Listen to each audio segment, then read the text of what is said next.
That's what I do. That's why I bust my ass. I mean, I know I make dick jokes and I burp into the microphone. What's ligma? Ligma balls. But ultimately, you know, there is a reason for all of this. Socialism, Marxism. I have a lot of money. Blam capitalism. Blammo. Booyah. This is how women make me feel. Oh, I got your nose.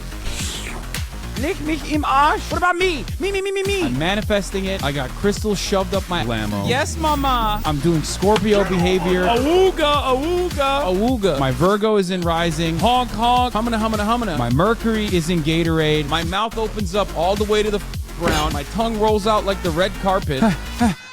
There's steam coming out of my nose like this. You know what I'm saying? Just be normal.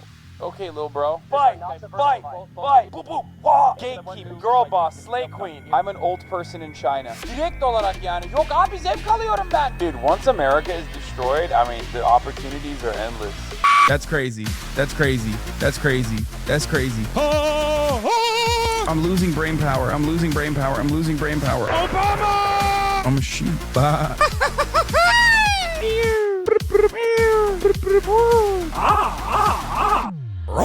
Faded in a hoe. You know what I'm saying? That is insane. Oh.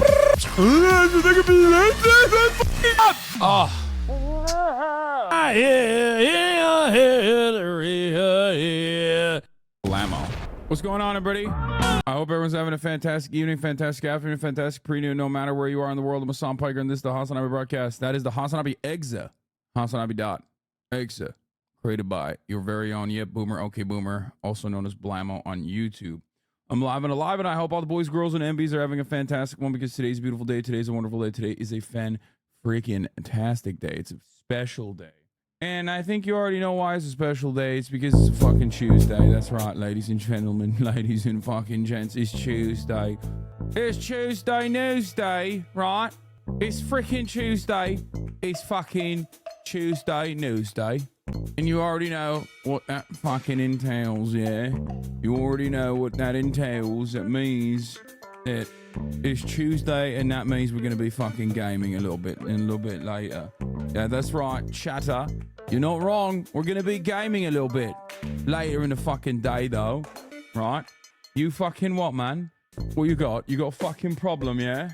I'll solve it for you. Potentially, right? Fucking hell. It's like, it is what it is, yeah? Anyway, ladies and gents, it's Tuesday. And there's another thing we're going to be fucking doing on this beautiful Tuesday, as we do every fucking Tuesday. And that's right. What we're going to be doing is a fucking robbery. That's right. We're doing a fucking robbery, ladies and gents. We're doing it ice. We're doing a fucking ice. We're going down to the fucking border, yeah? And we're stealing Greg Abbott, the governor's fucking wheelchair, lads. That's right. It's a golden wheelchair. It goes for a pretty penny on a fucking black market. And we're doing it. We're doing a fucking thing. We're going to be stealing it. And then we're going to be funding. We're going to put it up on the fucking Sotheby's, right?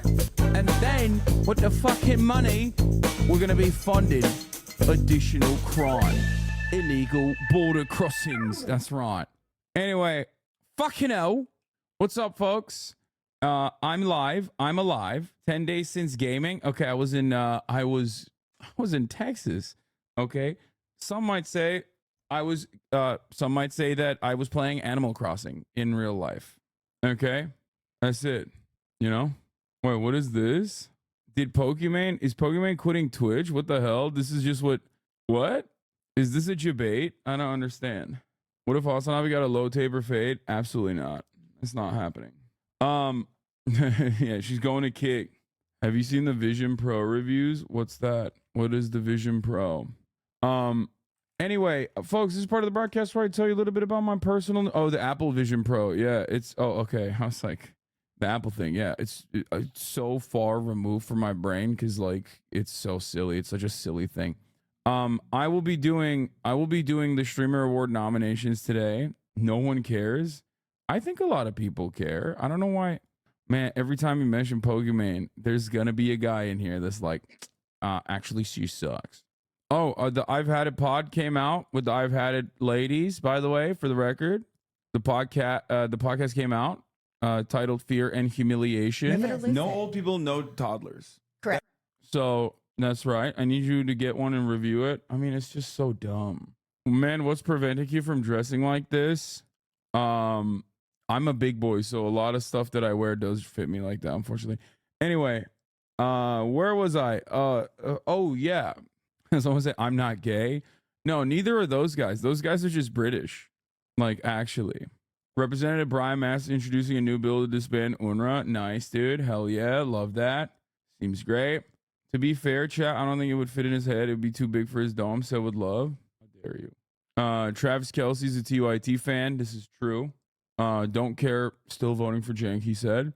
But, personal news wise, yeah.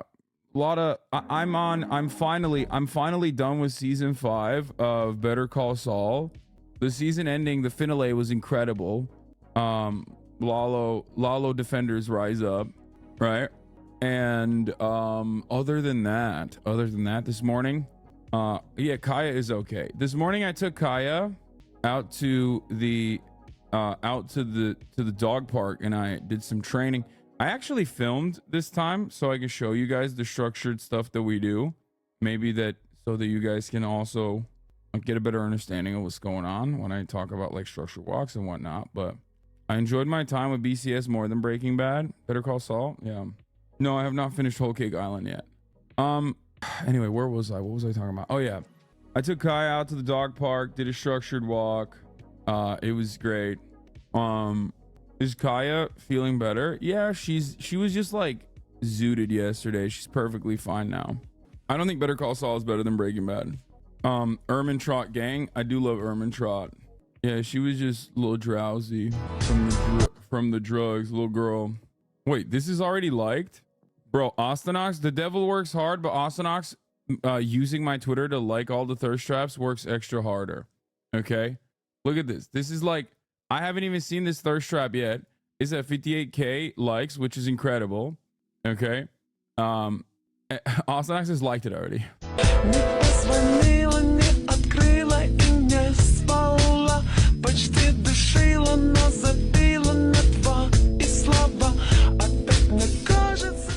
What is this music? Why does it sound look like a guy with 10 security monitors and he just sits there and watches them while smoking a cig? Because I do have 10 security monitors. I mean, I don't have 10, but just took a, is he problematic or no? I saw that he was in Texas and he thought of breeding the same Eric gave me goosebumps. Nice. We're back. We're so back. We have an amazing new right-wing personality to follow. This is a crazy man. I think I'm in love. Oh yeah, she's phenomenal. I was just watching this. Oh my God, I saw this clip. I saw that clip. It's so good. They're so real. Oh shit. Okay. Anyway, what was I gonna say? Finally, the Haas twit is moving to Haas talk. Let's go. Let's freaking go, dude. Did you hear about the Kick hunting drama? No, I did not. I don't know anything that goes on Kick. I try to stay away from it, especially because like all of the defenders of Kick, like everything I learn about Kick is just usually really bad. Does that make sense? Like everything I find out about Kick just makes me sad. Anyway, whatever. Motaz did an interview on Al Jazeera. Nice. Okay, that's cool. We're gonna have a bad time. Okay, is true. That is exactly what happens. All right, let's blast off. Let's go. Did a structure walk. She was being a good girl. All that good stuff. I was able to reorder my I purchased some new clothes like a while ago before I left for Texas, and I've been waiting for it. And like yesterday while I was on stream, I was trying to figure out how to do like a reorder, because like when it comes from Canada, right? When the clothes are coming from Canada, no, not Gucci shirt, no. Unfortunately, it just like substitutes over to USPS, and then USPS sometimes is not the best, I guess, at like, or it Canadian Express is sometimes not the best at like communicating what is like you know, the updates that you need to get from them. So like, you know, I had some issues, but I was faking. What am I saying? I was fixing those issues, and I was able to fix that. This is so irrelevant. Why am I talking about this? Who gives a shit? Anyway, whatever. Pokimane quit Twitch potentially. Like, I don't know what's happening. No USPS lander. No, I agree. USPS is best. Let me text her real quick. Be like, what the fuck's happening? Pokey going to kick. When you get a first text from Hasan, Monka W, yeah, you know shit is serious. It's just the Pokey picture on the app. They changed it. Oh, they took her photo off the application. That's it. USPS sucks dick where I live. I don't give a fuck. Yeah, except there is no alternative probably where you live. Why is the operation conducted on a hospital to kill a Hamas terrorist a war crime? Special forces, no matter what country, are trained in unconventional warfare. If that means being disguised as a doctor or a nun or whatever to reach and execute a target, then it is what it is. Two things. One, once a Hamas combatant is in a hospital getting treated, they are no longer a combatant. What is it like? There's a term for it that I'm not going to say correctly now. It's like hors d'oeuvre. It's not hors d'oeuvre, but what is it, like hors de combat or something? I don't fucking know. It just means that they're not in combat. Okay. So that's number one. You can't amuse bouche. No, there's a term for it, man. There's a fucking hors de combat. Yeah. Which is so funny. Anyway, yeah. Hors d'oeuvres in combat. Okay. That's what it means. Hors d'oeuvres. Hors d'oeuvres. No, it's just fuck. We'll just do this. Well, I'll just blast off and we'll talk about it. Okay. Yeah. Oh, the other part of the war crime thing is that you can't dress up as a medical professional to assassinate someone. I can't believe I have to say this. Like, I think a lot of people have watched like Mission Impossible and all these movies and stuff. So they think like, oh no, what do you mean? Like, hello? The good guy always dresses up as like a doctor to go assassinate someone. And it's like, no, dude, that's like super illegal. What do you mean? That's just so stupid. You can't, like, the real life and rules of engagement in the real world are not like Jack Bauer, dude. Anyway, but is Pokimane quitting Twitch? Yeah, my this is why I'm a variety guy, okay? Is Pokimane quitting Twitch? Israel war crimes. They weren't not confirmed Hamas and part of the Jenin Brigade. Weren't they not confirmed Hamas? No, it doesn't matter if they're Hamas or not. Like, there is no magical like, oh well, these guys are Hamas, so like we can just kill them when they're like in a hospital bed. Like it doesn't like there's no situation where you're just like, oh, we're gonna go fucking kill these guys in the hospital when they're like, as far as I understand, they were, at least according to the BBC reporting on it, Israel has claimed that these guys were like active terrorists who were interested in blowing shit up or whatever, and then but BBC's own reporting said that one of them had like a spinal injury. Like, one of the dudes they killed in the bed, which you can see in the videos, is like straight up executed. Like, there's blood on the pillow.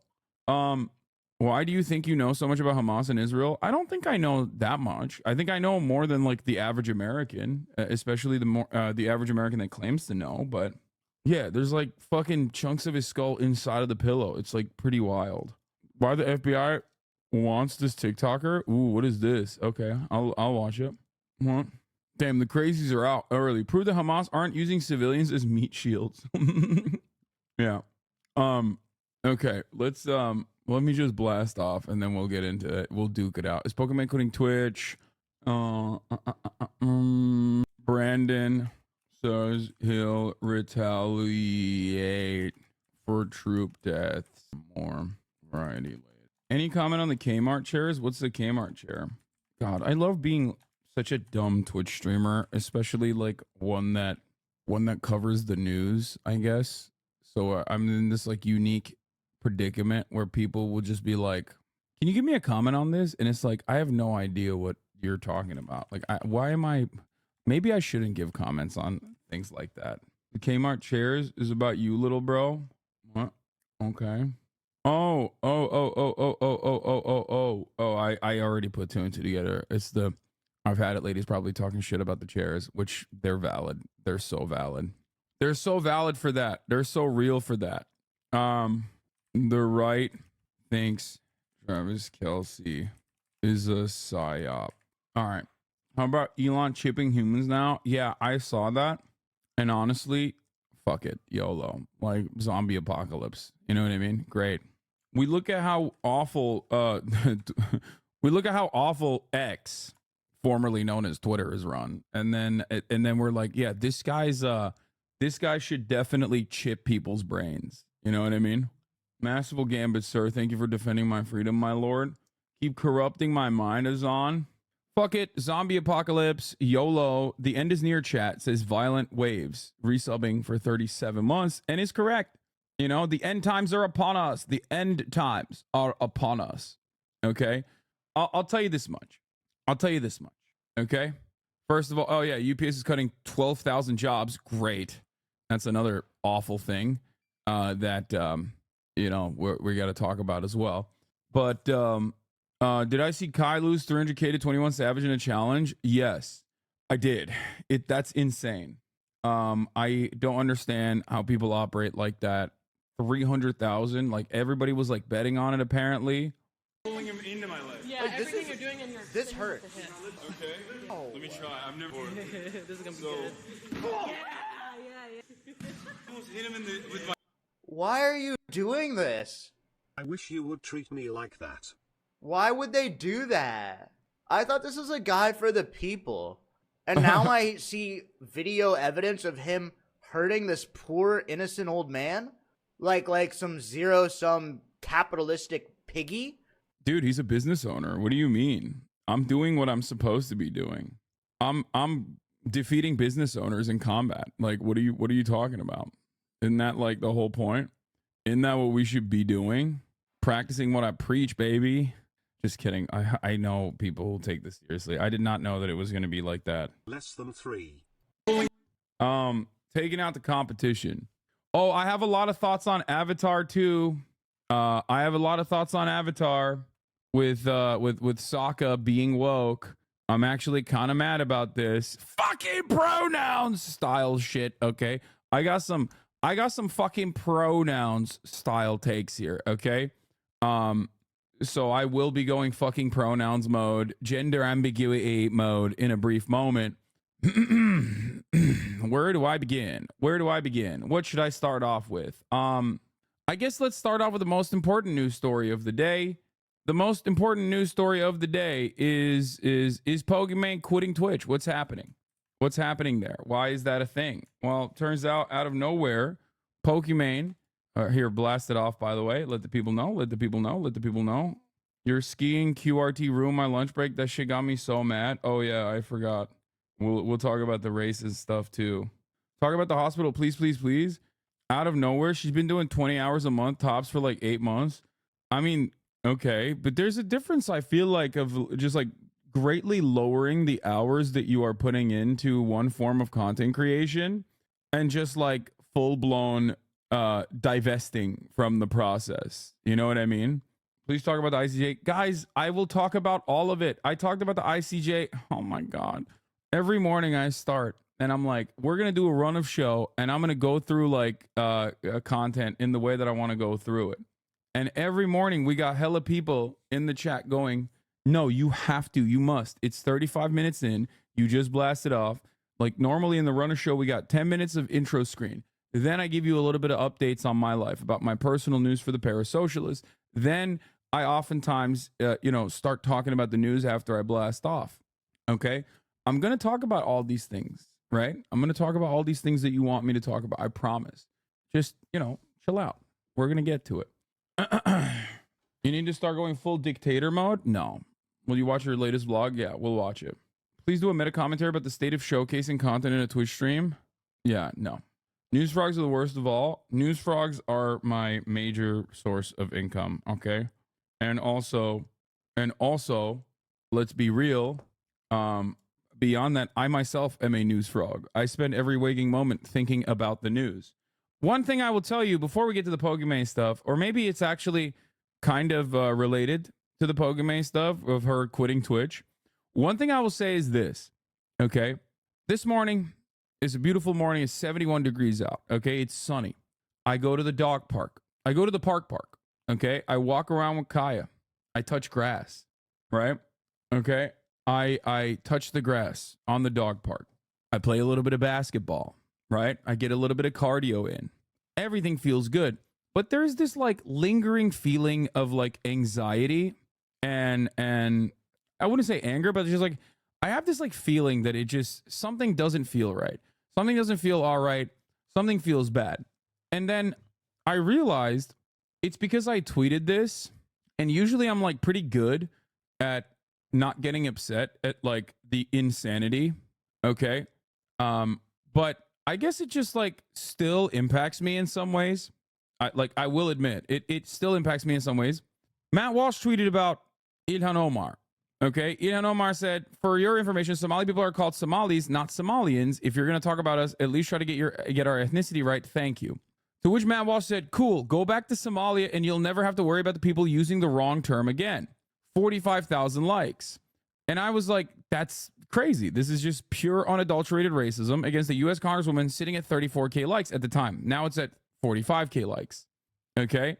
Which, you know, Twitter is a cesspool of just absolutely the worst kind of racism, especially when it comes to like Muslim people. Ilhan Omar is like a target, right? No matter what. She has consistently been attacked. People constantly like they'll mistranslate what she's saying. They'll attack her. They'll say like she's I got scared. No, I don't want her to like bite herself or lick herself. Anyway, yeah. Kaya. Good girl. I got worried. I thought she was licking her teat, but she wasn't. I thought she was licking her teat, but she was not doing that. I was worried though for a brief moment because she's not supposed to. Is she on any meds? No. She's fine. She's perfectly fine. She is she's like fake pregnant. She's not actually pregnant, but she's not supposed to lick her nipples. So people have like often lied about Ilhan Omar, as I was saying. They've said that she's like married her brother, blah blah blah, like all this stuff, and it's really worrisome.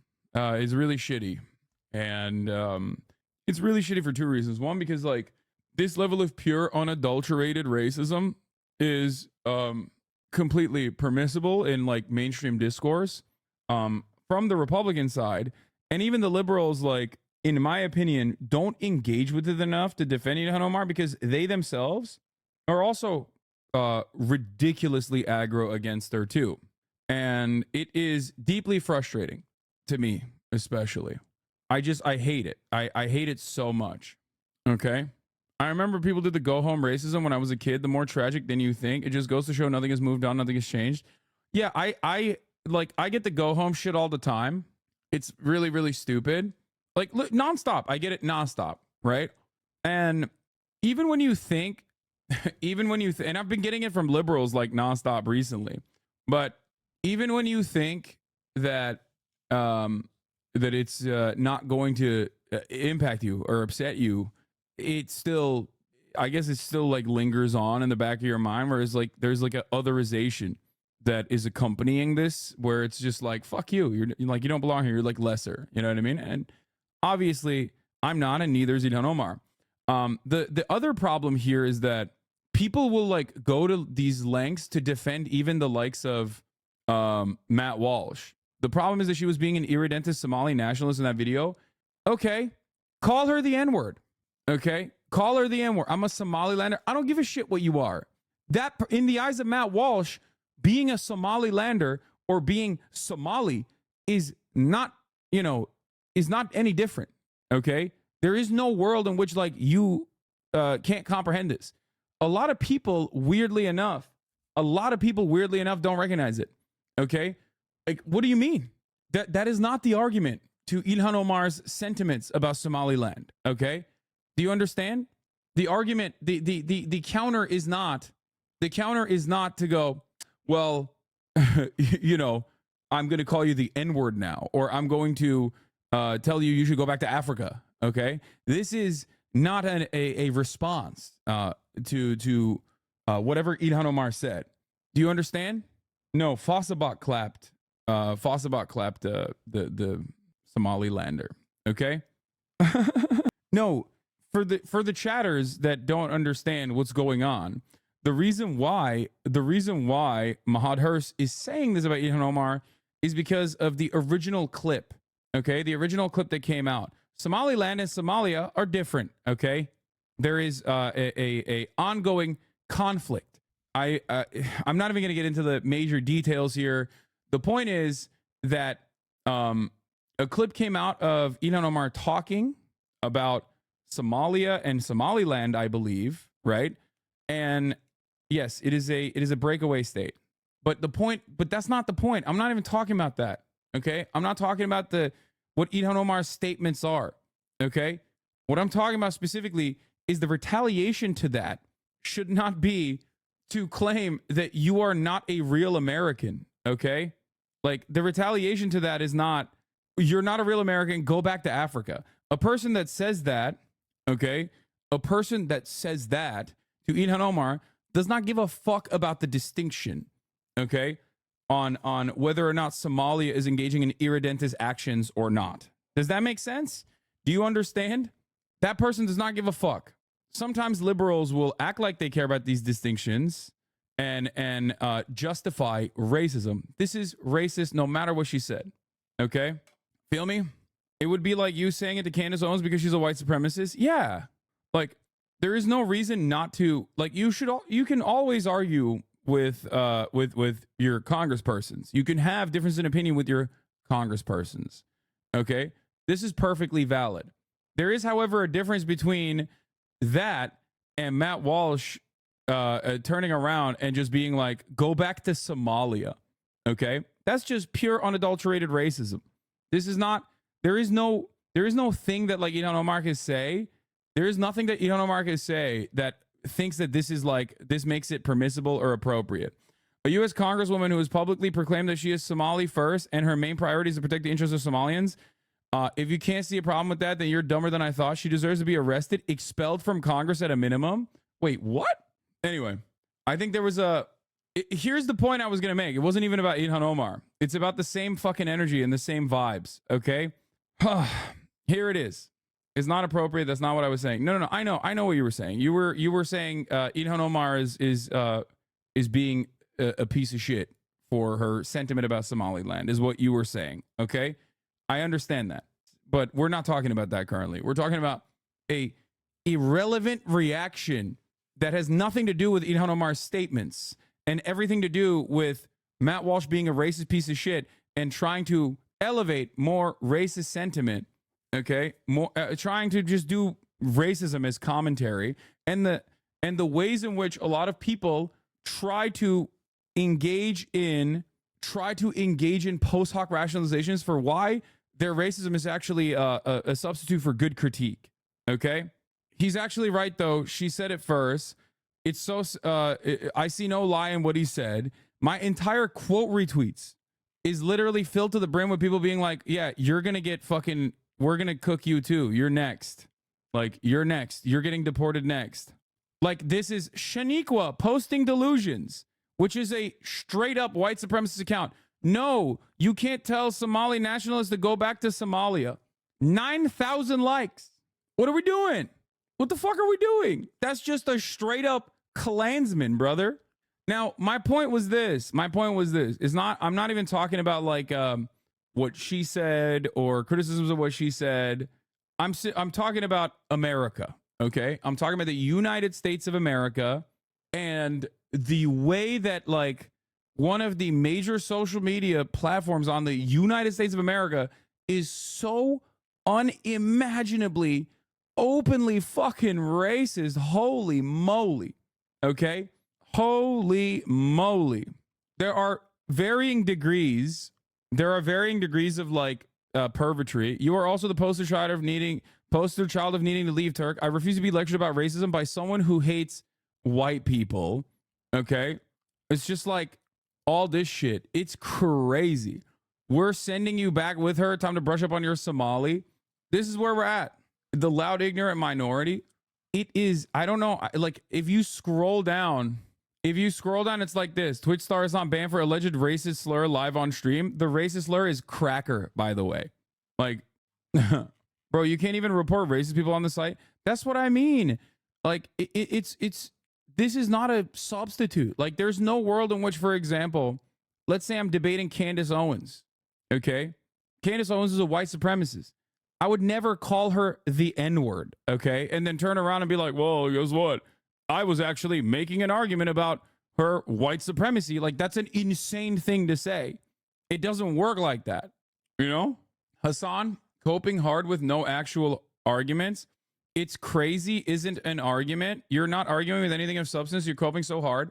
Brother, there is no argument to someone telling a black Somali Muslim refugee, now American congressperson to go back to Africa. What is the argument there? If you don't consider that to be racist, you are racist as well. There is no reason to like try and debate you and challenge your position, because what is the source?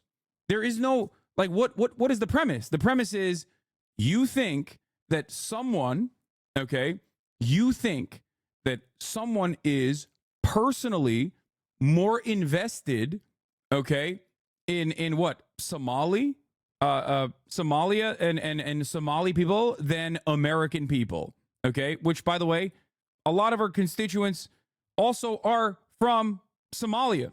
So what the fuck are we talking about there? There is no, she's putting Africa above her American constituents, okay? You're not like, you're trying to personally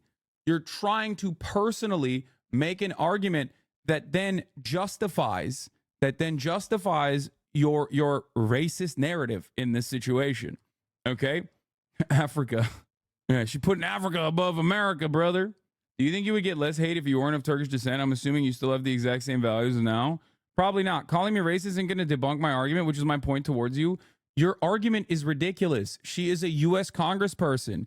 A U.S. congressperson represents their constituents. Some of their constituents that have family members in Somalia, even if they are themselves Somali or not, doesn't fucking matter, are going to make certain statements. I'm not even arguing with the statement that she made. I don't even know what she exactly said. But if she is talking about like, the entire region where Somalis live is once again going to be greater Somalia, including like parts of Ethiopia or whatever, that is an argument that you can deal with on its own virtue. You can say that's irredentist. I don't agree with that. That is actually unacceptable. But to say that like this person is not a real American, not a real U.S. congressperson, has dual loyalty, this sort of stuff, that is racist. And let me further elevate the conversation and maybe take it to a different place, okay? That perhaps other people will be able to understand, okay? People that defend Israel are not engaging in dual loyalty.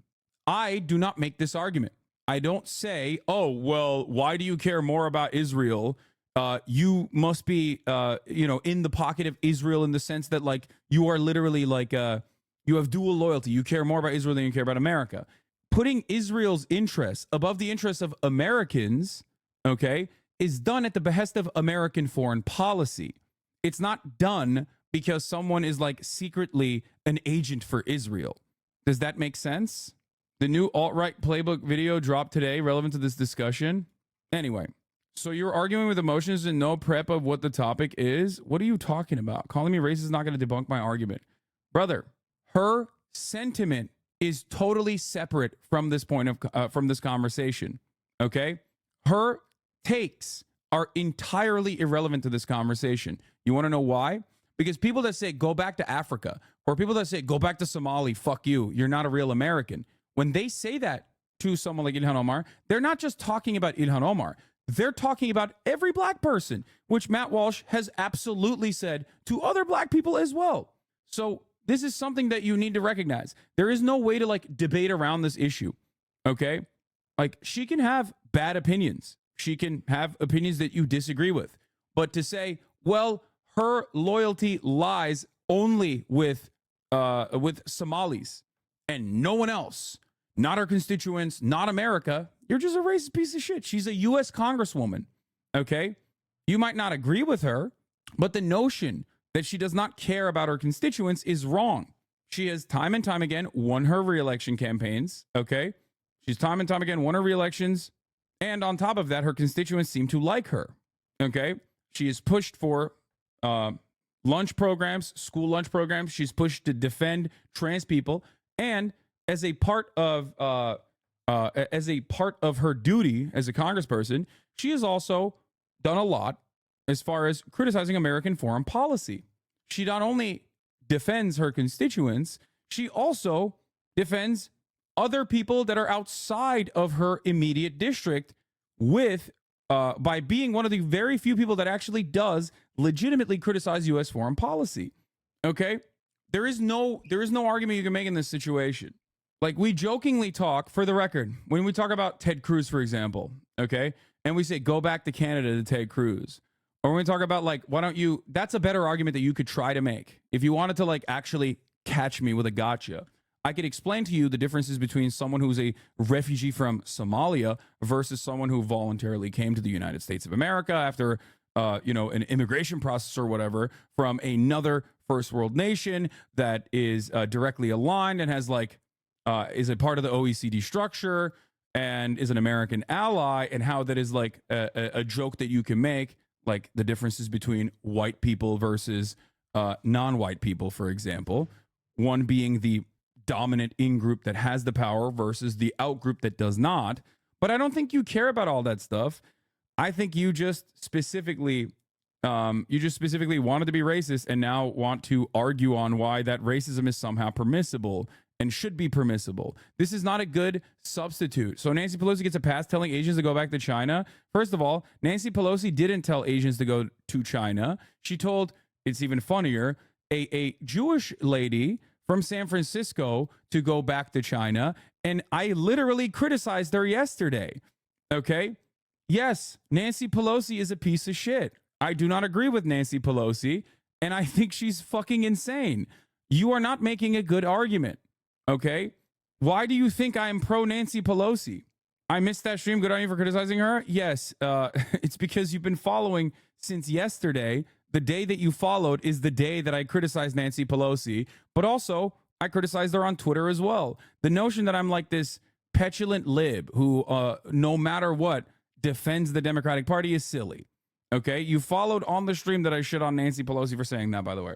Anyway, defending trans law, such a soft group of people that need defending. That's great. Nice, man. Thank you. Thank you for that. Yeah, trans people definitely don't need defending. They're not marginalized in this country. Okay. You are Nancy's strongest soldier. Yes, Nancy Pelosi wants you to watch the ads at the top of the hour. I don't. That's why I'm telling you, you should subscribe for $5 or for free with a Twitch Prime by connecting your Amazon Prime account to your Twitch account, where you get one free Prime subscription a month. We are so back. What a stun lock. This is one of the worst aspects, in my opinion. This is one of the worst aspects of, like, talking about these issues. I wanted to briefly just, like, touch on the Matt Walsh take and how people try to justify that kind of commentary, which is just pure unadulterated racist bullshit, with, like, well, actually, it's kind of valid because I don't agree with what Ilhan Omar was saying. And Ilhan Omar was, like, saying something bad and wrong, which is why we can just be, racist towards her. That conversation is ridiculous. Okay? And not only is that conversation ridiculous, thank you, 34MKD50 for the 50 get the subs. Not only is that conversation ridiculous, but it also takes a shit ton of, like, it takes an emotional toll on, I think, not just myself, but I assume many other fresh off the boat immigrants in this community. Not saying that I'm a fob immigrant myself. I'm an anchor baby, right? But ultimately, like, the notion that, you should just go back to your own country no matter what is a ridiculously racist principle that does not seriously apply to, like, any white people. No one is telling Trump to go back to his own country. An example I use with great frequency is the notion that, like, Donald Trump, for example, is more of an American than Alexandria Ocasio-Cortez is when AOC's family has been American citizens for significantly longer than Donald Trump has. Donald Trump's family lineage spans back to his grandfather. His grandfather is the one who came to the United States of America. Okay? AOC's been in the country for much longer. Okay? AOC's family has been American citizens for many more generations than Donald Trump. But in the eyes of Americans, AOC is less of an American than Donald Trump is, because they're fucking racist. That's the whole point. That's the point. That's the entire point, is that, like, oh, if you're brown, doesn't matter how long you've been here, you know, you're not a real American. Okay? It's gross. MAGA doesn't care about generations. Yeah, well, my point is that the underlying assumption that you are not a real American, even if you're an American citizen, okay? The underlying assumption that you are not a real American, even if you are an American citizen, even if your family members have been American citizens for many, many generations, is racist. That's it. You can try to square that circle as hard as you want with additional post hoc rationalizations as to why, like, this commentary is actually totally permissible, totally valid. But ultimately, what you're doing is, you know, alienating a lot more people that recognize that this is what you're doing is racist. You probably don't give a shit about it, but it's not really an argument that you can make, and you shouldn't make it. Okay? Anyway, moving on from that. The girl that broke down job hunting for later. Okay. Being a member of diaspora is such a mindfuck, especially Somali diaspora. People left not because they wanted better opportunities, but because they wanted to survive. Somalis are very proud and always speak about going back and helping rebuild, but they don't. Most second-gen diaspora stay in the countries they sought asylum in. My name is Hassan. My family has been in America since like the 40s. What you think people think when I tell them my name? I mean, I know what people think when you tell them your name. They think the same shit when I tell them my name. So, you've been shitting on Nancy for years? No, send me fucking emails like Nancy Pelosi. Stop sending me emails, man. You fucking dumbass. I'm never going to give you money. I hate you, okay? You're such a piece of shit. You're literally making me not want to ever fucking vote Democrat ever again. Jesus Christ, bro. Every time something happens, dude, I swear to God, every Democratic staffer is just like rock hard. Oh my God, did they fucking take away abortion rights from women? I am so fucking hard right now. I could cut a diamond, okay? My nipples are rock hard right now. Holy fuck. Time to do a mass blast of emails. Hey, I know times are tough right now. I know inflation is fucking sky high. But guess what? You should probably give us more money. You should give me, Nancy Pelosi, like 100 millionaire who has the most prolific, best fucking analyst on the entire planet, best stock trader on the entire planet, Paul Pelosi, right at her fucking heel, and you want more money from everybody, dude. No, send me fucking... There is no I want to end it with this, okay? There is no justification to tell someone to go back to their own country if they're in the United States of America, okay? If you had a white name, people would definitely be more charitable to you. James and Joseph Monroe brothers from Dallas, Texas, white Republicans of Texas Coalition. Hell yeah, brother. Hell yeah, that's me. My point is, there is no justification for saying go back to your own country, okay? That's just not how it works. Yeah, it kind of feels like when people say Jewish people are secretly backstabbing / have dual loyalty on the principle of being Jewish and having nothing to do with the state of Israel. Even before Israel's founding, it's othering the person perceived to be different. Yeah. Also, it's not Jewish people that have loyalty to Israel, okay? It's most Americans. And it's not loyalty to Israel on the sake of Israel. It's loyalty to American imperialism.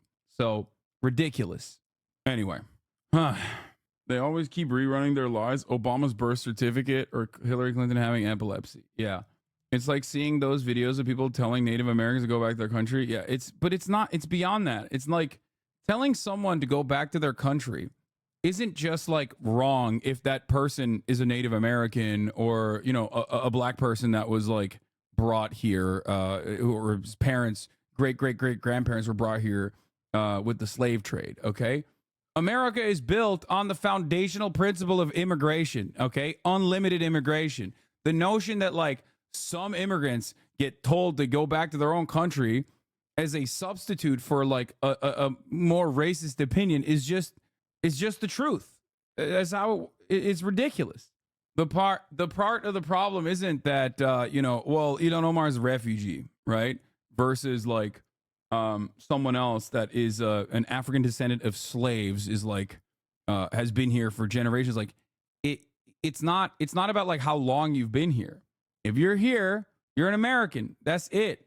Okay? You chose to be here. The fuck are we talking about? You chose to be here. What do you mean? You worked harder to be here than the dumb fuck that was just born here and took it for granted his whole life. I'm sorry. It's a ridiculous notion. Ilhan Omar's worked infinitely harder than this disgusting little cretin to be in the United States of America. Okay? As a refugee from Somalia, she has worked infinitely harder to be in America.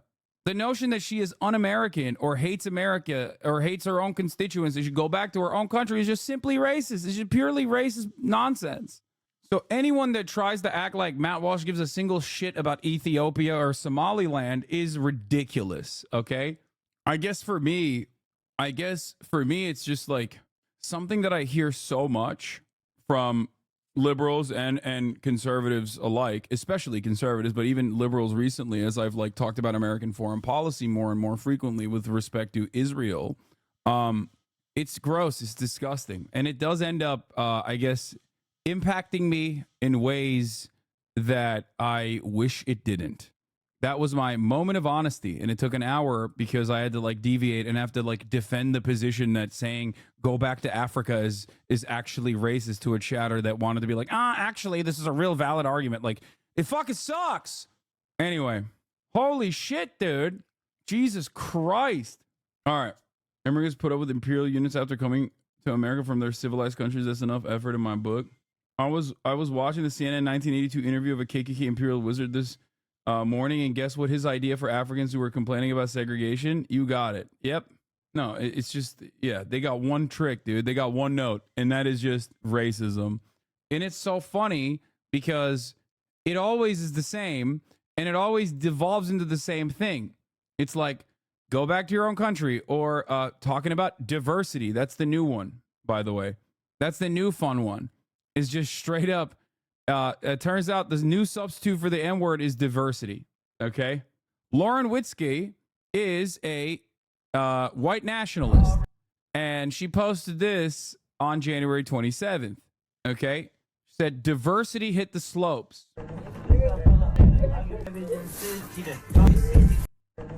Okay?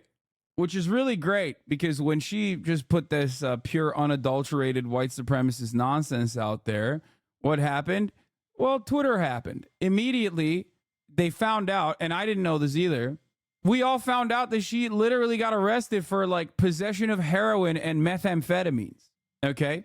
Like, everyone was eating her ass alive, being like, oh, wow, that's great. So what's up with your, your charges of being a fucking Nazi meth head? Okay. But that didn't stop her. 2 days later, she's back talking about diversity on said slopes. And then she posts like a wipeout of a dude attempting a sick ass trick too, which is so funny. Like, anyway, I said to that, white supremacy has to be some kind of brain issue, because she's still posting about black people skiing after the entire timeline found out she was arrested for meth and heroin possession. Yeah, it's such a lovely photo too. Where is it? Where the fuck did it go? Where was the original tweet that I was at? Oh, yeah. White supremacy has to be some kind of brain issue, because the entire timeline found out that she was arrested for meth and heroin possession on the first tweet's QRTs. I said, like, take a day off, lady. She has no refractory period for being racist. Okay? You shouldn't be worried about them slopes. Possession of heroin, possession of methamphetamine in Bradley County, Tennessee, baby. And it's just it's so weird. Like, you're such a fucking weirdo. And honestly, here's the thing. This is how racism operates, okay?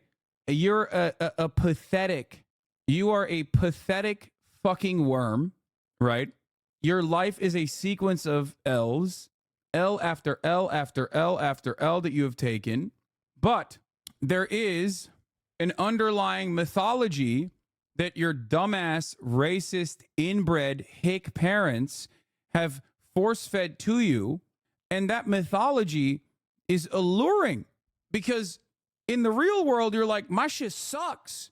I got arrested driving under the influence and was found to be possessing methamphetamine and heroin, right? Like, that shit sucks. My life is dog shit. But if I close my eyes and believe the notion that like white people are superior to all other races, and if I consistently reinforce this racist mythology, then I'll feel better. It's pure copium. Okay? That's how it works. White supremacy works in this way. It is just a way for you to shift responsibilities, and instead of like engaging in some level of self-reflection and self-improvement, it causes you to go, no, but I'm just like still better than like non-whites, right? Like, I'm still better than black people, right? That's how white supremacy works. That's how racism works. Okay? That's it. It's pure copium for fucking losers. Aptal herif, Türkçe konuşsana. Oğlum sen Türk değil misin? Allah Allah, küfür etme. Saçma sapan sallıyorsun milleti. Nasıl bir insansın sen? Aptal herif, sen ırkçısın. Bro, you're racist. Yeah. Bir hafta bir kendine gelirsin artık. 7 gün sonra görüşürüz. Öpüyorum. Fuck. So, like I said, it's just you only engage in this kind of behavior. You only engage in this kind of behavior if you're just like perfectly fucked up. Okay? Like, and this is yet another perfect demonstration of this, because the fact that she is trying to say like this guy sucks at skiing and posting footage of the guy demonstrating expert level skiing is a perfect depiction of how fucking stupid racists are. Okay? Like, you can't, this is objectively higher level skiing. Like, he's literally attempting a trick. I can't ski like that. But because he's black and skiing is supposed to be like white people activities, she thinks that she can get away with being like, look at this fucking guy. Look at this fucking diversity on the slopes. Okay? Do you understand? Like, that's the funniest part. Racist people look at this and forget that, like, this is already, you know, this is like a high level action. This is not an easy thing to do, because they just hyper focus on the fact that he's black. Okay? And go, yeah, black people, they're not supposed to be there. They're not supposed to be doing that. That's why they're bad, right? Haha. Many such examples. Another example. Oh, first they call black folks lazy and on welfare. Now they throw a fit every time we get a job. Yeah. Hotep Jesus. Retweet to scare a conservative grifter. Is Hotep Jesus switching lanes? What's happening? Oh yeah, I mean, he is a Hotep, so I guess he's like Hotep Jesus is like Ben Shapiro, like how Ben Shapiro rides for Israel and aligns with like Nazis on everything except for obviously anti-Semitic conspiracies that are not real, obviously, but still. Like, Ben Shapiro is like 99% Hitler except for tying everything back to like Jewish people. And Hotep Jesus is like Ben Shapiro, but I guess he just like disagrees with conservatives when it comes down to like DEI. That's funny. For those of you who don't know, Hotep Jesus is like a staple on the Laura Ingraham show. If you want to get a better understanding of like what his perspective is like, okay, he is a conservative grifter.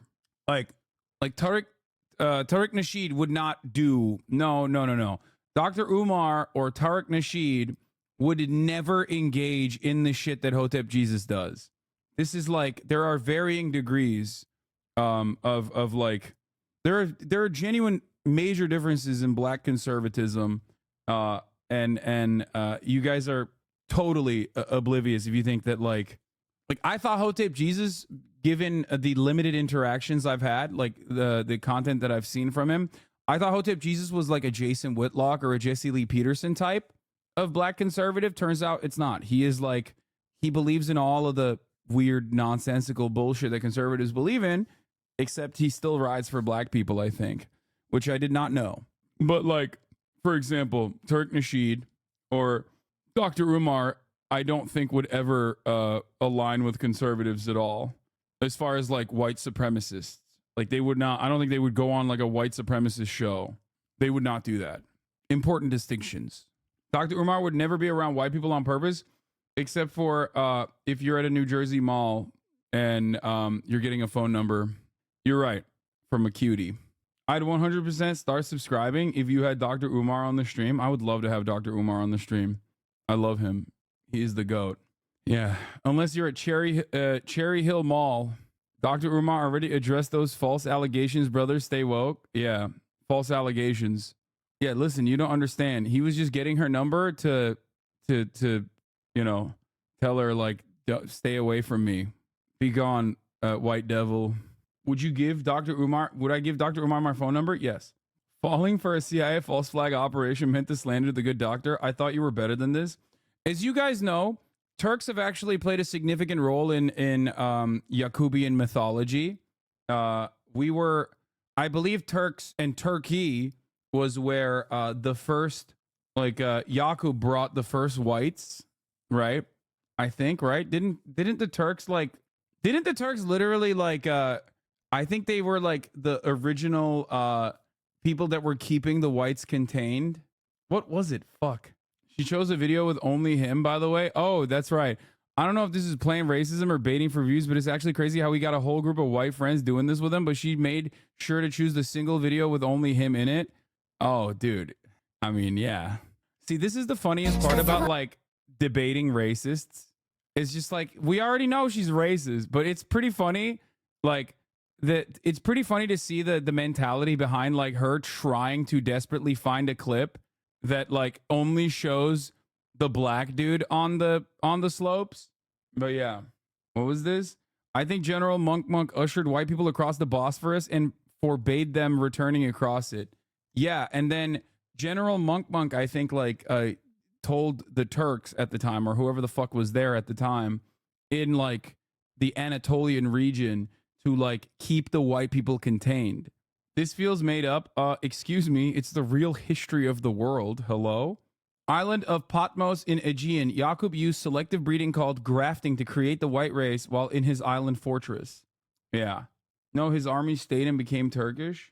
What is this? Brother, what on earth are you talking about? How white people were invented by the evil Dr. Yakub? That's what and were enslaved for thousands of years. But then the white demons, the white devils came out. General Monk, I think this is it.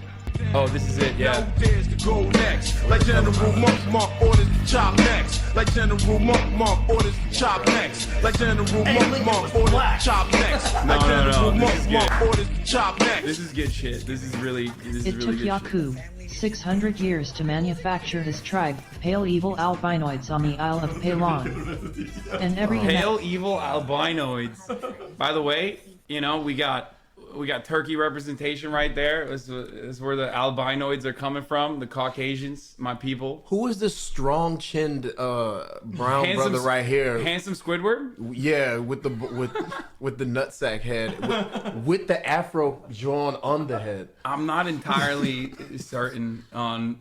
This is Yakub. This is Dr. Yakub. Bro, you need to get some black folk on for February. Yeah. The song got 1 degree of separation with Kanye West. I forgot about that, Lamau. I have 1 degree of separation with Elon Musk as well. Kind of weird to talk about, but kind of weird to think about. But yeah, anyway, God, I'm so ADHD and have like shifted the conversation to like 11 different degrees.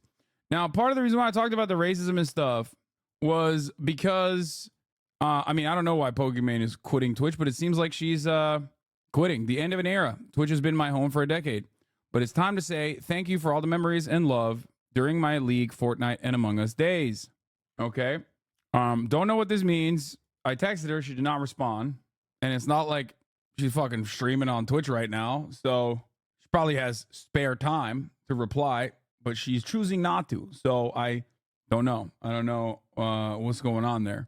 But I suspect they should probably... Pokey seems like she's quitting streaming altogether. Yeah. I feel like she's probably not going to go to a different platform to stream. I think she's probably not streaming anymore. And it makes perfect sense. It makes perfect sense because a lot of people don't really understand this, especially if you're just like kind of watching from afar. People think like Twitch streaming is glitz and glamour and like an endless sea of like $100 million contracts that people are giving you and showering you with praises as you just like sit there and watch other people's like hard worked YouTube content and offer zero commentary over it. And while the second part is true, I think what a lot of people don't recognize is that Twitch streaming has all of those components. That much is true, okay? But then it's also a sequence of just like having to withstand endless amounts of cyber stalking and cyber harassment. So, if you ask any other content creator that has like dipped their toes into streaming of any sort, okay, they will most likely tell you, I'm sure that you are being directly, literally harassed by people all day. Yes. So I suspect that that might play a role in this decision. I don't know. I mean, I can't speak for her. I'm sure she will explain it herself. But it's not just that Twitch is the most parasocial site. Hasan Live is hard. No, I'm a very fortunate person. But let's be for real for a brief moment. Behind the scenes, everyone is completely aware of how at least other content creators are completely aware of like how ridiculous my haters are. Pokey has a lot of them as well. Oh, gee, guys, I'm getting millions a year, but chat is toxic.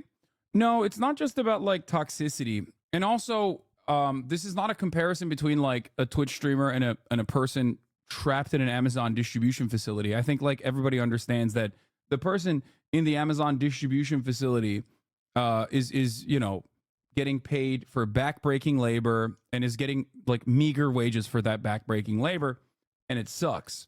When people talk about Twitch streaming in comparison to other forms of entertainment, we're just simply talking about other avenues of entertainment, like being a YouTuber, being a podcaster. If you want to talk about like online, being a TikToker, comparisons between different kinds of different facets of entertainment, online entertainment, being an e-celebrity, or even being a real celebrity. Okay, making her decision all about you. Bet you spam texted her. Her decision isn't about you, but like this is actually a perfect demonstration of what I mean. I think that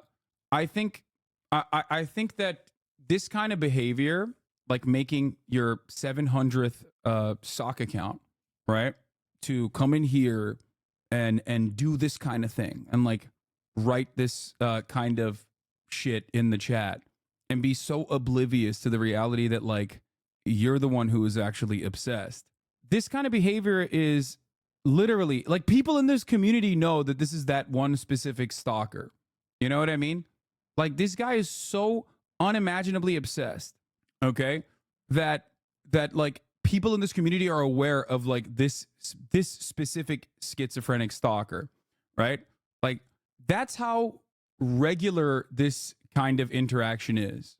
That while I was in the point of describing like how shitty Twitch streaming or just live streaming in general is in comparison to other forms of content creation online, a dude immediately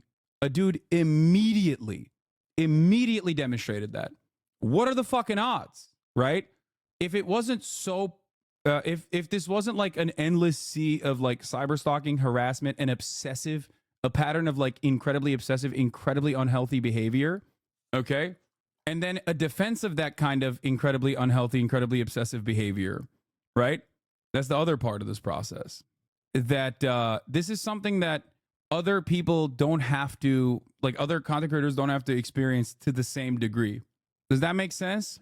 Like, that's just how it works. It is a, Twitch especially, and like live streaming especially, lends itself to a lot of like parasocial behavior, Twitch in particular, but live streaming in particular is in comparison to like all other forms of content creation online, gets a shit ton more of this kind of behavior. Obviously, there are definitely upsides to Twitch streaming, okay? But the reality is, like, you put out a YouTube video, it's very different than speaking for 10 hours a day, okay? It's like you can craft your narrative perfectly, make it airtight. There's no like misspeaking. There's no like replying to someone in a way that comes across differently than your intentions, right? And that's it. Would you be willing to share a few incidents on how chat or online negativity affected you on a personal level? If it makes you depressed or something, I think it would make us all understand at a personal, relatable level. No, I am not willing to share any incidents of that sort. So, I mean, I've talked about it before. There's a lot of like actionable death threats. There's a lot of doxing, a lot of swatting, going around and like trying to make your life miserable, trying to make your friends' lives miserable, stalking your friends. Right? Like stalking any collaboration that you do. Like I did this Alveus collab, right?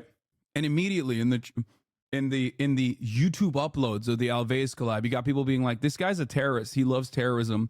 Why are you working with this guy? Like that level of behavior, unfortunately, is in the eyes of many online now, as we almost completely exist in the internet, is seen as like not the actions of a unhinged hater engaging in cyber stalking to that degree, but simply accountability. There is no real accountability there. It's just a deeply unhealthy person, right? It's not valid criticism. It's just a person shit stirring and smearing. Okay. In some ways, it's kind of similar to what we were talking about earlier with Matt Walsh, right? Like Matt Walsh does not give a shit about Somaliland or Ilhan Omar's perspective. He just sees Ilhan Omar as a black hijabi woman, a Somali refugee that is a U.S. congressperson, and he doesn't like that. And he says, go back to Africa, go back to your country. That's not a valid criticism. That's just pure unadulterated racism. But overall, I guess I will add the positive point here. Yeah. Accountability in this space of the internet is just a word people use to justify harassment. Exactly. Dog, stop engaging with these idiots or forget the Pokemon stuff. They're losers looking to get you off track. No, this is a good conversation to have that's like about a broader point. Okay. I'll end the conversation on a positive note though.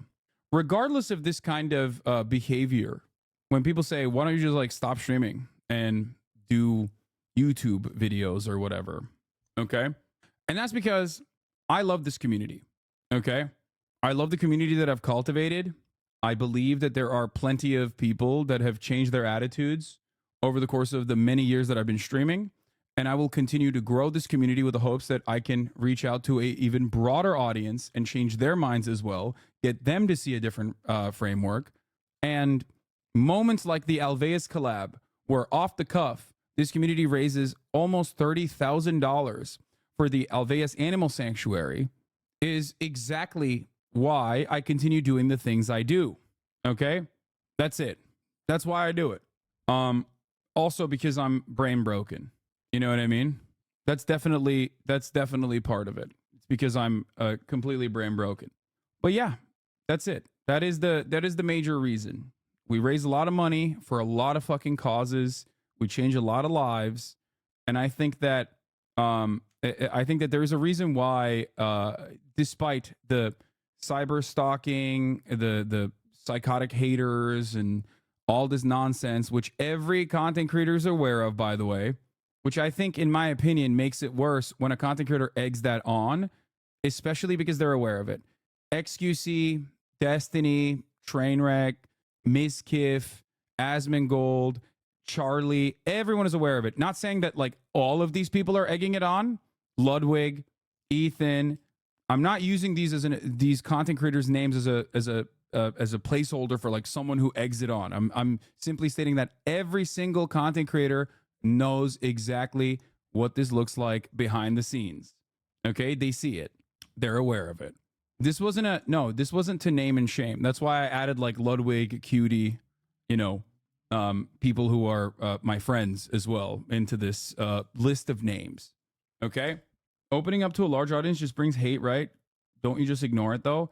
Yeah. But of course, given Twitch streaming, given live streaming, okay?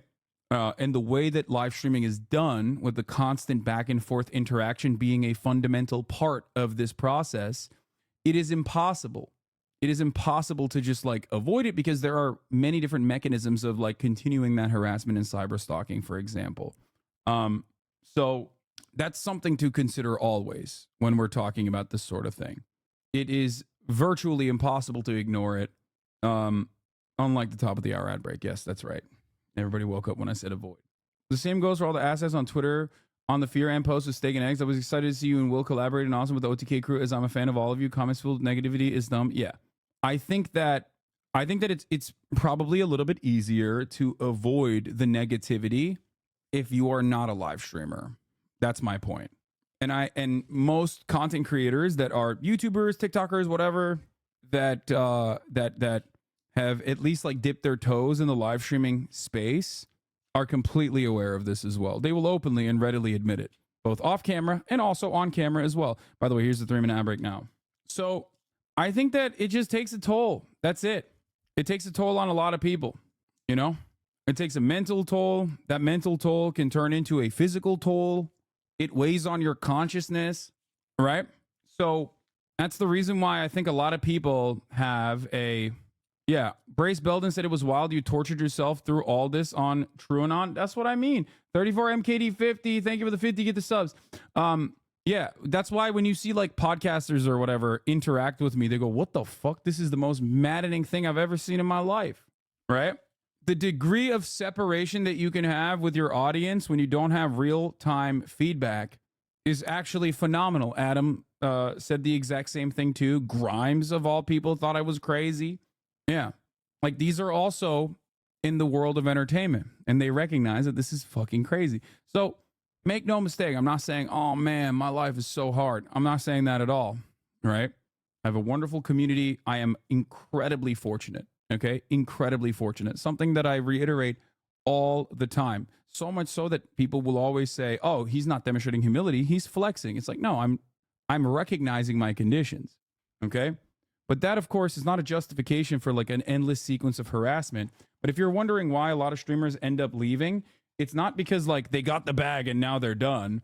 I'm sure they love content creation. That's why a lot of people start doing it. Okay. Most people don't start content creation because they're like, I'm going to get the bag doing this. Okay. Unless they're one of those like weird right-wing podcasters who's like, I'm going to create a Discord server.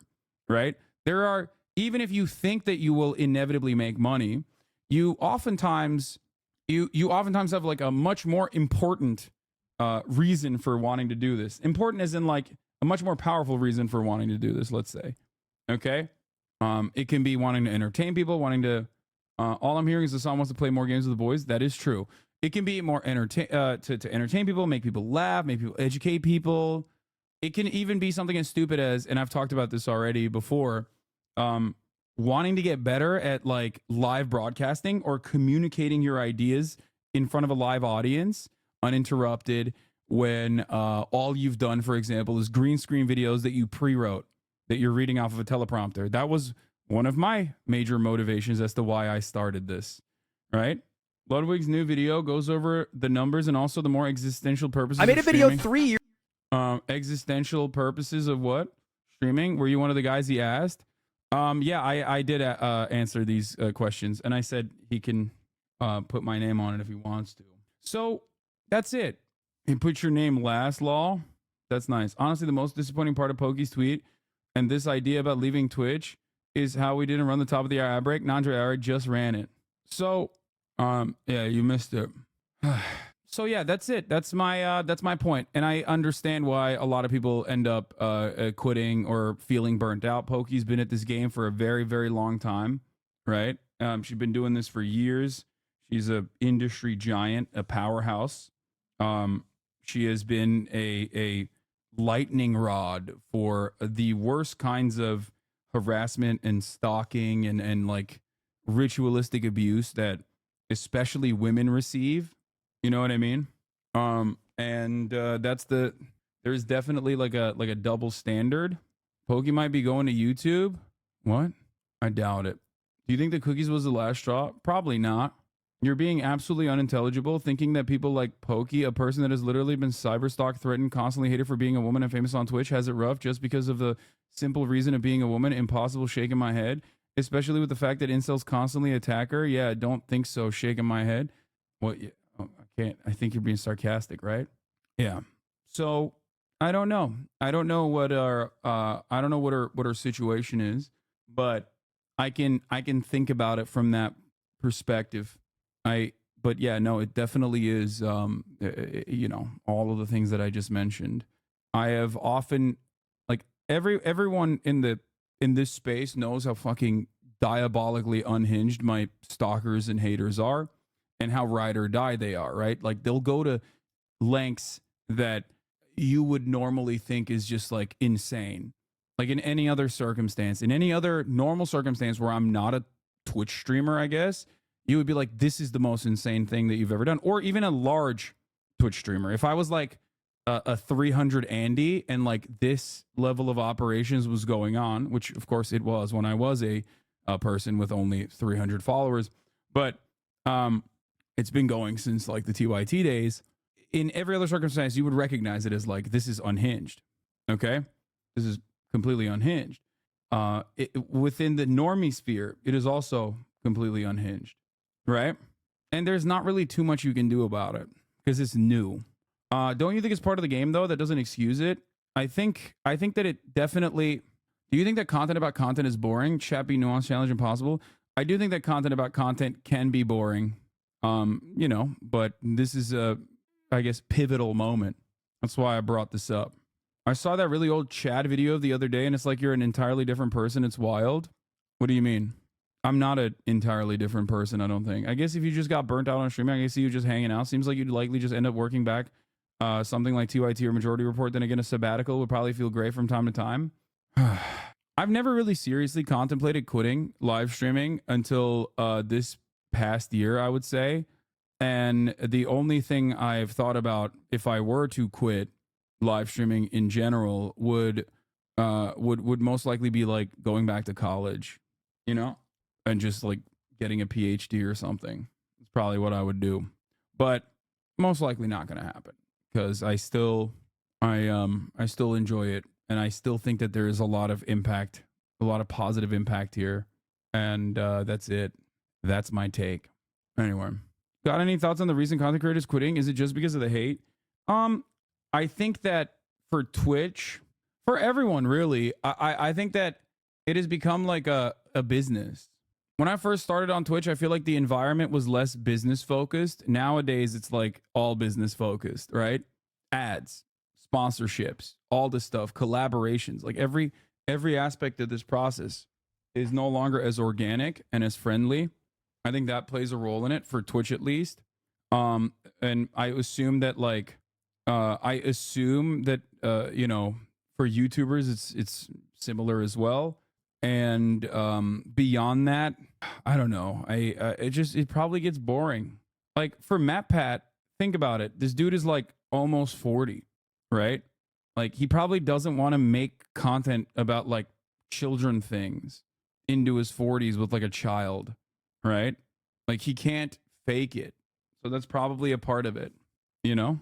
So I think that's where it comes from. Here, let's look at... A couple of months ago, I made the decision to quit. Retire. I'm taking a break. It's not clickbait. Things are changing. I am bringing them to an end. If I'm honest with you guys, don't want to do this anymore. Now it's time to take a breather. I'll be handing off the channels. Full-time filmmaker has been acquired. This era of polyphonic is over. It is the correct decision. And it's time to move on. I mean, I think what PewDiePie did is kind of the peak, right? He was dominant. He was at the top. He fucked off to Japan, had a kid, and just like chills, makes videos casually and just chills. That's it. That is the perfect way. You know what I mean? Isn't it a good thing that a lot of these creators are able to retire? Certainly. But I think that there is like a lot of the reasons as to why people are retiring is because they're like burned out. In the last few months, and especially since the new year, each of these channels has posted some form of goodbye video. It's been really interesting to see, and I just want to take a few minutes to talk about it. I'll be using clips from some of them throughout the episode, so make sure to show your support by watching on their channels as well. I've left links in the description. What I and a lot of others have noticed about these goodbyes is they all have a lot in common. There are a handful of factors that each of these creators mention. Work-life balance, loss of joy and creativity, and though they might not use the word, each of them mentioned some aspect of alienation. I'm not going to say, ooh, it's all capitalism, because there is more to it than that, but it does make a lot of these problems worse, as you'll see in a bit. Anyway, I think let's start with work-life balance. Take a listen.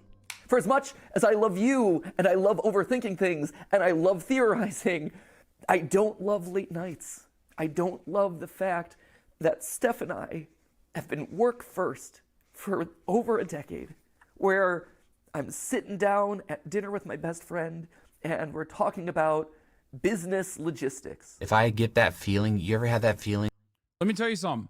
For me, what I do in particular, I am able to add variety into everything that I'm doing, right? If I get bored of like constantly talking about politics and the monotony of like the day in, day out of just like not being able to experience any kind of fucking real world change from all of this commentary, I could just fuck off and go to Austin like I did, right? I can do IRL streams. I can play video games. Like the obviously when you compare this to the average person does not have that opportunity. Okay? The average person does not have that opportunity. Okay? They don't. The average person is cooked significantly higher levels of alienation from their labor, no control over their own lives or their own destiny in any meaningful capacity, constantly doing route tasks on a daily basis that someone else is assigned to them. Okay? So make no mistake, obviously there is a tremendous amount of privilege here for content creators in general. So when I talk about content creators, I think like I'm just simply giving you an insider's perspective on what it looks like. Do you even need to work anymore? You could just chill and open a business or something. That's what I mean. If I wanted to, technically I could just like dump every fucking dollar I've ever made into the stock market and most likely make my capital accumulate on its own. Okay? Yeah, I could just like quit and do that. The system literally is designed for me to do that. Okay? The system is straight up designed for me to do this. Okay? And that's what many of these content creators have done as well. They've like created a nest egg for themselves, figured out a way to like, streamline this process or potentially still generate revenue while they, I guess, quote unquote, kind of retire. Okay. And I don't know. I like this. These people typing poor millionaires can't compartmentalize that you can feel empathetic towards their struggles without mitigating the struggles of other people who don't have these opportunities. Yeah. People think you need to suffer for your job to be considered a job. Yeah. It is sad. Anyway, let's continue. When you're like, oh, I'm with family right now, but I need to get back to the office, or I should take, lunch to work, or whatever it is.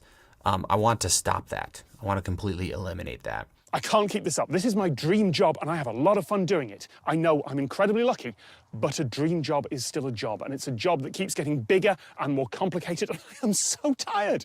There's nothing in my life right now except work. But in reality, it just put me in a constant state of stress and work, and now I'm always at work. My home is work. A vacation should become a vlog. Every TV show I watch and song I hear should be turned into some sort of content. Like, I shouldn't be relaxing right now, I should be making content, and it just isn't possible for me to turn that mindset off. And I realized this is not how I want to live any longer. I don't get any satisfaction from the type of work that I do here anymore. And if you work 7 days a week... Damn, this is like brutal. When placed back to back to back, this shit is like actually unironically brutal. Holy moly. I didn't even realize it was... I didn't realize it was like that. Can't these people just cut back on the amount of content they make? I mean, they have the opportunity not to, okay? Think about it this way. A lot of these guys are sitting on a fucking mountain of gold, okay? Like the proverbial dragon. And even then, there's like constantly more gold is being showered upon them. And even then, they're like, yeah, fuck this, dude. I'm done. I can't do this shit. And it feels like there's something there that's not true. No, dude. In comparison to like the average person, are you kidding me? It's unimaginable. It's unimaginable, dude. I'll tell it to you like this. Even with, like, my first big merch drop, I made more money than like every fucking year prior in like the real professional space. Okay. And that's with insanely small margins in comparison to like how much money people make off of merchandising in general. Think about that. Like, and that's with hundreds of thousands of dollars that I raised funds for donations on top of that too. Okay. What I'm saying is, it's not like they're giving up everything. Oh, that's, yeah, okay. I thought you said that's not true, that they don't make a lot of money. They do. A lot of people make a lot of money in comparison to the fucking, in comparison to the average Joe. That's my point. Week, that becomes very heavy mentally. For the past 10 years of my life, there has not been a single vacation where I was not working. There has even been times where I was working on Christmas Day. And By the way, that was a testament to not just how much money like one merch drop makes, but more so a testament to how little money you make when you're working in the professional world. You know what I mean? Like my first year working for the Young Turks, I made $21,000. Okay. By the time I was out of the Young Turks, I was making 60 grand a year in fucking Los Angeles, chat. Okay. That's like 4 years of working at TYT, which was a startup at the time, a tiny startup at the time for a fucking YouTube network. Okay. Living in, yeah, pre-tax. But when you're making 21K pre-tax, doesn't matter. You get money from the government at the end of the year. Okay. So that doesn't mean shit. My point is like that salary is especially impossible to fucking live with in a place like Los Angeles. All right. Also, when you've reached a certain point of stability, you can allow yourself to question if what you do is making you happy. Their situation isn't necessarily unique to do them being content creators, but they have the ability to examine their situation and publicly discuss it. Do you ever feel the same way about having to turn everything into content? Every vacation, every trip, does that take a toll? No, because I like it. I enjoy it. That's the point.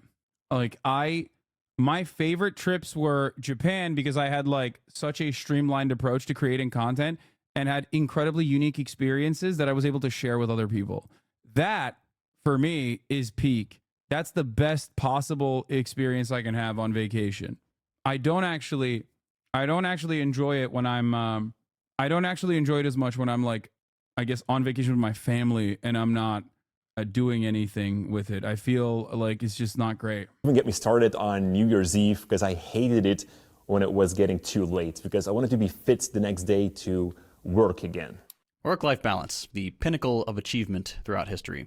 Since the very first caveman enslaved his neighbor, we've been fighting to secure a decent balance between the time we spend at work and the time we have for leisure. Oh, the only thing I'm saying is this, okay?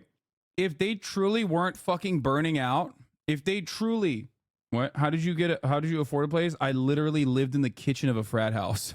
So no, I did not afford a place at $21,000 a year, chatter, to answer your question. That's not even a joke.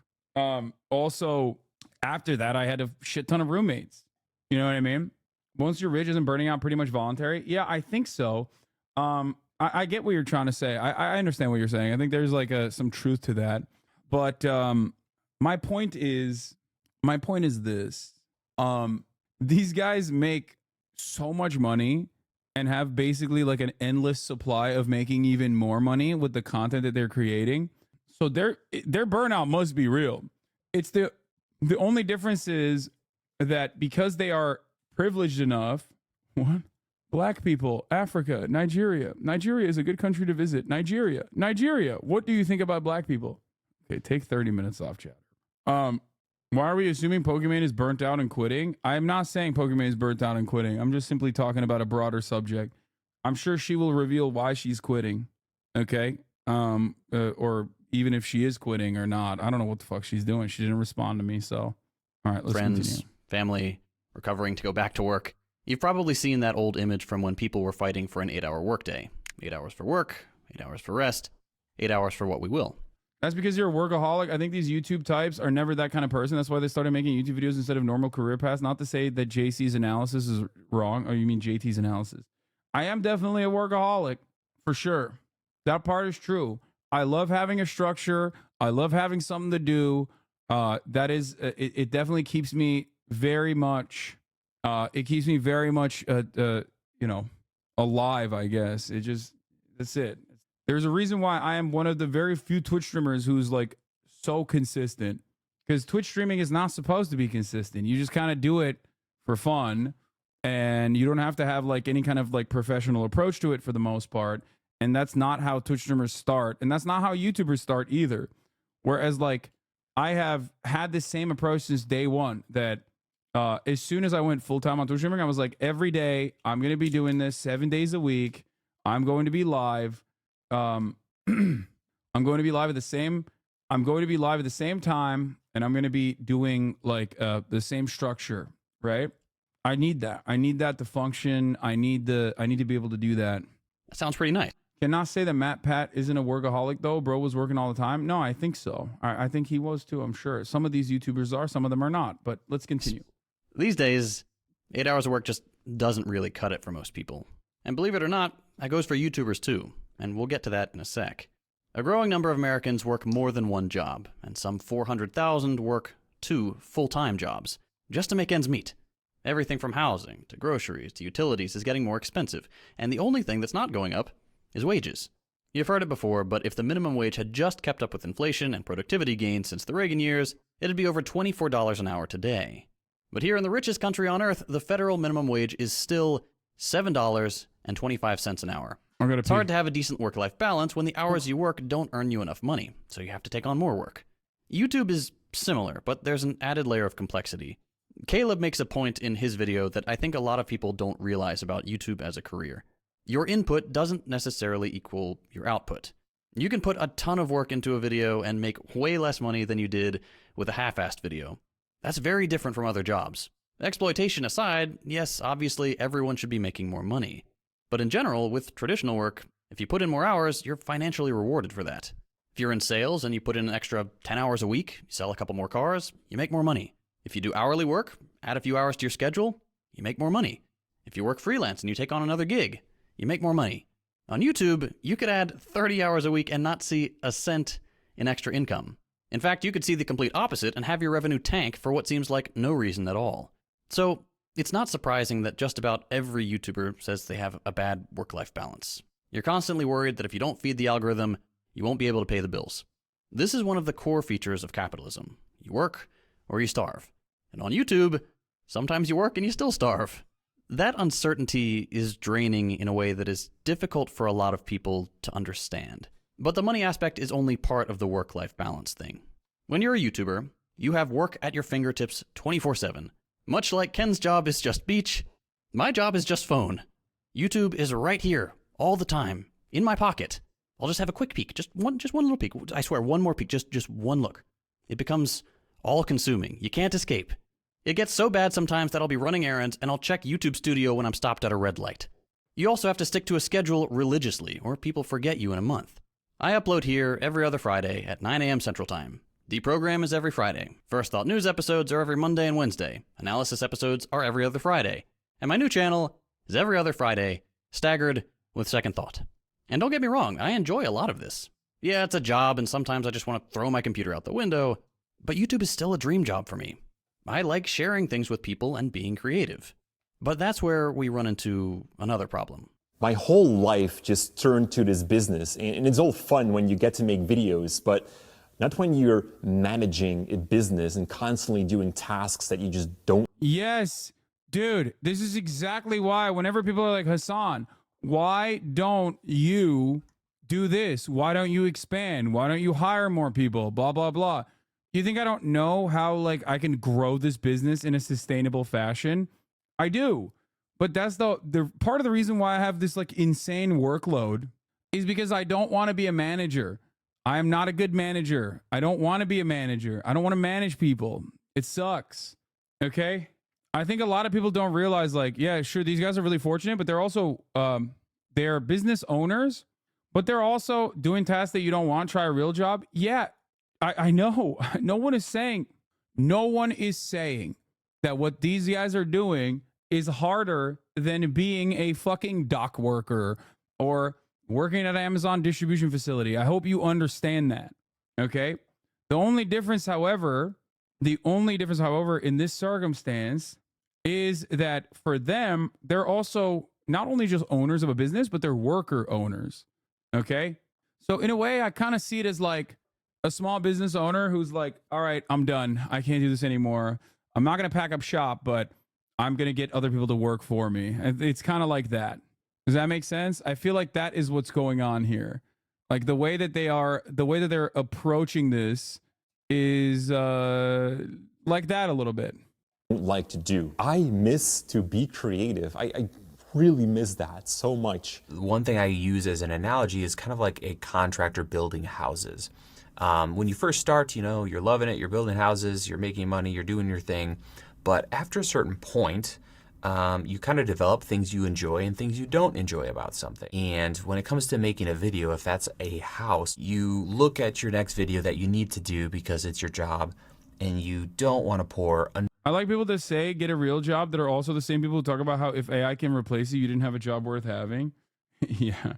Well, you know, it's not very consistent. Another foundation. You don't want to frame out the whole house. You can see all of the work ahead of you and you just don't want to do it. Throw in all that other fun stuff we already talked about and you have kind of this mess. And so that is your hesitation around being a manager while the producer roles a stretch goal. Keeping overhead low is so important. Makes sense to me. It's I don't want to manage someone, and I also don't want to be like, I don't want someone's entire life to be me. You know what I mean? I feel like that's so much. I already have like people that I work with that rely on me. And every time I add another person, it's like a tremendous amount of pressure because it's such an important responsibility. And I don't ever want to get to a point like I care about sustainability. That's what I mean. You guys remember that that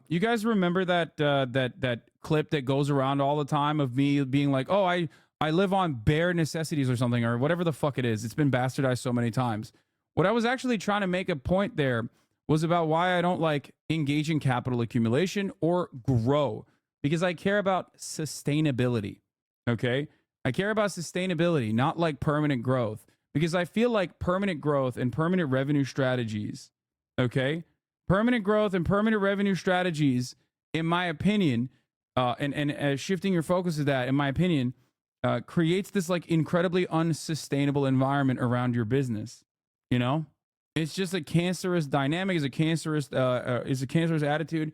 Like, do you think I could not collaborate with all of these other content creators, whether it be YouTube, whether it be other, you know, content creators that I collaborate with, or March? Like March's a great example, right?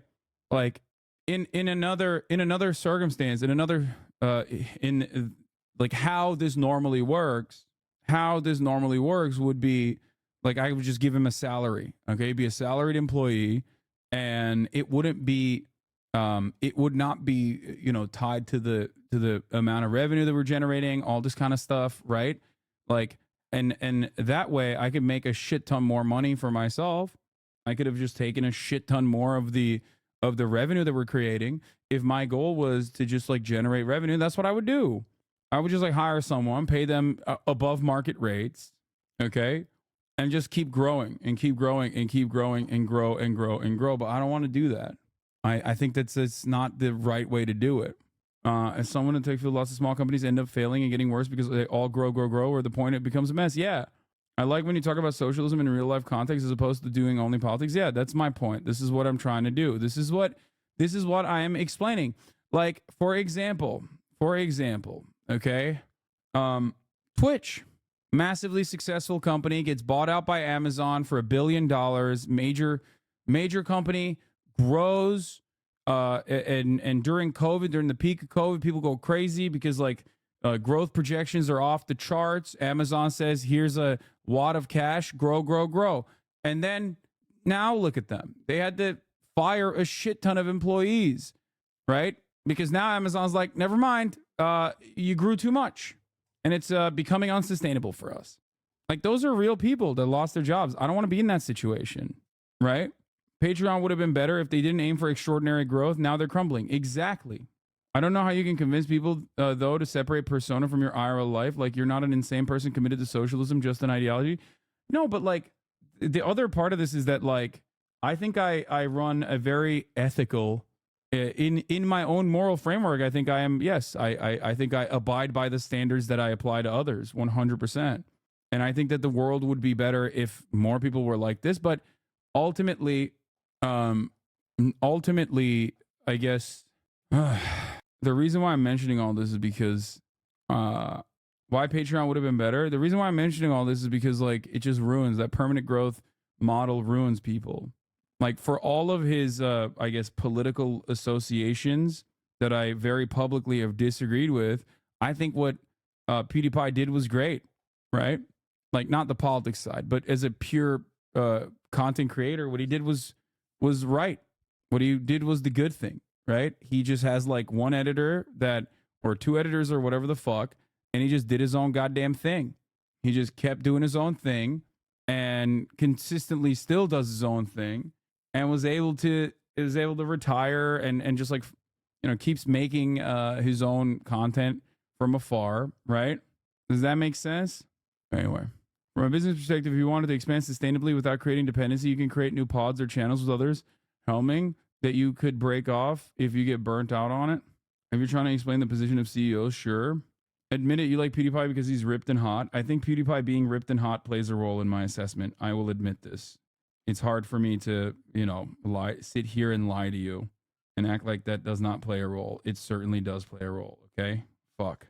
Anyway, That's where I'm kind of at, or have been at. I feel like everything online is slowly converging towards the boring, bland, gray middle point where everyone just tries to maximize retention, views, and this metric and that statistic, which just leads everyone to like the same end product, and it's become beyond saturated. For me and my own creativity, I just don't enjoy where this is going. So, creativity and homogenization. This is another challenge under capitalism. We are all unwilling subjects of the profit motive. YouTube is an inherently creative job. You're producing art or content or entertainment or whatever you want to call it, but your base consideration has to be financial stability. There's a reason most YouTubers don't do it full time, and those that do have to supplement their income with Patreon, link below, please, love of God, link below, or sponsorships, or sell. What you were describing by talking about sustainability is actually what some old small business owner right wing actually want, but are too dumb to understand it. Yeah, I think so. Selling LUT packs or like doing this makes me happy. Okay, you know what wouldn't make me happy if I was doing other shit. Growth would require me to do other shit, specifically managing others, managing their behavior, managing like my expectations from them. I don't want to do that. That's a totally different thing that I'm not good at. That's why I would always laugh at people when they were like, hey, Hasan, why don't you build a cooperative? Which I, of course, ironically ended up building, by the way. And those guys didn't shut the fuck up about it. They're like, oh, you claim to be a socialist, but here you are not building a cooperative. I did. And now they're still fucking chirping. Turns out, guys, their commentary did not revolve around like holding me to account to maintain an ethical business. Okay? Online classes. When you're doing YouTube as a side project, you can afford to make the videos you want. But when this is your full-time gig, like it is for people making these goodbye videos, your art has to take a back seat to putting food on the table. That's a tough pill to swallow for people who are genuinely invested in creating artistic or thoughtful things for their audience to enjoy. No one starts out making money on YouTube. It is always first a labor of love. But as soon as your channel gets verified, the calculus changes. Now you have to figure out, okay, do I want to keep this as a side project, or do I want to build this into something that can pay the bills? And even if you decide on the former, sometimes your channel will grow and become financially stable anyway. And then it's really hard to turn down leaving your dead-end job to focus more on the work you enjoy, which then becomes a job, which then requires you to play by the rules of the YouTube game to continue growing, staying relevant, and making a living. It's the trap pretty much every successful channel falls into. But there's another aspect of creativity under capitalism that's worth exploring. There's this concept called enshittification, sometimes called platform decay, coined by writer Cory Doctorow in November of 2020. Good faith question. Why can't these YouTubers hire more staff to help them? Money, complexity. I think they already have. I low-key, or I guess not low-key, but high-key think that the reason why they're quitting is because they have hired more staff. And the dynamic of their content creation has shifted away from being a pure content creator and doing it for fun to a manager, a business owner, a CEO, if you will. And that shit's boring as hell. Okay? Now, of course, that's me. That's my assessment on it. Yeah, I might be totally off base here. Okay? I might be completely wrong. Well, they're getting paid for it. No, I know. The difference, by the way, the difference is like these guys have the opportunity to be able to like publicly quit. Do you see what I'm saying? Like quit and still make money. They're just informing their audience that like they're going to take a back seat and they don't want to like keep being the face of the product. You know what I mean? Are you not afraid of not growing in some ways that will make your project fizzle out? Not really. I don't know. I have the capacity to adapt to my circumstances. I think that like, you know, the numbers that I'm at right now, 21,000, are actually around 10K lower than where I was for the past couple of years at this point. My average was around 30K. Now my average is around 20K. Back in the day, this would have like absolutely wrecked me, destroyed my brain. I would have been so sad. And at first I was actually upset about it, but I adapted. You know what I mean? That's it. It's like, it's my mentality. Your numbers increase a lot during election time. No. And people say, oh, it's election time. It'll be better, buddy. I promise. Like blah, blah, blah. It's like, it doesn't even matter. It don't even matter. Right.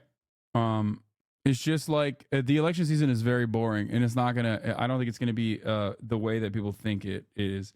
How does 30K versus 20K factor in total unique viewers, not just concurrence? People are growing older and getting into more demanding jobs. Yes. I think like part of the reason why my numbers have gotten smaller this past year is because one, election cycle, boring, nobody cares. Two, people don't really watch as much. Like people don't watch streamers as much as they used to, obviously. And last but not least, one of the more important factors is that people get older, they cycle out. A lot of people do stay because of the nature of the content that I make. But if you don't have a steady supply of newcomers to the fold that you're bringing in through collaborations and other things, your audience is going to inevitably burn out as well. This is like burnout is not just on the Twitch streaming side. Even the Twitch watchers burn out usually. Sometimes they go to other content creators, or sometimes they just leave the platform altogether inevitably, right?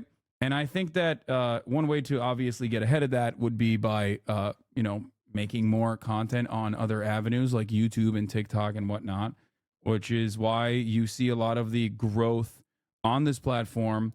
The new content creators on this platform are those who have popped off big time on YouTube Shorts, like that pirate guy, or those who have popped off big time on TikTok, like Handsome Fella, Jinxie, KCO, these guys, Kai even. Like these are people that have a steady flow of like constantly reminding people like, I'm here, I'm live, this is what I'm doing. Isn't that crazy? And I think that's what it is. The pirate software guy, yeah. I think that's where it comes from. 22. Enshittification refers to the tendency of online platforms like Amazon, Facebook, Reddit, Twitter, and YouTube to act as a predatory, two-sided market. Here's how Dr. O describes the process. Here is how platforms die. First, they are good to their users. Then, they abuse their users to make things better for their business customers. Finally, they abuse those business customers to claw back all the value for. So you're saying you turn from a political streamer to a variety streamer as it doesn't matter? What? No, I was always a variety streamer. What I'm saying is when I get burned out of like the consistent politics, when it like starts impacting me, I can always like tune my content to, I can always tune my content back to like more fun shit. For themselves. Then they die.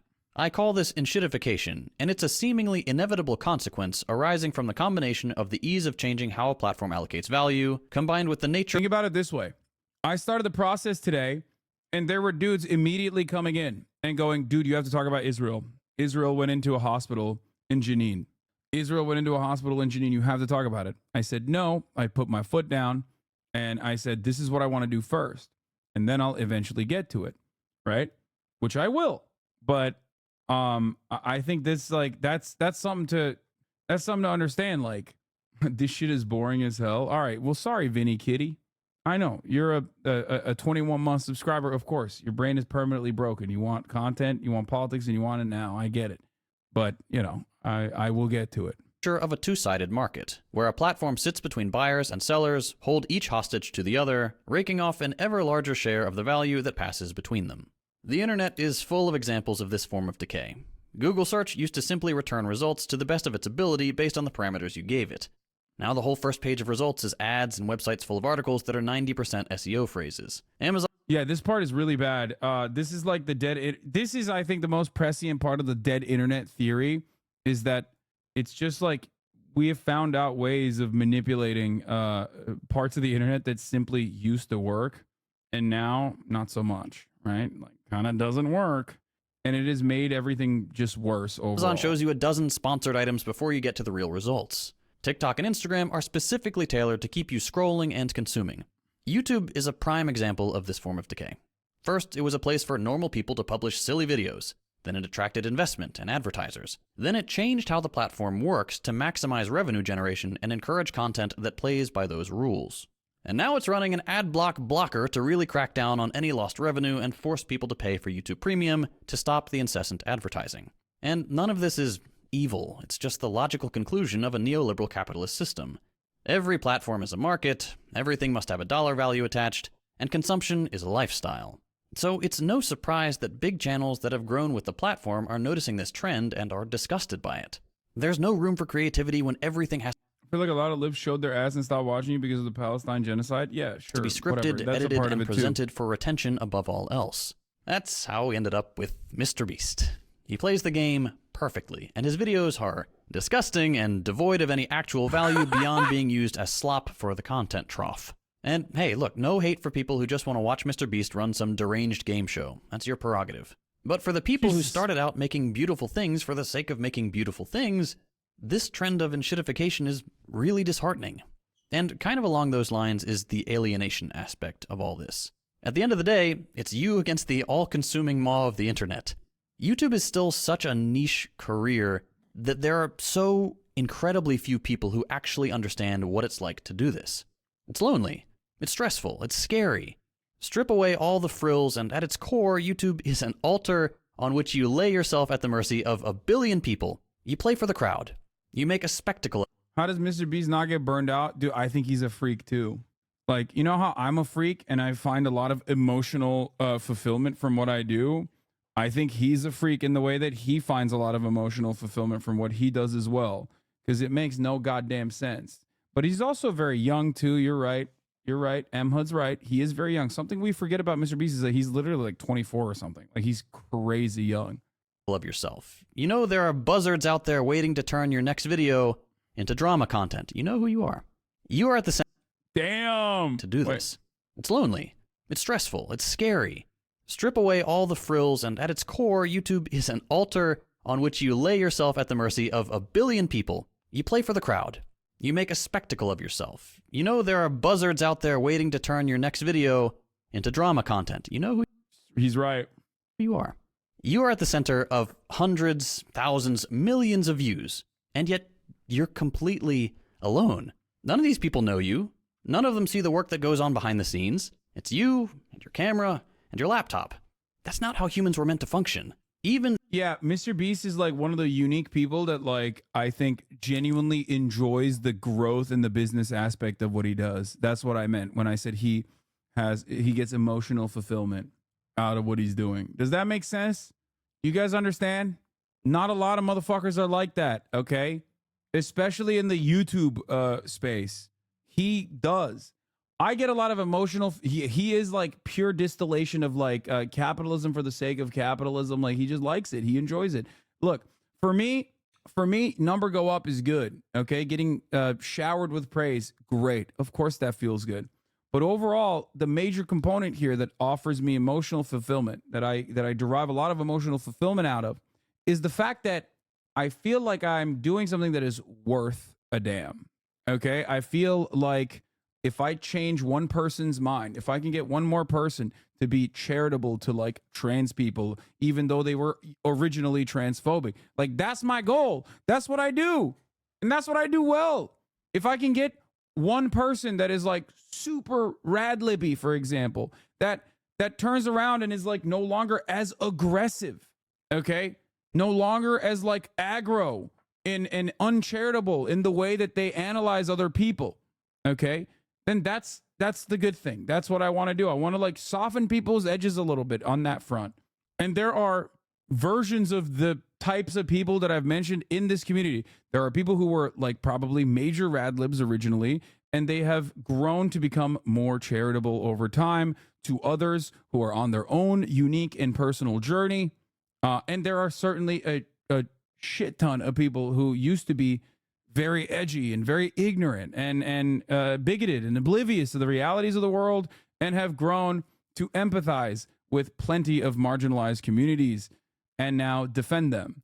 That is my goal. Okay? That gives me a shit ton of emotional fulfillment. When I went to Austin and that dude that showed up with the DSA badge, he's in the chat somewhere, I assume. The dude was like, look, he's a union worker. He joined a union. He joined the DSA. Like, that's huge. Okay? And there are plenty of people like that in this community. Okay? That's why I do what I do. And that's what reminds me of when I meet people like that in the meat space. That's what reminds me of the fact that, like, what I do kind of matters a little bit. I was Albanian and you made me realize I was Turkish. Yes. Good. These large channels face alienation to some extent. They often grow beyond the capabilities of one person, and that person then relinquishes creative control of the content in order to run the business side of things, separated from their own art for the sake of playing the profit-driven YouTube game.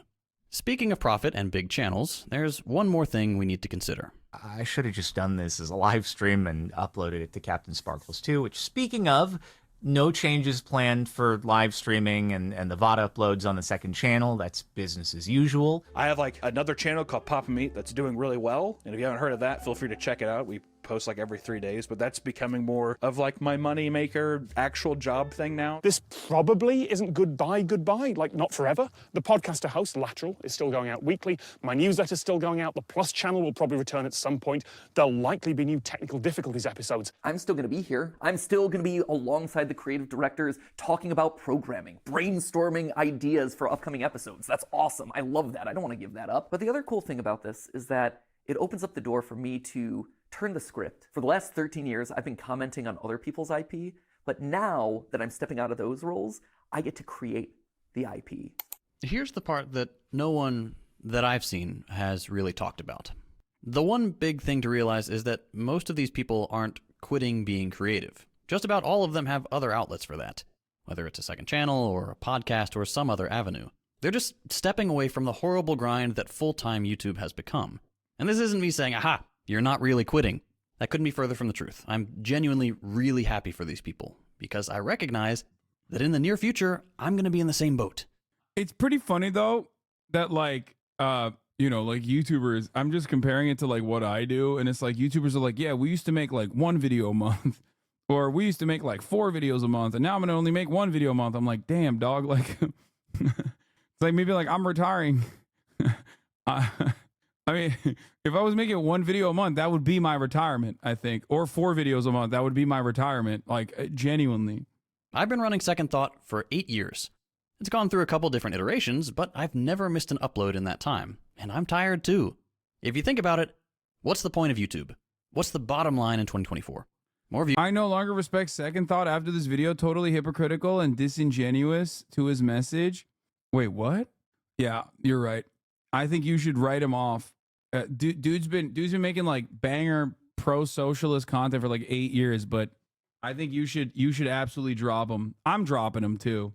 Okay, I'm dropping him. It's over, dude. I bet you he's not even subscribed to Avoid the Top of the Hour ad break. Okay, I bet you it's over. It's done. Okay, it's done. It's over. That's right. If you come at me like that with some fucking bullshit, try to debate me to get me to look at what you are saying so that you can try and fucking sneak in a little ad break there, I will steal that from you. Just like you should steal your wife's boyfriend's Amazon Prime account and connect it to your Twitch account so you can get 1 free Prime subscription a month. Calm like a Tom, thank you for the 10 gifted Lily Chaos God, thank you for the 5 gifted Emma. I think if most big YouTubers who don't stream had to sit in front of 20K people for 8 hours a day, 6 days a week, and reply to mostly just the mean ones, they would genuinely kill themselves after a little while, or at least want to. I think most people would do that. Not just like YouTubers in general. How often do you stare into the retirement abyss? No, man, I hate this. The thing is, guys, I just described it to you. If I hold up if I hold up my trips that I've taken over this past couple of years, right? My favorite trips were Japan. Why? Because I got to experience Japan. I got to do a shit ton of cool stuff. And I got to actually film a lot of it, okay? I went with my friends who also are content creators as well. And we went and we made fucking awesome content. It was sick, okay? It was incredible. As opposed to like a situation where I had no obligations whatsoever, technically, when I went to Italy with my family, okay? That I did not enjoy at all. To me, work doesn't feel like work. To me, work makes me feel good. Views, more money, more recognition. The information you're trying to get across, the message you want to send, that takes a back seat. I know a whole lot of channels in the education niche that have transitioned from making videos they think are interesting to making videos they think will perform well. And when that works, you scale up. You hire a couple people, then some more. And then suddenly you're Linus Tech Tips with an army of employees, and now you're just running a business. Okay, bud. Anyone here can sit in front of a bunch of jabronis and run ad breaks at the top of the hour all day. Come on, true. Okay, so why not stop? It's one thing to step back from gaming content or infotainment or gear reviews, but it's a bit more challenging when you're making ideological content. Yes, obviously everything is ideological, but you know what I mean. I make content designed to get people interested in socialist ideas. My main objective is to get people over that initial hurdle of socialism bad and funnel them into organizations to help build class consciousness and dual power. Not to pat myself on the back, but I think I do a pretty good job of that. I've gotten a bunch of really nice messages over the last few years from people who have gotten involved in organizing because of my videos. Yeah. And it's really hard to justify stepping away from that. I'm not under any illusion that my channel is the only thing driving Western viewers to get organized. There are so many fantastic channels that do excellent work. But for better or for worse, Second Thought is the largest channel in this niche, which means I have at least... Excuse me. Hello? That's... Dude, excuse me? Sorry, what? I guess he just means like in the YouTube. I guess he means YouTube, right? And not live streaming, I assume, you know. Somewhat of an obligation to keep doing this work. And don't worry, if all this sounds like I'm quitting, I'm not going anywhere, I'm just thinking out loud. Most of these YouTubers retiring are from massive personality channels. They've made their money, they can ride off into the sunset, and more power to them. That's great.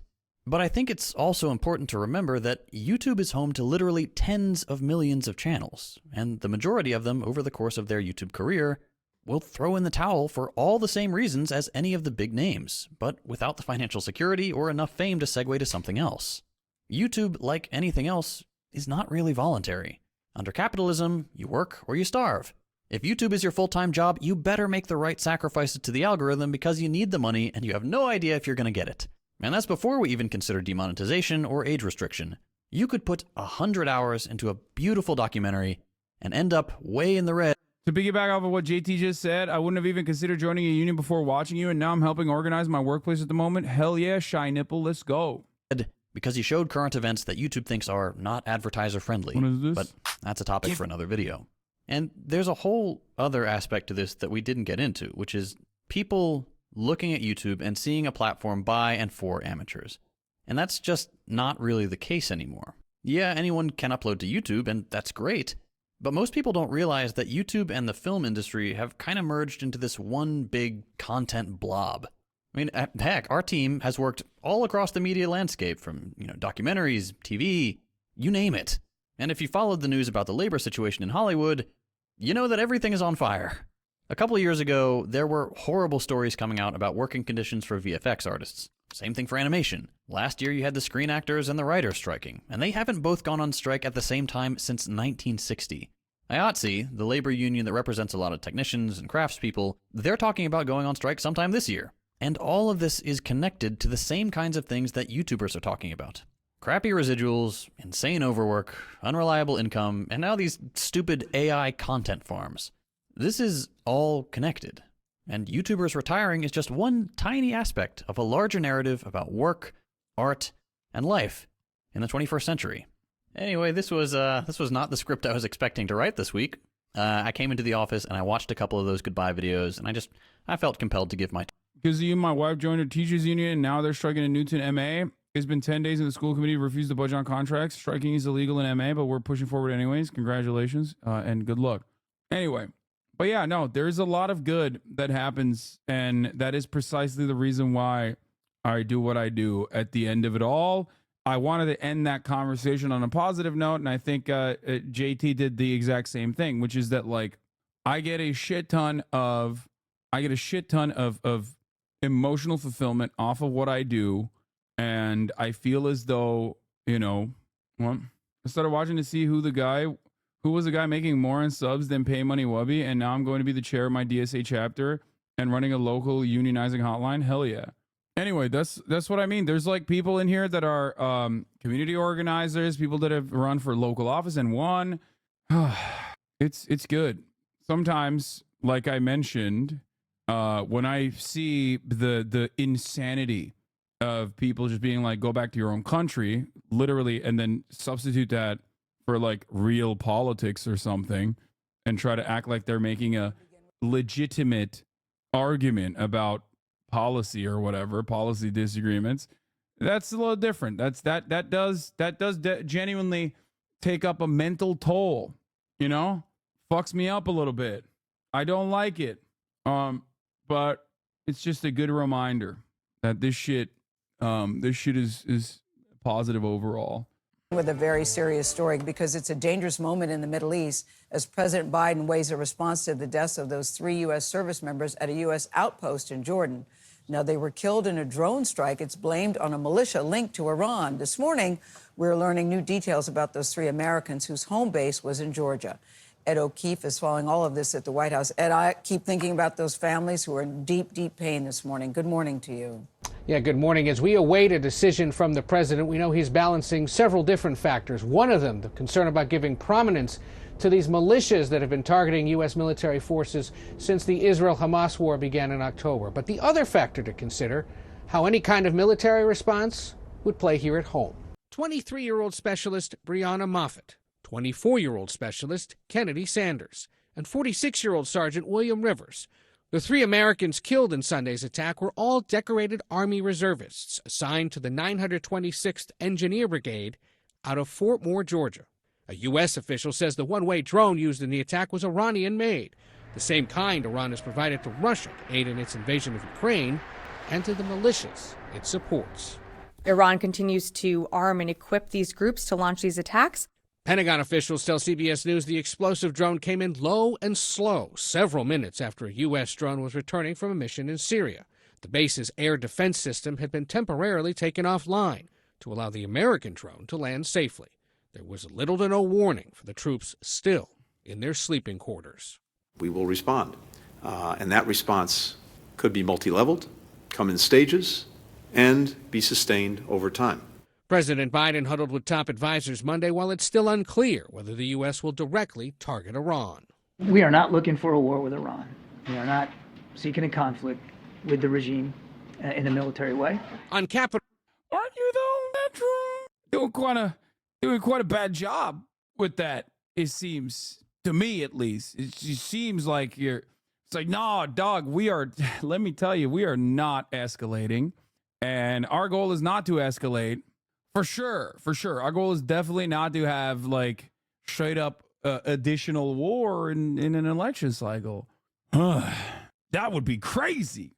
Like, anyway, this stuff has been going on for a while. The back and forth, the pot shots, right? Troop presence in the region obviously decreased, but the ones that remained, specifically like protecting oil fields and whatnot, do definitely regularly get pot shots from, I guess, Iranian-backed militias in the region, in Syria and also in Iraq. Anyway, Capitol Hill, some Republicans say the militias responsible should be hit with force. These are the tentacles of Iran, and we need to hit the tentacles hard to send a message to Iran that the United States will not tolerate attacks on our troops. While some Democrats are urging caution. We are increasingly getting pulled into a wider and wider war in the Middle East, and I think we have to be extremely careful about what our next steps are. Now, there have been some notable comments from the Secretary of State, who said yesterday that in his view, the Middle East hasn't been in such a dangerous situation in at least 50 years. Those are comments resonating this morning around the world. As for the president, he hasn't said much more yet about the attacks since briefly commenting on them on Sunday. Today, he's keeping a decidedly... What are the chances Trump de-escalates this? Trump is not capable of de-escalation. What are we talking about? Donald Trump has never de-escalated anything, okay? As I reiterated many, many times over, the only reason why the Iranian situation did not become worse when Trump assassinated Qasem Soleimani was restraint from the Iranian side. That's it, okay? For one reason or another. But things could have gotten significantly worse. I guess COVID kind of was a factor. But the idea that, like, Donald Trump would be de-escalatory in the Middle East is a silly one. My criticisms of Joseph Robinette Brandon revolve around his continuation of Trump's foreign policy. Okay? I guess with the one exception, yes, DPRK relations, Donald Trump was actually decent with that. That's true. Something that I readily admit. Political schedule with fundraisers scheduled in Florida. Yeah, he is also, Brandon has also said he has decided how to respond to the attack in Start Jordan. with the breaking news. Here's President Biden speaking to reporters at the White House just moments ago. Yes. I do hold response. I don't understand why they always have to do this next to the goddamn helicopter, man. Why? I genuinely don't know why they all, like, is there a reason? Is there an actual fucking reason? This is one thing in all my years of political commentary and coverage. I have never understood why we always do this. No, this is not a Joe Biden specific thing. Chat. This is not only exclusive to Joseph Robinette Brandon. Donald Trump did this as well. I think it's just like, it's very weird. It's very weird that they just like basically do these kinds of impromptu press briefings right next to the goddamn helicopter, and it's impossible to fucking hear this dying old fool, okay? Shit. Because he never does a press conference, so this is the only time press can ask him a question. Trump did more press than Biden does. His staff doesn't let him. Trump did more press than Biden did, but he also still did the helicopter thing. I just think that it should be not allowed. It is my least favorite thing that is commonplace. I just despise it. Responsible in the sense that they're supplying the weapons to the people who did it.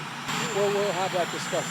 This could be one of the most consequential decisions of Joe Biden's presidency so far. I want to go straight to Arlette Saenz at the White House. Arlette, you were one of the reporters there talking to the president. I'm curious at what point you would say some sort of military response is warranted. I don't know. I am a firm believer in de-escalation and diplomacy. So there are very few. No. I understand that. I think your question is valid. I think that there are very few instances where like military escalation is not warranted. I think military action is fine as long as it is a defensive posture. That's an understandable thing, right? You're not supposed to fucking sit back and expect the larger superpower to come and destroy you, or even the smaller power to come and attack you. But I think that like we have I think that that's it. It's like the offensive capabilities, in my opinion, are oftentimes just completely unacceptable. Does that make sense? Now, having said that, there are obvious exceptions to this rule, but that would be like state-on-state violence, or that would be like a Hitler-style situation. You know what I mean? Now, if we're making a comparison in modern day to a Hitler-style situation or a state engaging in this sort of thing, I don't know. I just Israel comes to mind, or Saudi Arabia comes to mind with its actions in Yemen, or UAE comes to mind with its actions in Yemen. But I don't believe in like physically and forcibly bringing them to heel in that situation either. You know what I mean? Russia is another example as well. But like Ukraine's defensive posturing is totally valid. You know what I mean? like I've said this since day one, that yes, Ukraine, of course, has a right, a duty, and a moral responsibility to defend itself. Okay? Like, yeah, no shit. But that is a defensive posture. So I don't know. There are instances where like military action is understandable, but in many of the cases where America is involved, because it is the global hegemonic superpower that dominates the entire planet, that has its fingers in everything that's going on, I feel like you gave up on Ukraine aid, so I think you would give up on aiding other countries. No. I said that Ukrainian aid should be conditional. I think that part of the reason why Ukraine continues to fight is because the United States of America does not tell them, like, okay, we have to make sure that we avoid further conflict that will end up killing a shit ton more people. And by that, it's not even conditional. It's more so saying, like, I think that the United States of America controls what level, like what bandwidth Ukraine has. This is true. It doesn't matter if you disagree with me or not. It doesn't matter what you say about like Ukrainians and their own autonomy and their own personal beliefs and their own personal expectations. If Ukrainian needs were actually the emphasis in this conversation, then there would be a no-fly zone over Ukraine that is implemented and controlled by NATO forces, right? But no such thing exists. It doesn't exist because obviously there are limitations to what kind of help we will offer Ukraine. And our motivations has been quite clear. As far as Ukraine goes, our motivations here in the United States of America have been quite clear since the beginning. It is to just, tell Ukraine, oh, we're going to do everything. We're going to do everything for you. We're going to do everything for you. Trust me. Just keep going. Keep fighting. Keep fighting. Keep fighting. Keep fighting. And then not really offering Ukraine the help it wanted, and basically writing it off as though this was a phenomenal return on investment. We pulled, and I said this back then as well, we pulled the same shit that we did with the Kurds. America does this all the time. Okay? The United States of America does this all the time. If you were to think that the United States of America actually has a consistent moral position and isn't just simply using sometimes righteous causes for their own ends, okay? Because Ukraine defending itself is a righteous cause, is a just cause, is the moral one, okay? But America's involvement and America's interest in Ukraine is not a righteous cause, no matter how hard they try to present it that way. But America consistently claiming, like, we got your back, don't worry about it. Do your thing, okay? Do your thing was genuinely devastating for Ukraine. It just like, it heated up the conflict further, and Russia took over even more territory as a consequence in that they were able to like successfully push into eastern territories and plant themselves there. Are you saying it is not righteous because it's not enough? Wait, what? No. Ukrainians and their emancipatory needs are just.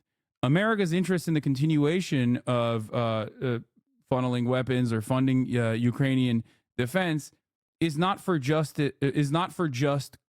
reasons. Okay, what do I mean by this?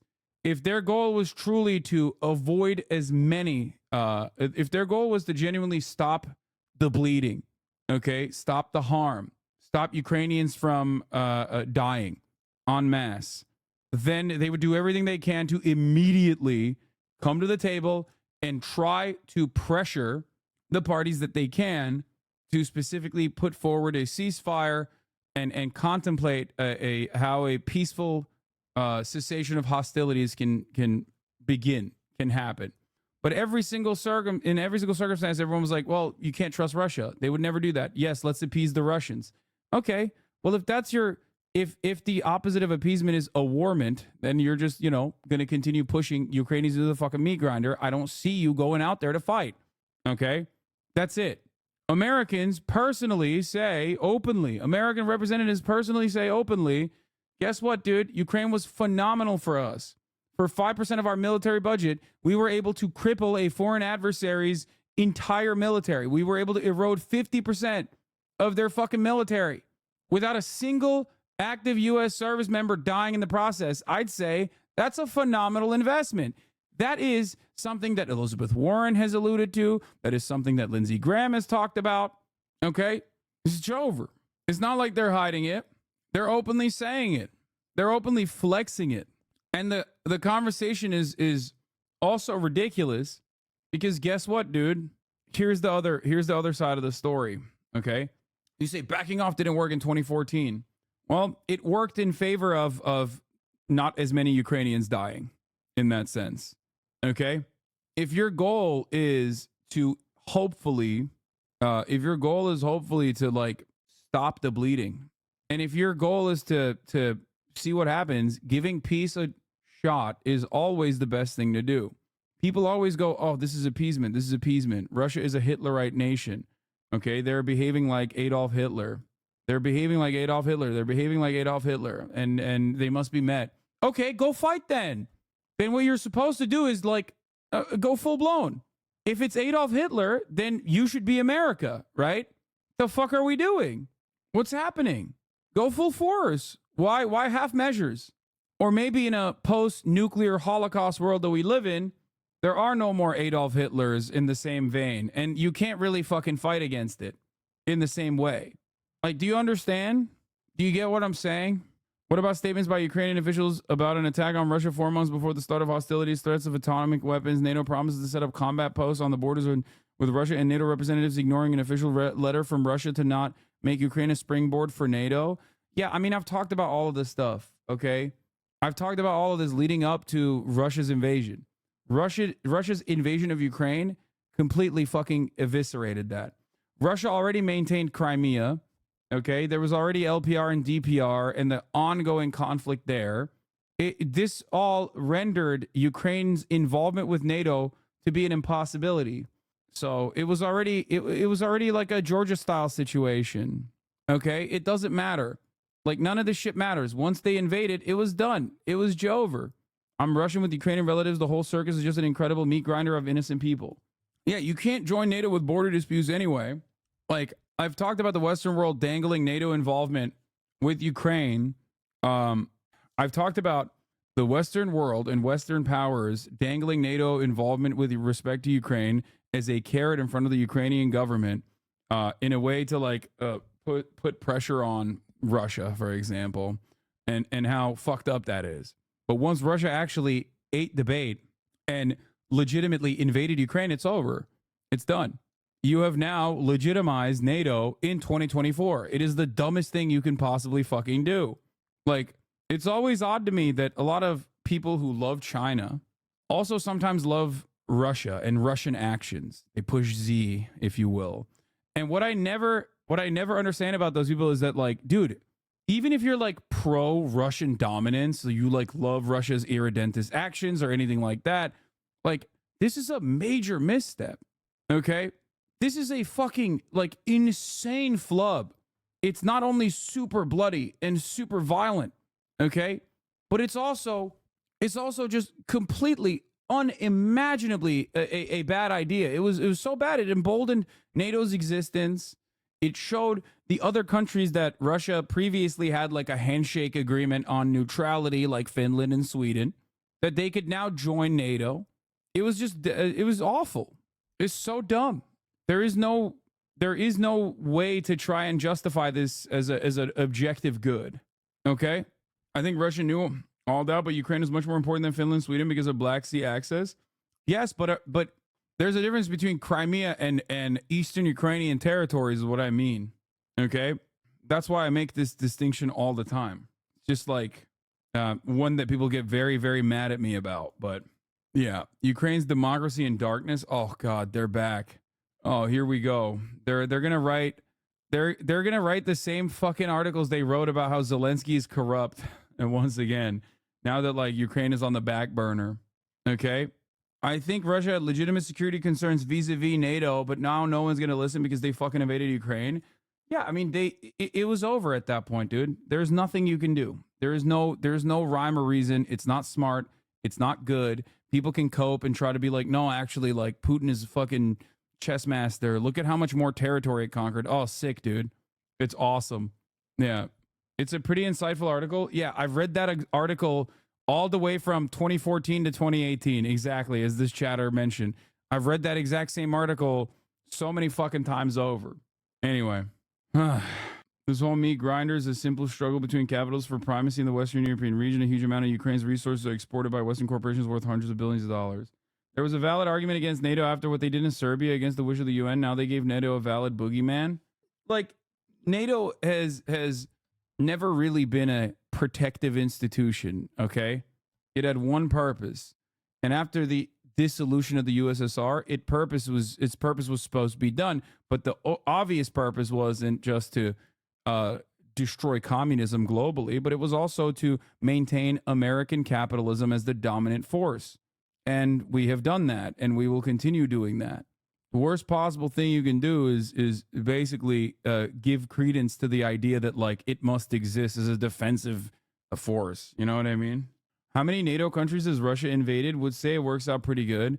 Yeah, dude. That's why I always keep my elephant mace right next to me. After all, how many elephants are attacking me on a daily basis? 0. Like, get the fuck out of here. Yeah, NATO is so good. I love it. That's why, like, think about current Libya. What an awesome place. Thank God for NATO. Anyway, Libya is not in NATO. Don't be daft. Wait, what? That's so funny that you said Libya is not in NATO. I know. Yeah, Libya is not in NATO. There you go. No fly zone for Libya. Look how well that panned out. Anyway, as far as like talking about Ukraine and all this stuff, I don't know how the fuck I got here. I don't know how I got here. I don't know what I was talking about. The brain rottedness of defending NATO and they're actively perpetuating a genocide. I mean, hey, dude, tell them why Crimean independence was thwarted in 1992, 1994, and after by Ukraine and why it was legitimate. Debate lords derailed you. They want to avoid talking about Jover. Yeah. Well, Ukraine is also a bit, the responsibility of Jover too. Obviously, the major responsible party here is definitely... Oh, is there a time when military action is justified is how we got here. Thank you for keeping me on message and on point, Elite News. As far as Ukraine goes, I am an advocate for cessation of hostilities, just like the same principle holds for Palestine. Okay? We're not going to fully dive into all the things that are wrong historically with NATO, but, beyond the couple different examples that I just mentioned here, as far as like military action goes, or as far as like what America could have done in Ukraine, we could have been a little bit more realistic with like what our genuine goals are, okay, and pressured Ukrainian authorities to be like, listen, we have to very quickly nip this in the fucking bud. Bring together multiple countries from the European allegiance, from NATO countries, to the table alongside Ukraine as a representative of Ukraine. Bring China and Russia on the other side, and create terms and conditions for a manageable ceasefire. This was kind of initiated in Antalya, as I've talked about before, a couple months into the invasion. It fell apart, and since then, thousands more have died. And the meat grinder, obviously, Ukrainian civilians, but also certainly Russian conscripts and Ukrainian soldiers as well. And now that meat grinder is getting to a point where, there is not enough human beings to throw into that meat grinder on the Ukrainian side. Okay? Still, people in Ukraine are fighting against the Russian dictatorship. Why should they have to live under a dictator that has been killing them? Wait, what? I don't think they should. I don't know what you mean by this. I don't believe that at all. My point always has been, okay, if Russia doesn't abide by the standards of a ceasefire, you put forward conditions that are that have to be met. Okay, you continue with the fucking war. You continue backing Ukraine. That's what we've been doing since day one anyway. Why not see if there is a way to engage with Russia and implement a ceasefire? It makes no sense. Ukraine was not exactly in a good situation before the Russian invasion, and it's only gotten significantly worse. Okay? Thank you, Sean the Black, for your raid. Hope you had a good stream, and congratulations on getting nominated. Doubtful. Think Russia really wants to annex it, even though that is impossible? Okay, but if that's the case, then you just go back to step one that we're at already. Does that make sense? An international council has already been collected in 2014 in Minsk regarding Ukraine. Germany and France legitimized the agreement. Only then, in 2021, Merkel admitted that it was going to give the Ukrainians time to prepare for war with Russia. Okay, but what I have mentioned as far as the Minsk agreement is that there will come a day when we look back, okay, from the future. I don't know what Ukraine will look like at that point. I don't know what Russia will look like at that point, but we will look back at that and go, holy fuck. Imagine if we were able to force Ukraine and Russia to abide by the Minsk agreements. One or two, doesn't matter. Think about the unimaginable death toll and the destruction that one of Eastern Europe's poorest countries has withstood. That's it. And it's also odd that we have this conversation still. It's odd that we have these conversations still. By the way, Russia also did not abide by the agreements. Yes, I know. But you know who else didn't abide by the agreements? Fucking Ukraine. Like, that's what I'm saying. As long as Ukrainians are willing to fight, we should support them as much as we can. Okay, well, here's what's going to happen. It's already happening. What's going to happen is already happening. You're going to see less and less interest in Ukraine and less support for Ukraine. And Ukraine is going to go the way of the areas that are still controlled by the Western sphere of influence backed Ukrainian government are going to be picked apart piecemeal for Western capitalists. Okay. And sure, there will be some money opportunities there, but a tremendous amount of exploitation. And then the rest of it will be annexed by Russia in a permanent fucking war situation. That's what's going on right now. Do you think this is good? Like, it doesn't matter what we say and what we think in this situation. America's going to do what America does anyway. But if you want to hear what my perspective is on this matter, that's what I think. That's what I believe. I think that it's much better to have been as realistic with Ukraine right now as we are right now many fucking months ago. At which point, every single person that died in that time frame would not have fucking died. Okay? I agree with you, but if Ukrainians don't want that, what can we do? You have debated these folks. They will not move an inch. I know that. I understand that. So good luck to everybody, okay? That's it. If you ask my perspective, that's my perspective. If you are like, no, you don't understand, like, we have to abide by their interests because this is the moral position. Well, if it was about morality and if it was genuinely about killing Hitler, okay, if Putler is Hitler, then there would have been a fucking no-fly zone over Ukraine and nukes would be flying all over the place, okay? We're in a holding pattern as things get worse and worse every fucking day for Ukrainians as people basically forget about Ukraine altogether, partially because we are too busy funding a fucking genocide in Israel. One of the main issues on the other side in achieving a lasting ceasefire is also Russia and its objectives not being met, such as the full annexation of 4 oblasts, which is not currently achieved and which will mean they are not interested in a ceasefire anytime soon, as highlighted by Russian officials in the last few weeks. But I understand the logic. It's sad people brand you as a pro-Russia when you suggest such things. Yeah, it's just ultimately, I think that ultimately, no matter what our framework is here with Ukraine, Ukraine is going to go whichever way it's going, and America is going to offer less and less support as the posturing whittles away, and all of those pro-Ukrainian Andes, basically all those pro-Ukrainian Andes will slowly but surely take the Ukrainian flag out of their bios. It's already happened. 90% of fucking OSINT Twitter just like moved away from Ukraine almost entirely and moved into fucking Israel, Palestine, or fucking Venezuela for a little bit because they thought like Venezuela was going to invade Guyana or something. You know, they're just moving away. They're moving away from Ukraine. It's no longer the sexy thing to cover. It happened literally very publicly, okay? It happened in the most, like, in the wildest way possible. My point is, almost every single thing that I've said with respect to Ukraine and Russia, with the exception of Russia will never invade Ukraine, that's a fucking insanely foolish choice, has been correct. And America is responding in the most predictable ways possible. This is how it always works. I was talking about the same thing in the beginning, how Ukraine was going to be bought up for pennies on the dollar. And domestic and foreign policy being dictated and trade policy dictated by America to Ukraine. The response, I get called a tanky and Votnik, whatever the F that means, law. And basically Zelensky was going to be used as a rag to wipe the blood out of the new goodies. Sorry to put it that way, shaking my head.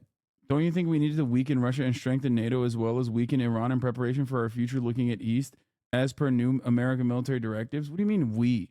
No, I don't think we need to weaken Russia and strengthen NATO and weaken Iran in preparation for our war with China. Okay? No, I don't think that at all.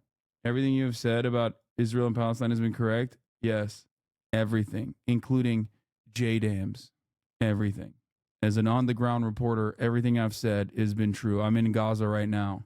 Anyway, is gooning the new meta? Gooning has been the old meta. Remember when they said you were lying and a misinformation agent for daring to say Israel bombed a single hospital that it had bombed 2 days prior? Yeah.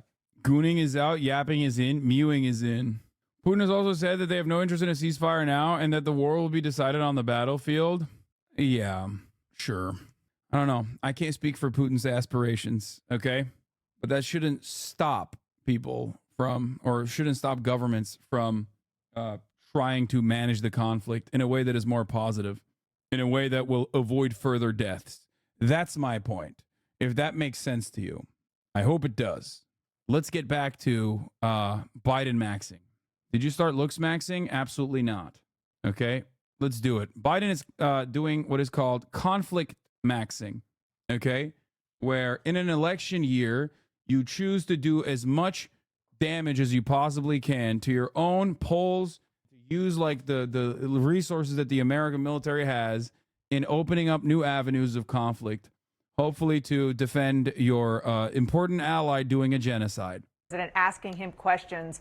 What else did he say?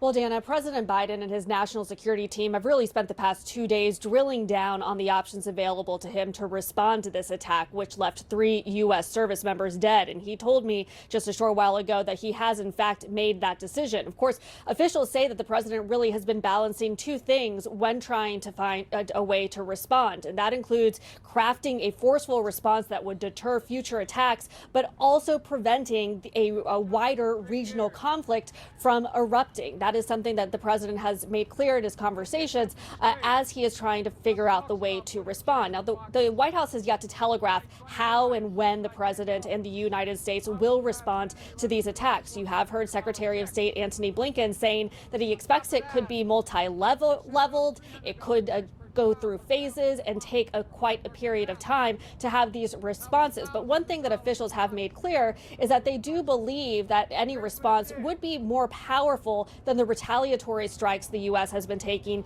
in the past against those Iranian-backed groups in Syria and Iraq. So far, the actions that the U.S. has taken have not deterred these attacks from being conducted. That is something I asked the president whether this time will be different, and he said, we'll see. Now, some of the options available to the president is potentially striking those groups again in Iraq and Syria, trying to target leadership, also potentially launching an offensive cyber attack. But one thing that officials have suggested is that it's unlikely the president will strike directly in Iran, which is something some of his Republican lawmakers up on Capitol Hill have been calling for. But it's clear that the president is facing a very fraught and challenging decision as he's trying to have this U.S. show of force while also preventing a wider conflict from erupting in the region.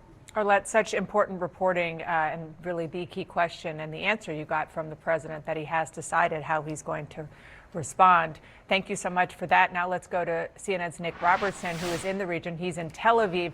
Nick, you have covered the Middle East for many years. Can you just put in context what is happening, what is about to happen? Of course, we're not just talking about where you are, well, Israel versus Hamas, but this broader situation and the potential for it to get even broader if and when the U.S. responds.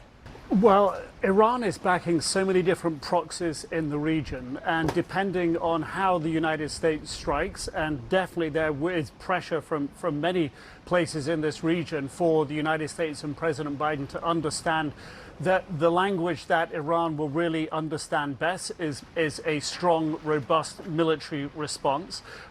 Iran's proxies are in Lebanon, they are in Syria, they are in in Iraq, they are in Yemen, and they've all been militarily active, and they've all been militarily active against the United States and its allies, Israel included, in the region. And I think the stakes are incredibly high. Whatever option the president goes for, absolutely there will be a response, whether it comes direct back from the military in Iran, the IRGC, who just a couple of weeks ago we saw fire ballistic missiles into Syria, into Iraq, and a day later into Pakistan as well. They've shown that they're willing to flex their muscles, or whether the response comes from those proxies that are even more powerful in Iraq at the moment, those Iran-backed proxies in Iraq that are very powerful inside Iraq, are pressuring the government in Iraq to throw US forces out of there. This is, I would say, whatever the president does, it is the beginning, it won't be the end, and it is, in essence, an escalation of a sequence of tit for tat. This will likely be big, however. Yeah, I want you to listen, and our viewers to listen to how the U.S. Secretary of State Antony Blinken assessed the situation. This is an incredibly volatile time in the Middle East. I would argue that we have not seen a situation as dangerous as the one we're facing now across the region since at least 1973, and arguably even before that.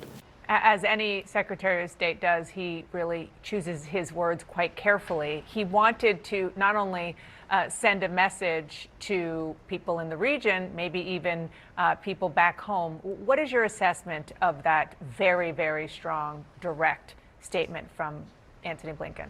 Again, it's something that's shared in this region here as well, that everything is slowly escalating. The anger in the region about what people see happening in Gaza has escalated tensions there. The effort for a ceasefire is underway, but the northern border here in Israel, Hezbollah and the IDF on that border have increasing strikes at each other. The tension is there. Israel has unannounced and unclaimed strikes into Syria.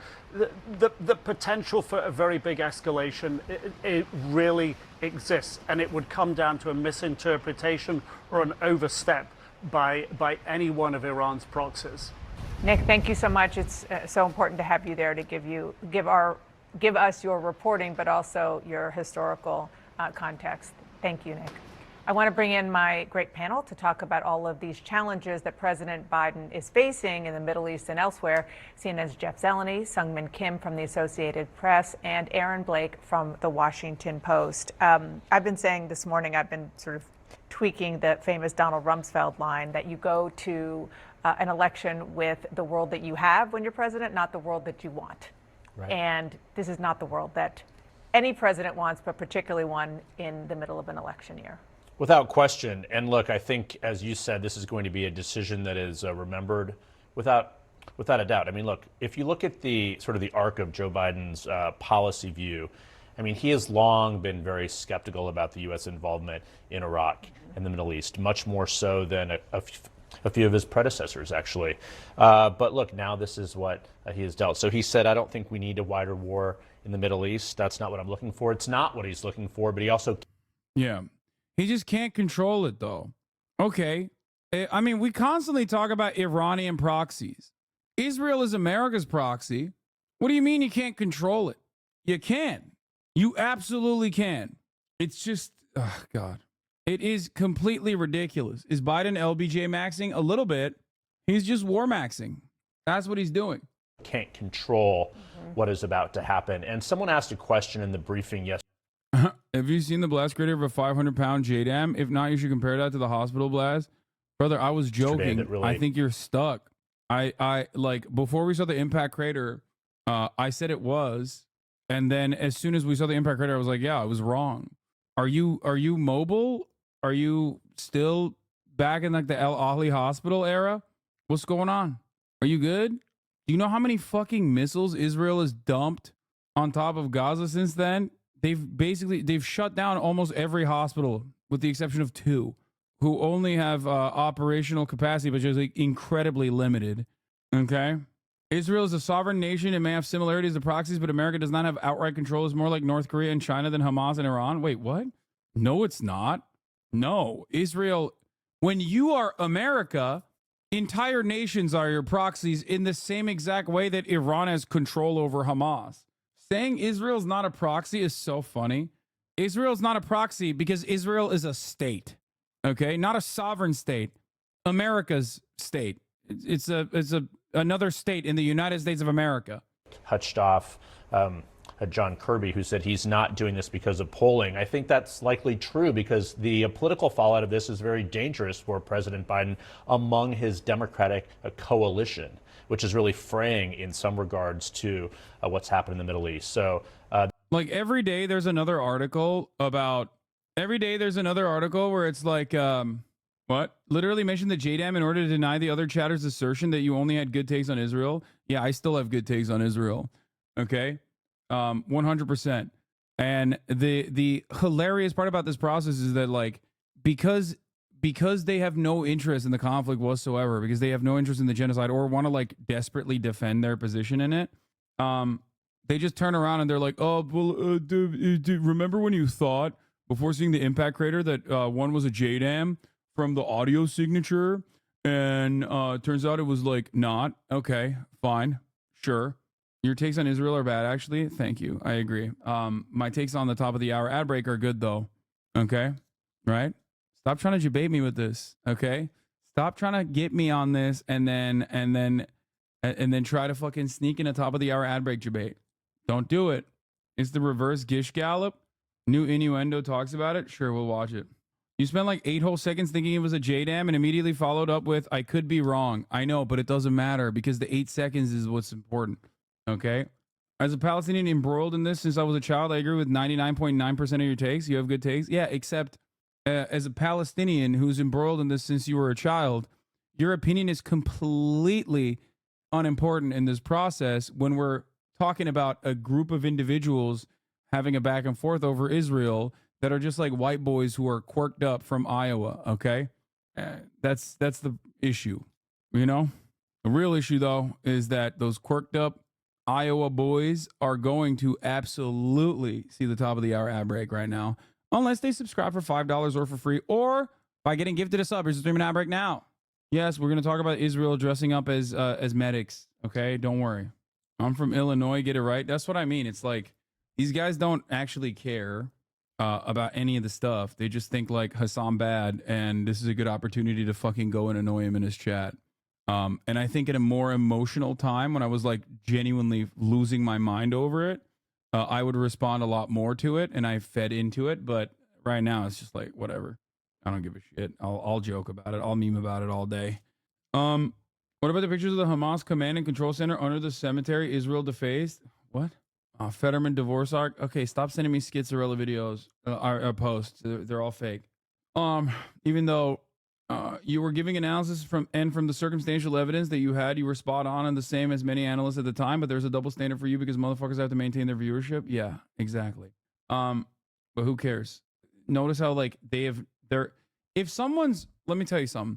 If someone's only opinion on Gaza was like what some YouTuber said or what some Twitch YouTuber said about Gaza one time and nothing else, okay, then they don't give a fuck about anything. They only give a fuck about making content and driving clicks.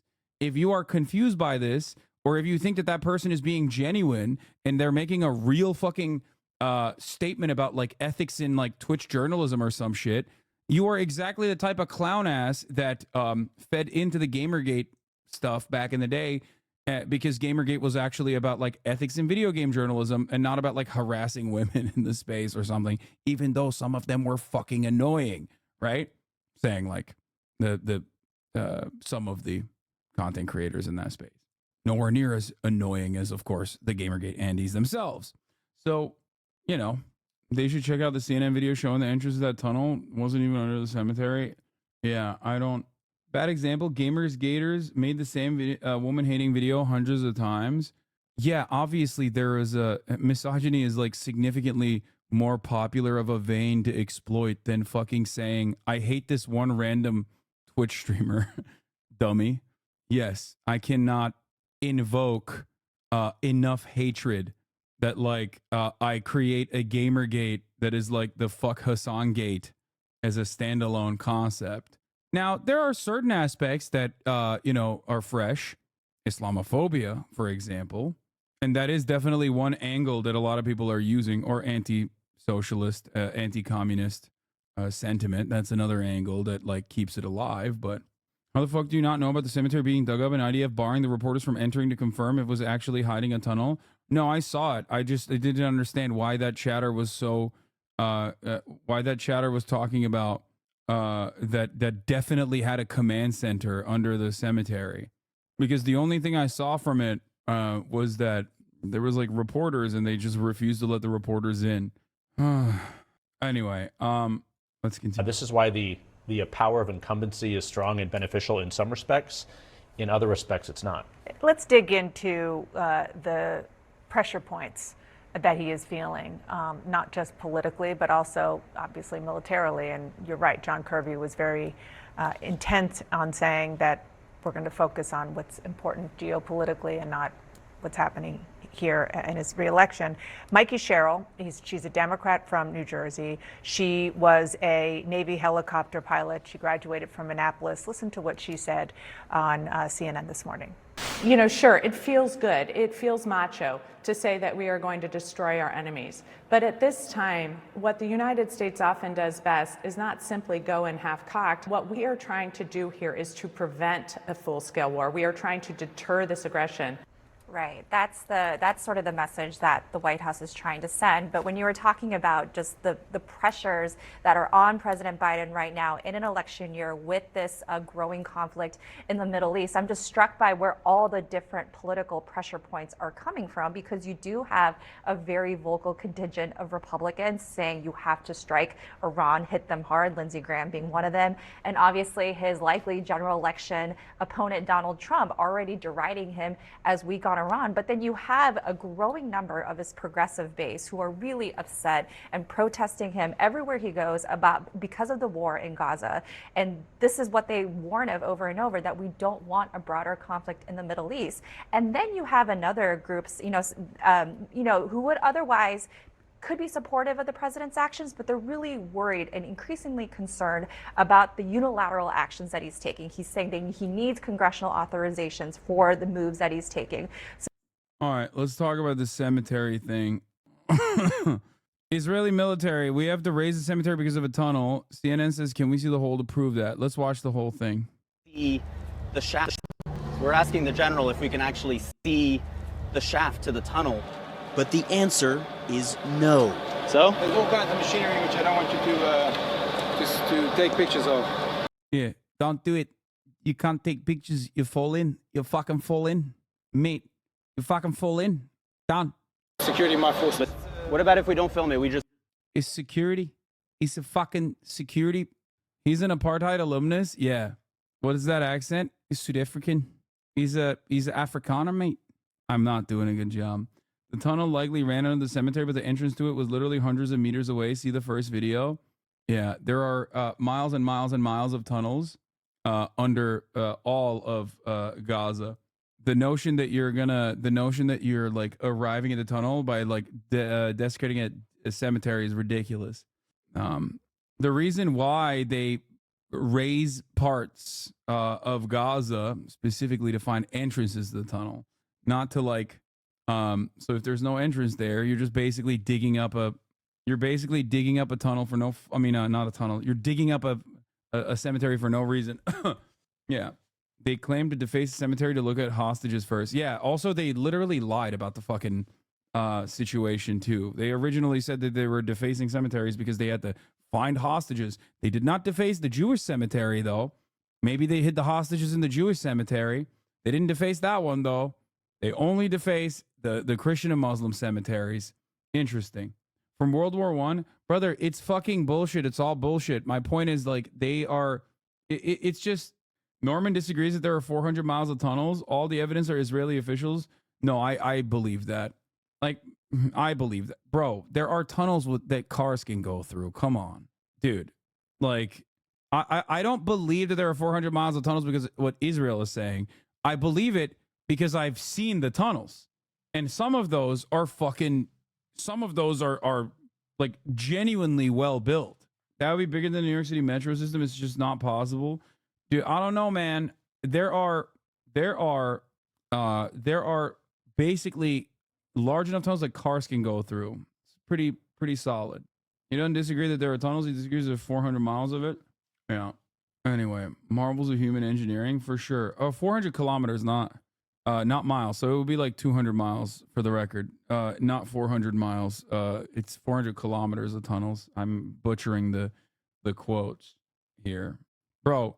Dude, come on. In northern Gaza, in southern Gaza, Hamas has a presence everywhere. Okay, like there's a reason why those red triangle videos are so nutty, and it is not because Al-Qassam brigades are not like walking around with a fucking rocket propelled grenade launcher on their arms, chilling, okay, and like coming up to the ass cheeks of the Israeli occupying force casually. They're popping in and out. It's not 400 miles of tunnels, sorry. It's 400 kilometers of tunnels, which would be like around 200 miles of tunnels. Yeah, they're popping up from tunnels everywhere and shooting them and running back into those tunnels. Yeah. People also think like those tunnels are long. No, those tunnels are long like your intestines are long, okay? It's not like the tunnel system is just like a straight shot. It's probably a grid and also looping too. So like that's why it's around 200 plus miles. So no, I do believe that. Yeah. Anyway. Just look with our eyes. And then you might fall in, the whole thing can collapse.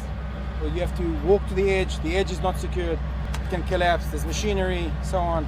It's not something I'm going to take a risk on. Yeah, dude, you can't, dude. If I show you the tunnel, you'll die. If I show you the entrance of the tunnel that definitely is there, you'll die. Okay, please step away from the entrance of the tunnel. This is like, unironically, I mean, this is decent journalism. Maybe there is an entrance of the tunnel. Why the fuck aren't you showing it to the journalists? Sorry. The Israeli military later provided this drone footage showing the tunnel shaft we entered and another one nearby. CNN geolocated the footage using this satellite image. This outline shows where the cemetery once stood, and these are the two tunnel entrances clearly outside the graveyard. Huh. Why did they send that footage in as though they found the entrance inside the cemetery though? This is almost certainly bullshit, but they dropped this footage. The Embassy of Israel in the USA, Hamas headquarters under a cemetery under the Bani Suhaila cemetery in Han Yunis. Hamas like a terror tunnel uses a command center. Okay, I don't believe. Dude, come on, dude. Come on. Bro, they got a command center everywhere, okay? Everywhere. You don't understand. Command center under every hospital, command center under every target. Terror tunnels. These guys have so many commanders. They have so many commanders that it's starting to look like the IDF with the rank inflation. And that's why they need so many command centers, okay? Command and control, Tiberian Sun.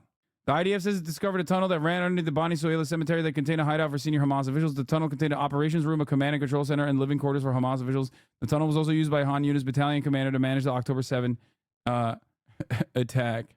Dude, oh my God. Oh. As for the tunnel they say they found here, where the cemetery once stood, the military never provided any evidence. I found a Hamas commander in my cereal box today. Yeah. That's because in Hamas they do horizontalism. So through are all commanders. Yeah. Everyone is a commander, dude. Dude, all things considered, it is genuinely impressive that they've been able to build so many goddamn tunnels underneath while like directly being under siege. Okay. That part is wild. Wild rank inflation in Hamas. Yeah, I don't think there's any rank inflation in Hamas, but it is shocking to me at least. But I think it's yet another testament to the way that man operates, okay? Under the most gruesome conditions, they always end up finding a way to survive. This is a important part of this process that I try to describe to people, and why I say Hamas or Palestinians are not actually a problem that you can solve militarily. You have to fucking deal with this politically. You know what I mean? This is yeah. Elon has a good take here. I think the tunnels footage is probably real. What's really important is that none of this matters. I mean, laughing at the idea that it's a command center underneath the underneath there as well. Just like the command center that they showed for Al-Shifa was ridiculous. They openly admitted that the command center that they had under the Al-Shifa hospital was just a bunch of fucking empty rooms, and the other side of it was directly sealed, as in people had not been there before October 7 and not since. Okay, they openly showed that the supposed command center that required them to siege the largest hospital in Gaza and kill a shit ton of people, okay, was a dud. And then they said the headquarters moved to another hospital. No, I know. I'm saying first they said it was a command center. And then they said, oh, just kidding. The headquarters, it wasn't even a command center. Sorry. They said it was a headquarters. And then they said, oh, just kidding. They actually moved the headquarters to another hospital. And it was just it was a command node. Anyway, maybe Hamas are reporting these command centers to the IDF as counterintelligence. The IDF chooses to report it anyway. No, dude. I think they just don't give a shit. They're just behaving like monsters and then looking for any kind of rationalization that they can. And that's why you always see, look, that's why you always hear suspiciously about like whichever target is getting like media attention. CNN does a coverage a week ago about 16 cemeteries that the Israeli occupying force has desecrated, which is a war crime. Okay? So then what do? 16 cemeteries are desecrated. They go, oh, well, guess what? There was a tunnel and a command structure underneath underneath the cemetery. It's like, okay, there is no reason to ever blow up the cemetery on top of it. Okay? To arrive at the kitchen and the munitions building place over the fucking over the cemetery. The entire point is you go to where the fucking entry point is. That's how you deal with the tunnels, supposedly, which they did. They already found the entry points and the exit points. So they don't have to fucking literally go and raise the cemetery above it. They don't have to do that. Just like Elite News also correctly pointed to, you can't blow up a hospital, and you must not blow up a hospital under any fucking circumstance whatsoever and then claim that there's like, well, there's tunnels underneath it. Ridiculous. Do you guys not understand my point? This is not ample justification for desecrating a cemetery. Your point reminds me of a Rashid Khalidi point from 1985 where he said that the PLO would never hide among civilian populations because they know for a fact that Israel doesn't care and will target civilians, so it's of no strategic advantage to them, so they will to do so, they will get targeted anyways. Yes, and that point remains true to this day, which is why everyone goes, oh, dude, Hamas uses human shields. Human shields only work as a shield if the other party that is doing the devastation has like a sense of humanity, okay? And goes, oops, better think twice before blowing up this school. It doesn't fucking matter to Israel. They've shown time and time again that they don't give a fuck. They don't see the humans in Gaza as humans, okay? That's not how human shields work. Anyway, my point is this. These tunnels have been built many years ago and have been likely utilized.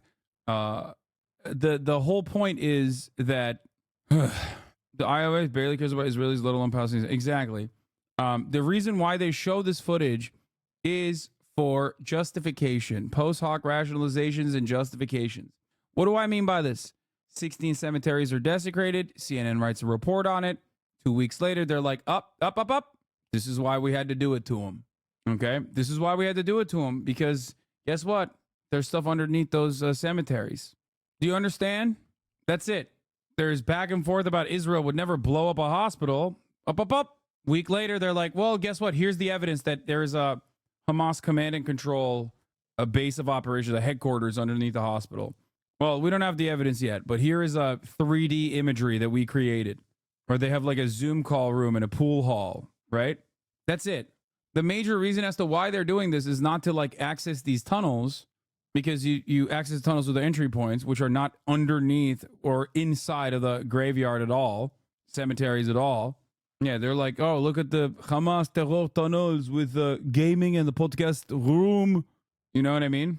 And it's still bullshit. There has literally been more fucking evidence of Bigfoot at this point than any single fucking claim that Israel has made have provided literally no material evidence of any claim they've made. Yes. So it's that's the reason why originally they didn't even say like there are headquarters underneath the fucking cemetery. So what is the actual reason they're desecrating cemeteries? What do you mean? Complete erasure of all Palestinian existence. That's it. This is a common technique in ethnic cleansing campaigns. That's it. It's genocide. Erasure of all Palestinian existence. You take the manuscripts, you take like all historic evidence, you steal it, you take it back to Israel like they did, you parade it, you delete it. That's it. That's the goal. The purpose of this desecration of graveyards, which is ironic because you would think like, what is the tactical reason for it? What is the tactical reason for it? And it's like, no, this is done only in this is only done in circumstances where the goal is to basically erase all record keeping and all matter of existence of Palestinians. Even given the most absolute charitable interpretation, a disregard for the sanctity of Palestinian life even after death, you don't really have to believe it's intentional genocidal, though the evidence points in that direction. Yeah. Knesset voted to relegate Qasif today? Shit. Typical Nazi shit. U.S. did the same to the Native Americans. Soon Israel used Palestinian imagery as sports mascots. I don't think they will. I don't think they'll do that. They just don't want to even agree that there is such a thing as Palestinians. All of this goes in that direction. Megay62, thank you for the 5 gifted subs. Yeah, just always remember the contrast between the way that the Israeli occupying forces treated Palestinian cemeteries versus the Jewish cemeteries that have been there since World War I. That obviously Hamas and all of the other Palestinian leadership before then have actually treated with the utmost care and respect. That's why when the IOF came in and razed 16 cemeteries, desecrated 16 cemeteries, the one cemetery that was left untouched by the IOF was the Jewish cemetery. But that also should show you that Palestinians treat it with more care and more respect. Far left Knesset member Ofer Qasif has been impeached by the Knesset Home Committee. The impeachment will now be put to a vote in the Knesset plenum, where a minimum of 90 Knesset members must vote in favor of it. This just in. Friend of the show, HasanAbi head, Dr. Ofer Qasif is being impeached. Anyway, pure fascism, by the way. So, terrible stuff. Anyway, so that was the other thing that we were going to talk about. There's a U.S. Air Force, a January U.S. Air Force personnel memo I obtained describes the military orders to be on standby to forward deploy to support troops in case of on-ground U.S. involvement in the Israel-Hamas war. According to friend of the show, HasanAbi head Ken Klippenstein's reporting. But we kind of knew this already when they were when the aircraft carriers were deployed into the region. But yeah. While the documents do not suggest that U.S. military ground involvement in the war is forthcoming, the January memo is the latest intimation of the Pentagon's preparations to support Israel in the wake of Hamas's October 7 attack. Days after the attack, the U.S. military reportedly put 2,000 troops on prepare to deploy orders for potential support for Israel, though from neighboring countries, orders that were confirmed by a procurement document obtained by The Intercept. And then there was another thing that I wanted to talk about with respect to Israel. Oh, here. We are going to move on to the attack on the hospital in Jenin, which is, of course, in the West Bank. It is illegally occupied territory that Israel has no business being in. Okay. And what Israel did there. But before we do that, here is a fun moment from Joanne Reed. He's ready to take action if Congress is serious about solving the border issue. If that bill were the law today, I'd shut down the border right now and fix it quickly. And Congress needs to get it done. Starting another fucking war. Joanne Reed was caught on a hot mic saying, and starting another fucking war when she threw to the video, not realizing that she was on a hot mic.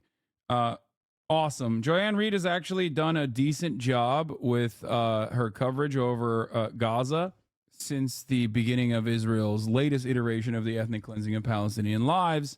Yeah, she was a massive anti-Bernie person. and I have developed a distaste for her commentary due to that reality. But she has, and I will be honest here, she's done a decent job with her coverage at MSNBC as it pertains to Gaza. If that bill were the law today, I'd shut down the border right now and fix it quickly. And Congress needs to get it done. Starting another fucking war. Yeah, and then they cut it. You could tell. Let's not go overboard. She fucked Bernie, and she's pretty damn homophobic. Well, at least now she has a good reason to be anti-Bernie. I think the nation that has repeatedly made laws and decisions that harm its own people, America, should probably stick a thumb in its ass and calm down before helping out another genocide. Yeah. So, not really. I'm joking. Why is Brandon LARPing about border control? Because liberals are pathetic little worms and cowards and always capitulate to the absolute worst, most fascistic right-wing reactionary sentiment. It's great. They do not have a fraction of the motherfucking smoke against the Republican Party that they are supposedly against, as they do for anyone that is like marginally more left than they are. Democrats have all of the smoke. Democrats have all the smoke for the left and none of the smoke for the right, unfortunately. All right, let's get to it. The main news story of today. They need to capitulate the razor wire 55-gallon drums in the Rio Grande. They are truly feckless. Yeah. I'm failing to understand how trying to solve the immigration issues at the border is a bad idea. Wait, you think trying to solve the immigration issues at the border is by capitulating to their white nativist anti-immigration sentiment that's just like inherently racist? What? If anything, not addressing it gives them talking points? Yeah, hold up. Solving the immigration issues at the border, how? Because there's a way to solve it, okay? The Democrats are not trying to solve the immigration issue at the border. They are agreeing with the right-wing framing that there is a major problem that, like, immigrants are invading this country. He called a timeout. Respect his timeout. Okay, I'll stop talking. Yeah. Anyway. All right. Or UN ambassador. This is really funny. Nikki Haley's pushing for strikes against Iran following the death of 3 U.S. troops. Absolute psycho. I don't think it's a major problem like they're saying. It's not an invasion. I'm Mexican. I understand the plight of immigrants. Okay. Continue. All right, anyway. Let's cover the Israeli soldiers in disguise raid at West Bank Hospital. Last night before I went to bed, I think it was last night, or maybe it was this morning. Time blends a little bit. Okay. There was footage on the timeline of a bunch of dudes dressed up like doctors and civilians, like wearing a hijab, for example, caught on CCTV footage inside of a hospital. I was shocked to find out that this was the Israeli occupying force that had gone into a dozen Israeli soldiers dressed up as doctors, nurses, patients, and veiled women, went in to the hospital in Jenin with guns, okay, and executed point blank 3 Palestinians. I believe, according to the immediate reports that came after, I believe that the 3 Palestinians they executed were affiliated with the Jenin brigades, okay? Now, this is basically a litany of war crimes. This dude, by the way, this dude straight up was in a wheelchair, took the wheelchair with him. I don't know why he's still carrying the motherfucking wheelchair. Now, a couple things I have to mention here. One, disguising yourself as a medical professional is a war crime, okay? If you're a military person. Well, let me just dial it back, actually. Israel's occupation of Jenin in the West Bank is illegal. There is no legal analysis that makes that correct. So that's number one. And the opposite end of this, the Jenin brigades, which is Palestinian militancy in the West Bank, remember, in Jenin, is perfectly valid and perfectly legal. So Israel's actions against the spontaneous militia force that is I guess for your Western understanding, like the standing military, okay, is doubly illegal. Okay, so right off the jump, Israel's occupation in Jenin, illegal. Breaking and entering into a hospital, also illegal, with the intent to kill someone, and also dressing up as a civilian, or rather medical professionals, triply illegal. Okay, so that's three things. Last but not least, the targets that they had, okay, the targets that they had were 3 militia members. I believe 1 Hamas, 2 Jenin Brigade guys, okay? They were, well, 2 of them I think were visiting the one guy who had already had a spinal injury. That also is illegal. That is also a war crime. These are not enemy combatants that are actively in combat. This is the absolute legal standard of being outside of combat, okay? It's like they demonstrated a textbook what not to do. Here is all of the war crimes that we have here. Like it feels like they literally tried to hit the war crime bingo, like all of the war crimes at once. Yeah, it's like looking at the war crimes convention and being like, well, that's my playbook. Like, I'm going to follow that to a T. Horrors the combat is the designation. Okay. This is the stacks of compound interest Ben was talking about. Yeah.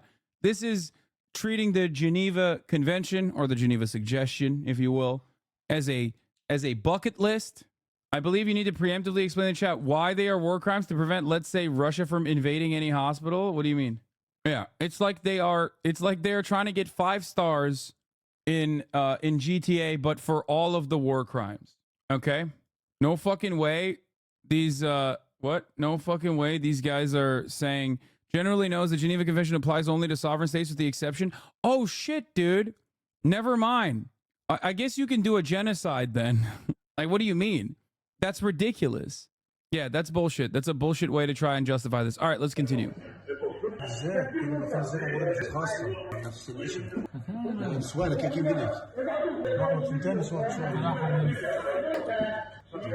Yeah, by that definition, we can genocide indigenous people here. Yeah, the loophole, guys. I think one of the funniest parts about this is like American military guys doing this like incredibly Reddit thing of trying to defend the Israeli military's actions.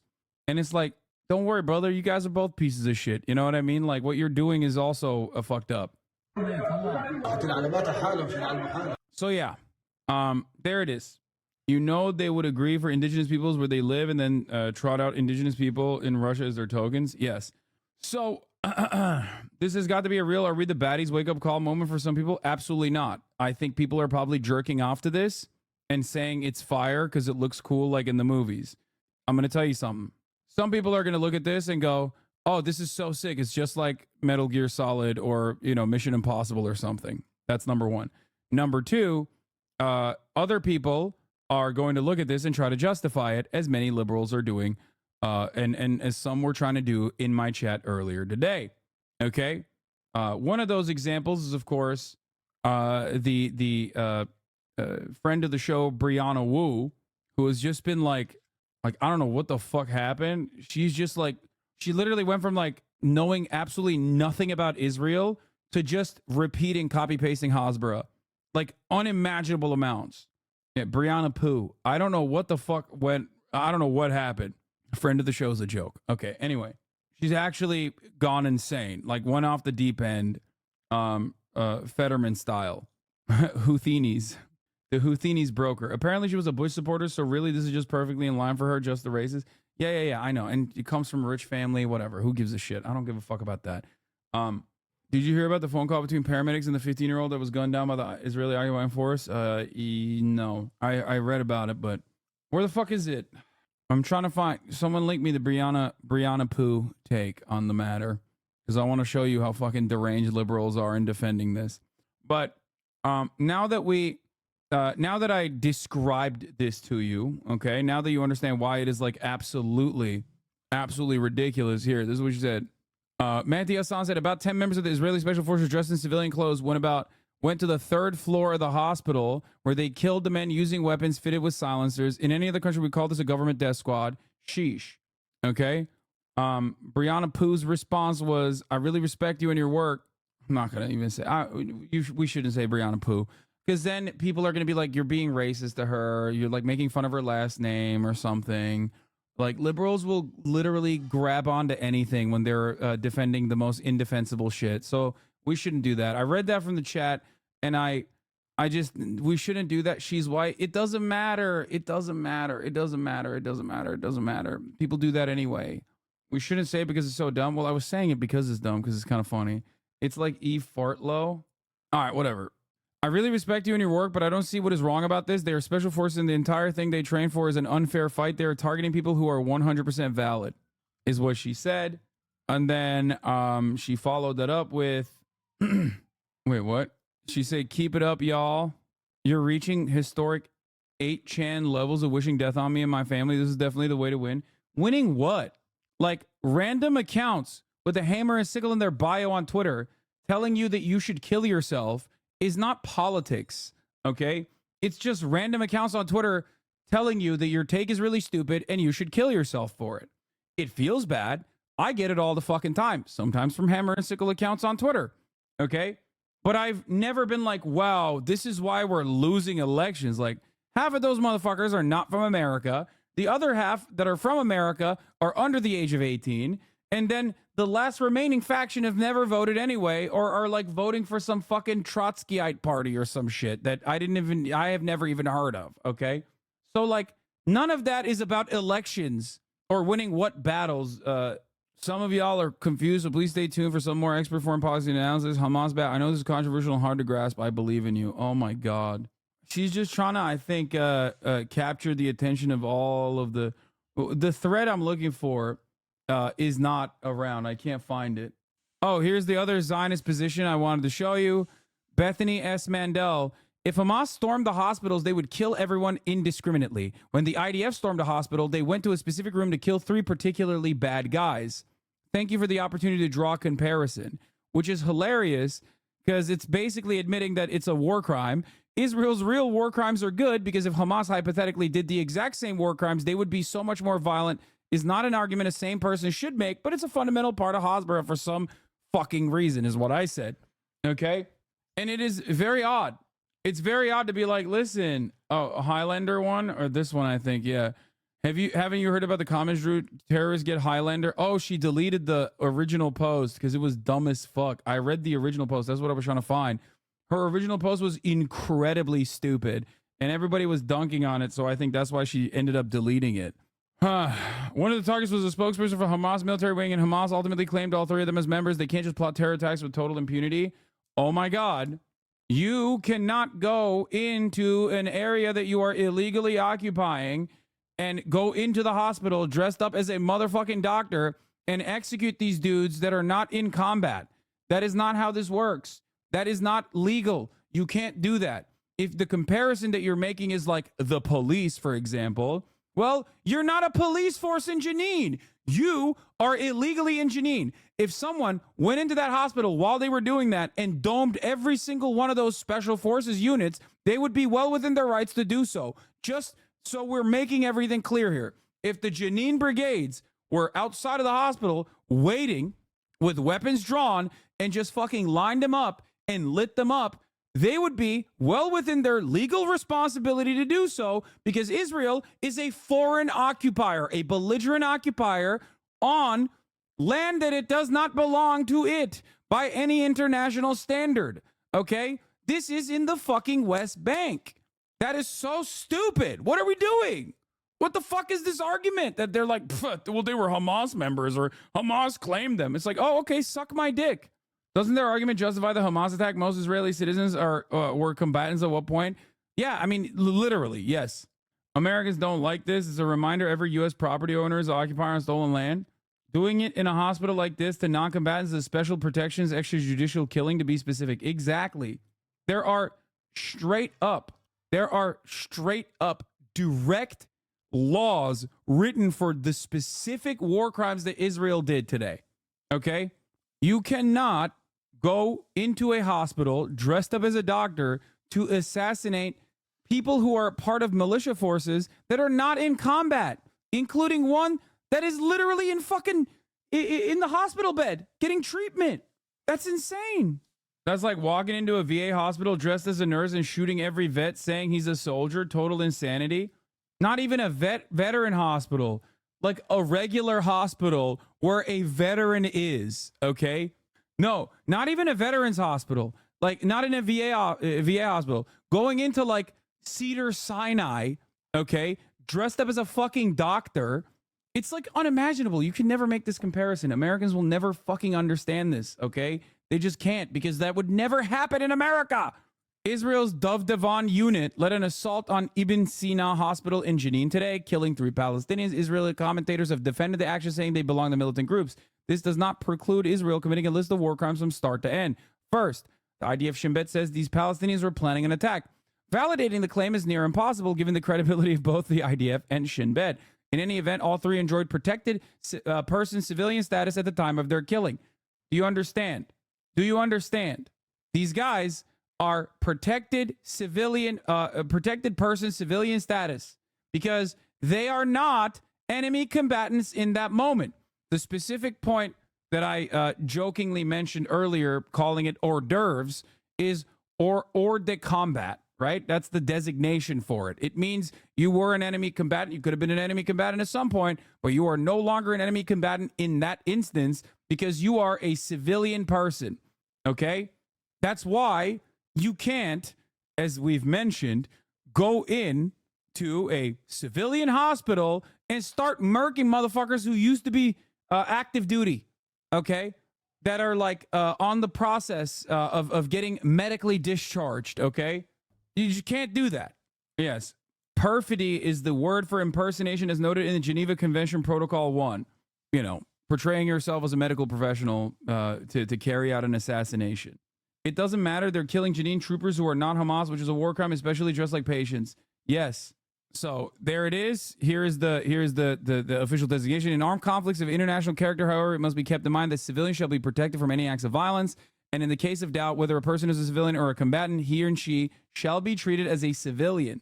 References to suspected terrorists are often based on missing reliable and public evidence of the commission or preparation of terrorist acts, making it impossible to challenge the validity of the presumption in a court of law. This categorization also indicates that those persons are civilians or that at least there are doubts about their status. Therefore, they are entitled to be treated as civilians. Okay? That's number 1. So, hospital war crime 1. Israel's attack wasn't only distinct disrespect of the hospital's sanctity, but brazen disregard for the very restricted prohibitions not being an object of an attack. 1 Palestinian was even being treated. Thus, Ibn Sina hadn't lost protected status. Article 18, wounded and sick.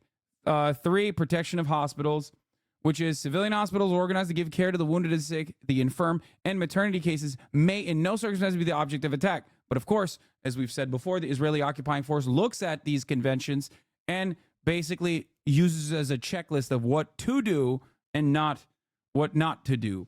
Instead of what not to do, they look at it and they go, this is our to-do list. This is our bucket list. Okay. All right, there's blood here, so I'm not going to show you, but it's basically a hospital bed or an impromptu hospital bed and another like seating arrangement where these guys were executed on top of. Extrajudicial killing, war crime 2. 2 of the Palestinians were said to have been unarmed and sleeping at the time of their execution. Article 27, Geneva Convention 4 provides that protected persons shall be protected, especially against all acts of violence. War crime number 3 is hors de combat, or to combat. The most egregious due to its insidious nature, killing wounded or incapacitated persons. Okay? Note, Sergeant Blackman, a Brit Marine, was convicted of murdering an Afghan under this crime in 2013, the first Brit since World War II. It's that level of egregious. The laws and customs of international law regarding hors de combat were grossly violated when the Dov Devon unit charged into Ibn Sina Hospital. Basil Ghawazi was killed today in his hospital bed, who at the time was paralyzed after being injured by Israeli forces in October 2023. This dude, and this is not him like dead. This is not a photo of him dead. This is a photo of him from the hospital bed to show you the conditions, okay? That dude was paralyzed. He was getting treatment. The targeted killing of all three compounds and appreciating additional rights afford them, namely the right to life, Article 6 ICCPR, which Israel is signatory. The right to fair trial, Article 14 ICCPR. Israel deprived all three of both while committing war crimes. Okay? The targeted killing of persons suspected of performing terrorist activities is not compatible with the right to life and to a due process. Neither in peacetime nor within the context of armed conflicts may they be of an international character or of a non-international character. If you feel you have the time and energy today, submit a complaint to the International Criminal Court using this link and contents here. Additionally, the rule of perfidy and customary international law, using deceptions by acting in good faith, dressing as Muslims and Arabs and doctors with the intent to kill. Yes, perfidy is the other part of this process that we mentioned originally, okay? And that is when you dress up as a fucking doctor or like a hijabi woman or whatever. Oh, by the way, speaking of which, here is the Israeli minister, member of Knesset, Ben Gvir, celebrating the special Israeli execution troops, which disguises Palestinians when they commit their crimes. Here he is. Not trying to defend them, but don't war crimes happen literally in every conflict? Not that that justifies it, but this is just the status quo. Brother, what are you talking about? I mean, technically, all war is a crime from where I'm standing, but that doesn't mean that, like, I'm going to sit there and act like this is normal and good. The entire purpose of why we have such designations is so that when people do it and when people violate it, we fucking punish them. Anyway, do you think maybe they're trying to up their game and commit as many war crimes as possible in a single operation? I mean, this is pretty much like if on the way out they like killed a baby and like tortured a person, they would literally hit every war crime possible, I think. Like, you know, children are under no circumstance considered like enemy combatants. And then obviously, you know, torture is another one. Maybe like shot a journalist on the way out. You know what I mean? Like directly marked as a member of the press with a chemical weapon. It's crazy because like they do all of that shit too, using chemical weapons on a civilian population, even chemical weapons in general that are not allowed. And also killing journalists all the time. So like they already are doing all that. I'm saying that like specifically within the confines of this operation, you know, they should have done that too. Beyond the obvious moral trespassing, these rules exist to protect hospital workers and ensure they can provide service in times when they're literally the most needed. Yes. Anyway, but why wouldn't they flex? And why wouldn't they keep doing these war crimes? Fuck the dumbass liberals on Twitter. They're irrelevant. They don't matter, right? I just showed you, you know, Brianna Wu's take or whatever, or that other fucking freak, Drew Pavlovian or whatever the fuck he is. He's an Australian dipshit that's like constantly like salivating at the prospect of like America and their allies doing genocidal acts so we can justify them. Jesus Christ. He's Greek as well. Yeah, Cypriot, actually. Anyway, beyond that, they're just like, they're sick in the fucking head, and it's funny to look at that, but they're irrelevant in the grand scheme of things. It's not politics, okay? It's not politics at all. It's not real politics. It's nothing. It's just simply like people chirping on Twitter. But here is some real politics. It's real politics in the sense of like cutting funding to UNRWA is real politics, okay? Like actual material harm to an entire population. Another version of like actual real world politics is this: being asked about the operation. Here's State Department spokesperson Matt Miller. Okay, and then my second thing, which is related but not UNRWA, which has to do with this operation that the Israelis. You're totally out of line, bro. Dude, the line cannot be that at the top of the hour there's a 3-minute ad break and I'm gonna get you by pissing you off. Okay, you're out of line. Get back in line and subscribe at the top of the fucking hour. Yeah, that's right, dude.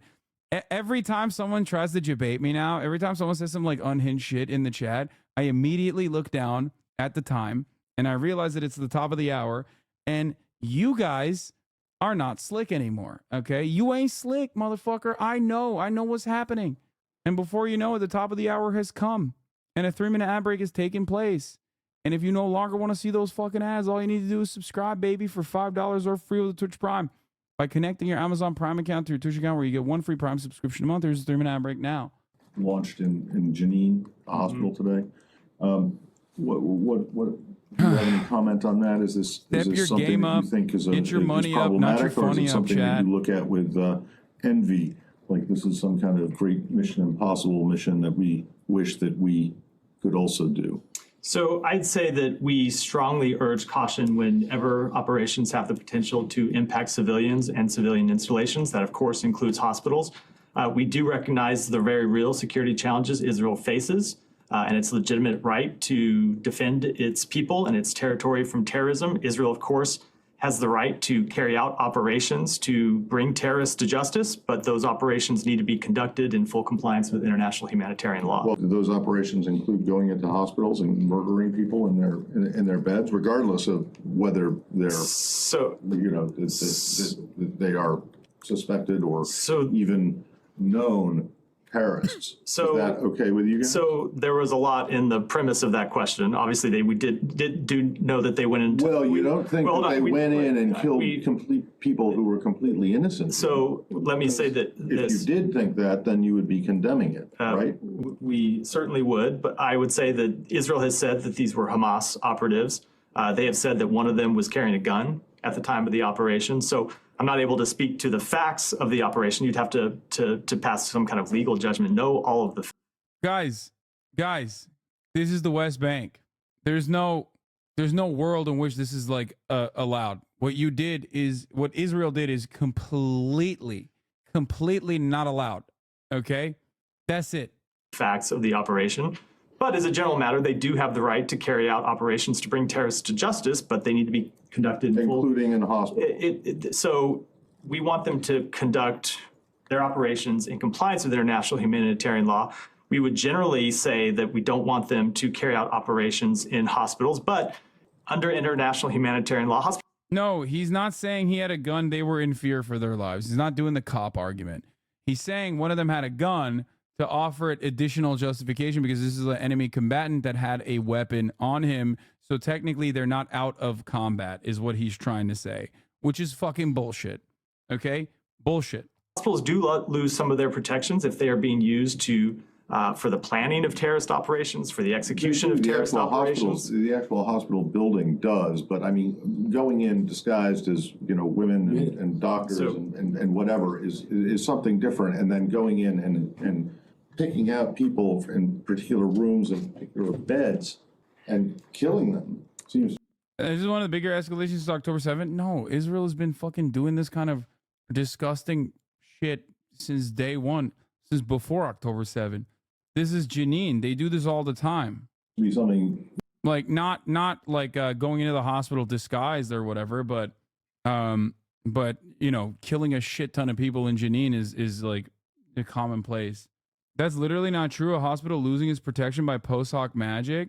USA 100% says Israel has a right to maintain its occupation. Unreal, yeah. So again, not able to offer an assessment without knowing all these facts. I said some of the facts that have been presented by Israel are that one of them was carrying a gun and that they were planning to carry out or to launch terrorist operations. So you would have to look at all of those facts to make a specific assessment about this operation. But in general, we do want to see hospitals protected. It is important that no civilians were harmed in this operation. And as I said, we do believe Israel. How do you know that? There have been no reports of civilians who have been harmed in this operation.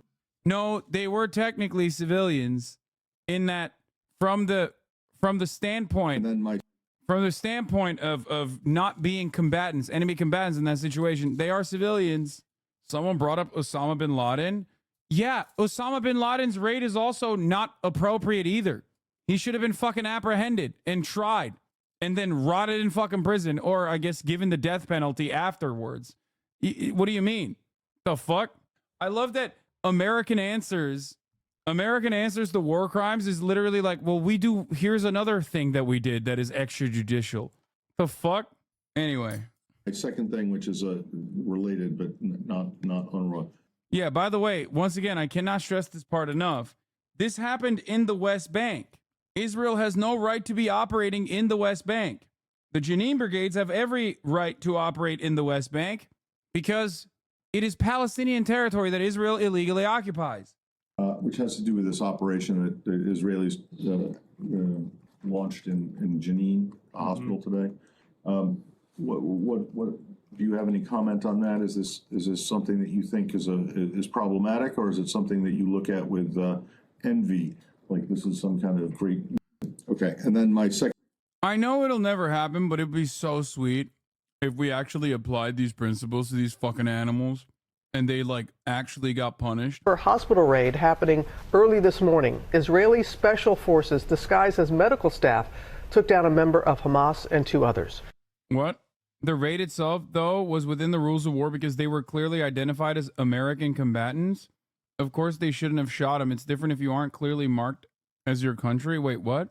100% it does not fall under the exemption of active threats in a hospital during a war time of war. This is the pure bullshit.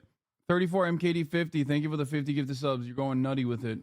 Two batches. Oh, you were talking about the Bin Laden raid. Oh yeah. Bin Laden raid. As far as like raiding to apprehend Bin Laden, yeah, that part is perfectly valid. I just don't think that they were raiding to apprehend him. I think they were raiding to kill him. That's part of the reason why they didn't show the body. Isn't it because they like literally raided, killed him, and then canoed him, his face? Bin Laden raid. The Israeli raid was against the law. Yeah.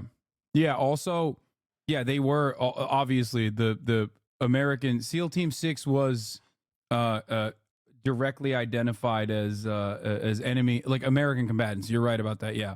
Zionism means Jews. Okay, dude, you've been wanting me to watch this fucking video for nonstop. Arguing to give Bin Laden a trial is a wild take if you think it would end in his sentencing to death anyways. I don't care. Do we care about the rule-based international order or not? What's happening here? Thank you, 34 MKD 50 for the 50 get the subs. The fuck? Like, what? I don't get it. Like, there are certain parts of like our actual criminal justice system that I do like. Okay, I'm not like saying we just rip it apart and destroy it and build nothing in return. Okay, habeas corpus is great. Due process is great. 100% a fan of that. Okay, love that. Every single person having the right to an attorney and a fair trial, great. Okay, these are like some of the foundational principles of like our liberal society that I agree with. Okay, entirely. Democracy, another thing that I like. Okay, anyway. Jews definitely welcome. We are live with America's favorite game show, Google is Free. What the fuck is going on edition, starring me, Peyton, not Chet, Peyton. You guys may have noticed I haven't posted much until recently, and I don't know what the fuck happened when I left, but everything just became pure insanity and lunacy. So I'm gonna use the video that I just stitched to help you guys see through the smoke and make things pretty fucking clear for you. So everybody buckle up, pay attention, let's begin. Zionism means Jews definitely welcome. Okay, so off the bat, we've already got some fuck shit. So here's lesson number 1. Zionism isn't an open-ended book. What do I mean by that? What I mean by that is you don't get to just say that this thing that's currently causing a mass genocide, your interpretation of it is that it's just all love and sunshine and rainbows. It doesn't work that way. Let me give you an example. If a white supremacist walked up to you on the street and started talking to you about what white supremacy actually meant to them and how it was all okay, you wouldn't let them finish their sentence. You would be as far away from them as possible because you know what white supremacy is. You don't need to hear somebody else's interpretation of it because you've seen its effect in the world and what it actually. This guy's like Ludwig and Hassan combined. Yeah, no, literally. It's like if I became whiter. Also, nothing whiter than having a woman's name as a man. Like, I guess Peyton is like, it could go either way.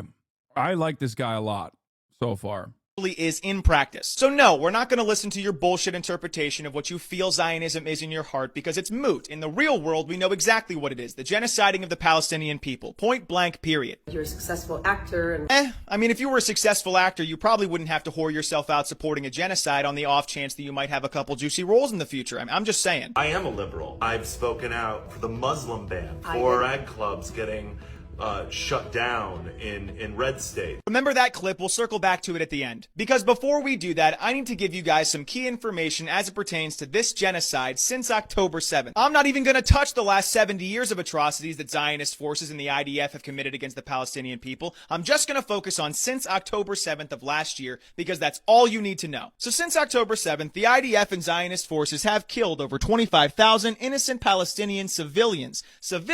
They have killed 3 or more Israeli hostages. I say or more because they've actually started digging up bodies in mass to make sure the people they just destroyed weren't those hostages they were there to save. And you'll see there's question marks next to Hamas, and that's because we don't know how many members of Hamas they've killed. And why would we know? We've just established they don't even know how many of their own citizens they've killed. And since October 7th, the IDF and Zionist forces have destroyed over 2/3 of all structures in northern Gaza. They have destroyed over 1/4 of all buildings in southern Khan Yunis. They have destroyed over 70% of all school buildings in Gaza. And they have destroyed 110 mosques and 3 churches. So after all of that, I'm sure you guys are starting to get the picture, but there's still one more aspect that I need to educate you guys on because it will probably get brought up to you at some point in time, or for some reason, maybe you're thinking it right now. What about the hostages? Israel only cares about the hostages in Hamas. They don't want to have to do this. What about the... Even if the way that Israel was going about obtaining their hostages, which is the only time in history that these methods have been used to obtain hostages because they're more in line with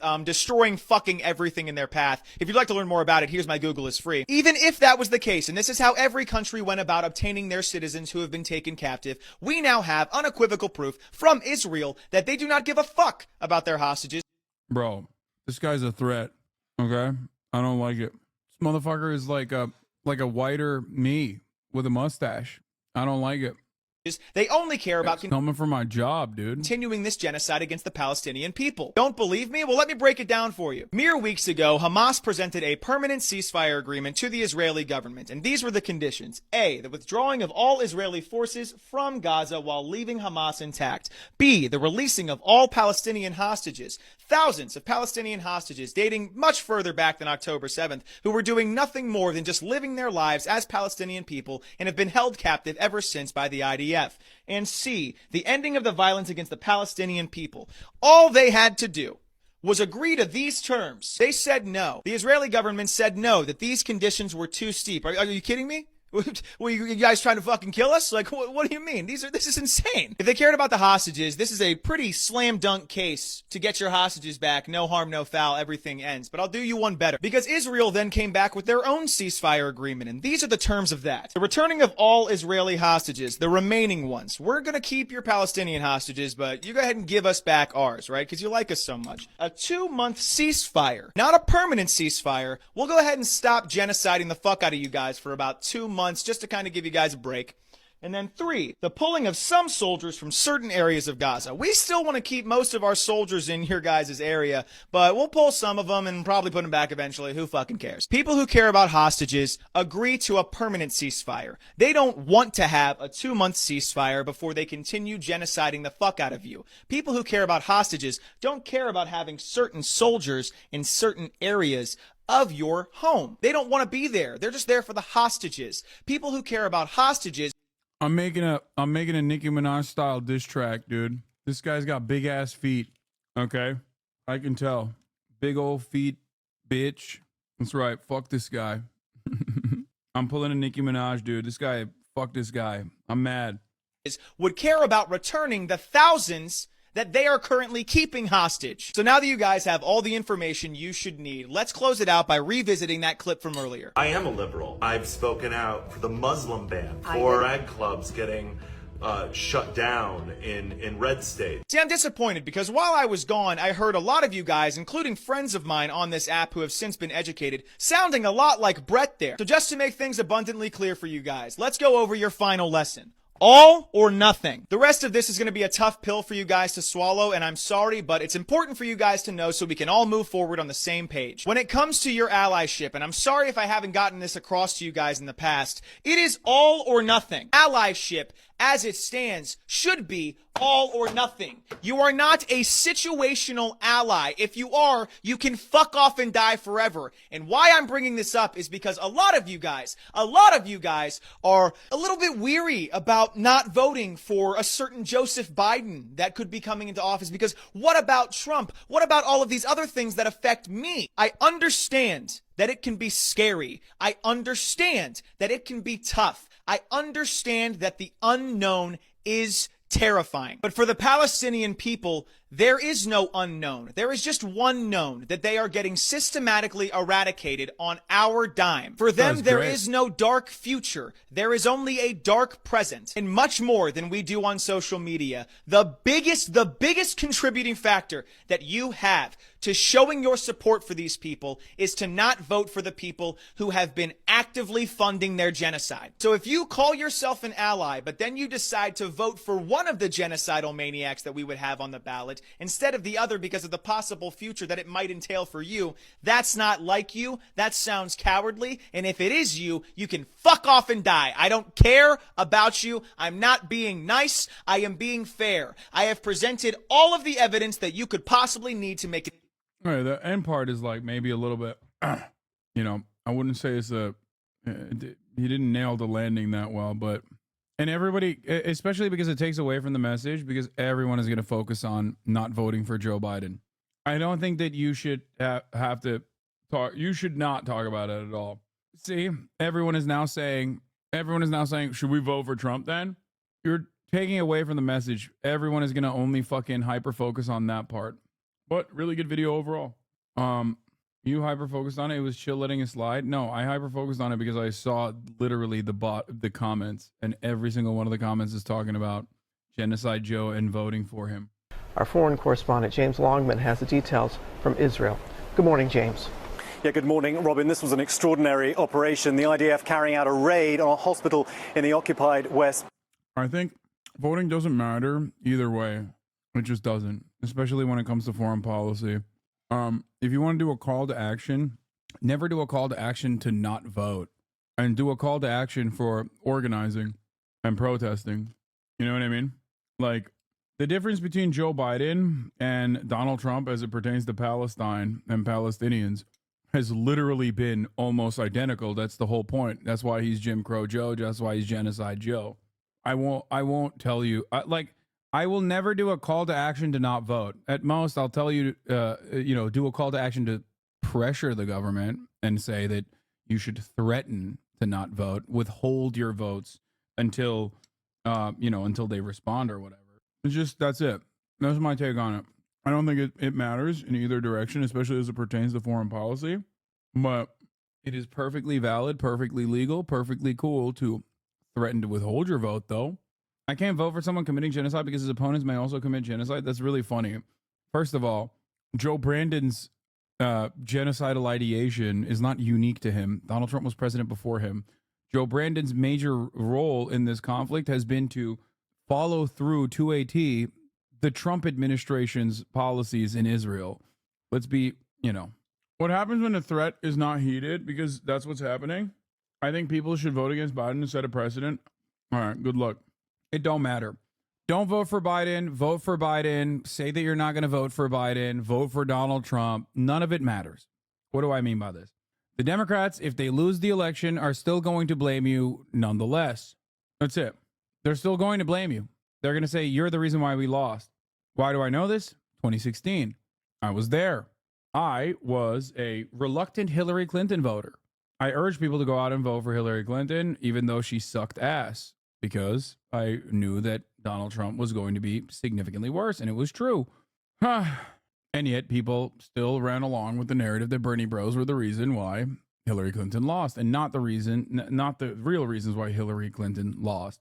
So it doesn't really matter. No matter what happens, they will say the left is the reason why the Democrats lost. But also, we should do nothing to try and win them over. So for people being like, we're going to punish them this time. Okay, 2016. Did they get punished? Is that why we have a socialist in power right now? Socialist President Joe Biden? Because the Democrats were so punished by their 2016 defeat? Is that what happened? Do you think we should vote blue no matter who? Genuine question. It don't matter. Do whatever you want. Definitely vote, though, especially down ballot, and especially for your local elections. Participate in the democratic process. That is very meaningful. Definitely always vote down ballot for sure, and on ballot measures. These are important things. It matters to trans people who you vote for, to be honest. Yeah, totally. No, definitely. Yeah. No, absolutely. Without a doubt. That's why we're transing our youth right now under the Brandon administration, under the Brandon regime. Every home has one trans person in it now. It's so sick. Yep, Joe Brandon has got our bags. I was being sarcastic. I don't know if you know that. One trans child policy. Yeah. Like it's the funny thing about this obviously is that like Republicans don't care about the powers of the federal government or like the normal way that things are supposed to work. They actively undermine the legislative body on a daily basis, right? And relegate all the responsibility of lawmaking to the state legislatures and then, of course, the Supreme Court, which they've already slammed to the gills with psychopathic Federalist Society judges and justices. So that's part of the reason why you've seen a worsening of conditions for trans people in most of the country under the Brandon regime. This is why I'm saying, like, it kind of doesn't matter. Trump will absolutely make things worse than Joe Biden. If that's the assessment that you care about, Trump will absolutely make organizing harder than Biden. He will accelerate the conditions towards our inevitable demise. That part is 100% true. It already happened in 2016, and between 2016 to 2020, we are living in the ashes of that death and destruction already. But if you think that like voting for Biden is going to save trans people or whatever, and you want to fucking feel happy about it, or, oh, I didn't know you were an accelerationist. Yeah, no, I'm totally an accelerationist. That's why I've advocated to vote for Hillary Clinton in 2016 and advocated to vote for Joe Brandon in 2020. That's the accelerationism that I engage in. I have often told you that accelerationism does not work without an actual reasonable opposition that you could mount, like an actual socialist movement, a vanguard, or if you will. There is no accelerationism in the United States of America towards like magically like a magical spontaneous revolution occurring where Americans just like stop being small business fascists and magically become like woke socialists. Okay, we only accelerate towards fascism. You can you can maybe like just like marginally decrease the speed or push for that accelerationism to be faster.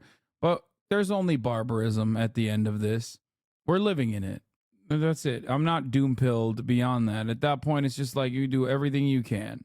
People are just spitballing now. You used to get shit on for being against acceleration and now claiming that you are one. Yeah. Not to be a drama, Andy, but another big leftist streamer is encouraging people not to vote for Biden. Thoughts? Not here for drama. Just want your thoughts. I don't care.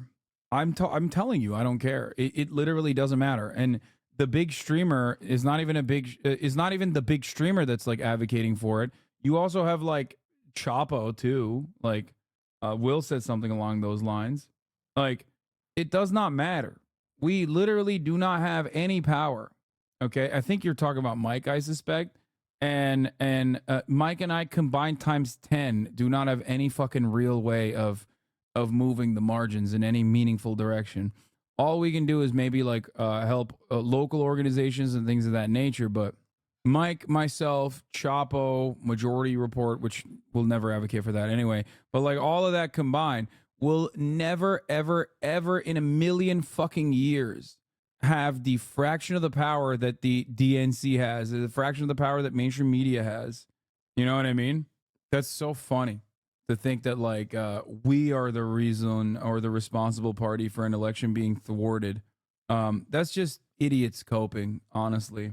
Like if you think that Central Committee, Michael from Pennsylvania, friend of the show, who's great, by the way, if you think that like he is advocating to not vote for Joe Biden and that is somehow going to, I don't know, change the process, change the outcome, you're out of your fucking mind. You are like a child.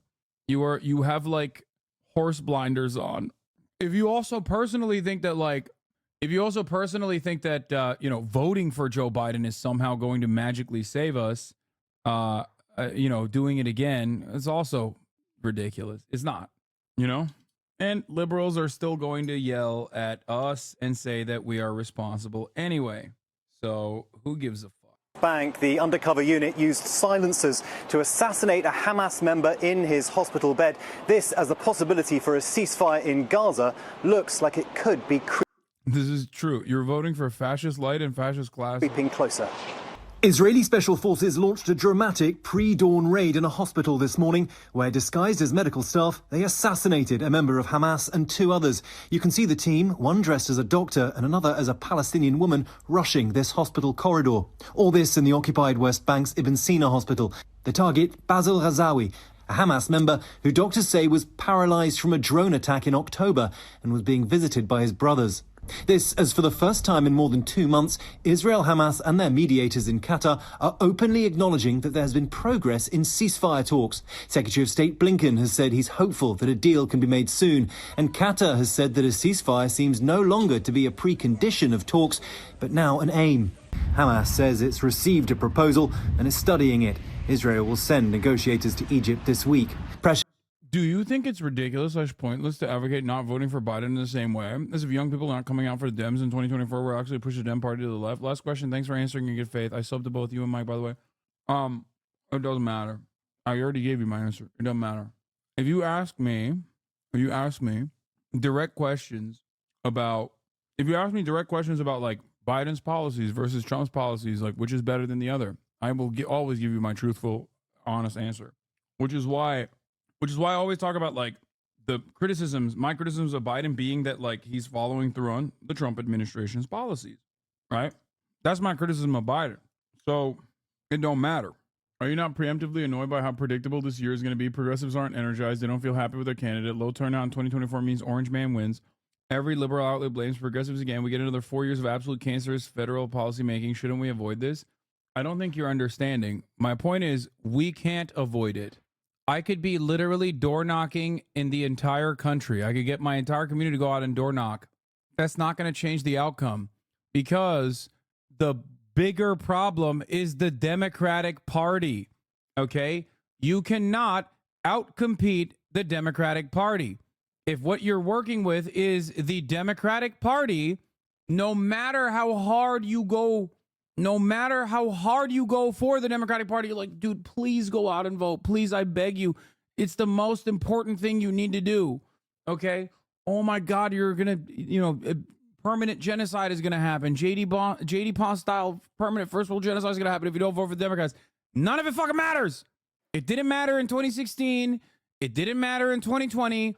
And it will not matter in the upcoming election. Okay? I laugh when people go, I'm going to vote third party. Okay, go ahead. But regardless, what is this? Which presidential candidate are you voting for this year? Brother, I've already told you. Don't care. Still voting Jank. Okay? Jank 2024, Jank 2028, Jank 2032. Okay? Jank 2036, Jank 2040. Don't care. Still voting Jank. Thank you. We can't help them win if they don't fucking want to win. They won't change their policies or even fucking messaging. What the fuck can we do?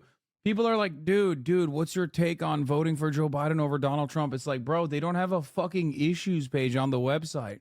Like, what kind of campaigning has the Brandon camp done so far? Primaries already started. He ain't done shit. What is he doing? The only campaigning he's doing is like more war in the Middle East. All Trump needs to do is just kick back and be like, look at what's going on. He fucked Afghanistan. Look at what's going on in the Middle East. That's it. That's all he needs to do. What? Bro, I'll be honest. It sucks so much hearing you say this. Do you have any idea how many young socialists are in this chat who look up to you that just heard what you said? Well, there's no hope. Barbarism it is. So many people have been inspired to join local socialist movements thanks to you, and you're so openly killing any hope of that continuing in such large numbers. No, this is not true. I believe that you have to have a stable structure to fight back. I will do everything in my power to keep pushing for that. Okay? That's why I always say that personally, it doesn't matter. Change doesn't happen overnight. Change doesn't come in one day. It's not fast. That's why we work and move in a direction that is positive for future generations. Okay? Planting seeds for trees you will never sit in the shade of, right? However, having said that, I'm not going to sit here and act like, voting for Brandon is going to somehow stop us from moving in the direction of barbarism. That's it.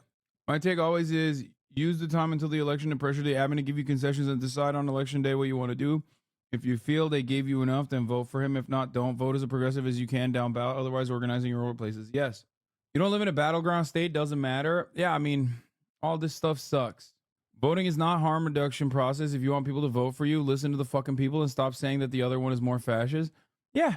Also, you should vote. You should vote down ballot. Your local elections are very important. Your ballot measures are very important. You should hold your politicians to account. Anyway, but make no mistake.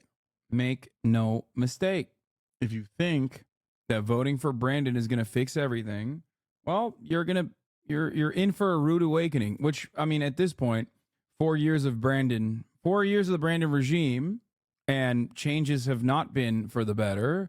Well, if you still haven't learned that lesson, then you're probably always going to vote reliably Democrat anyway. Who cares? Pressure has been mounting on Israel for a pause now that Hamas says more than 26,000 Palestinians have been killed.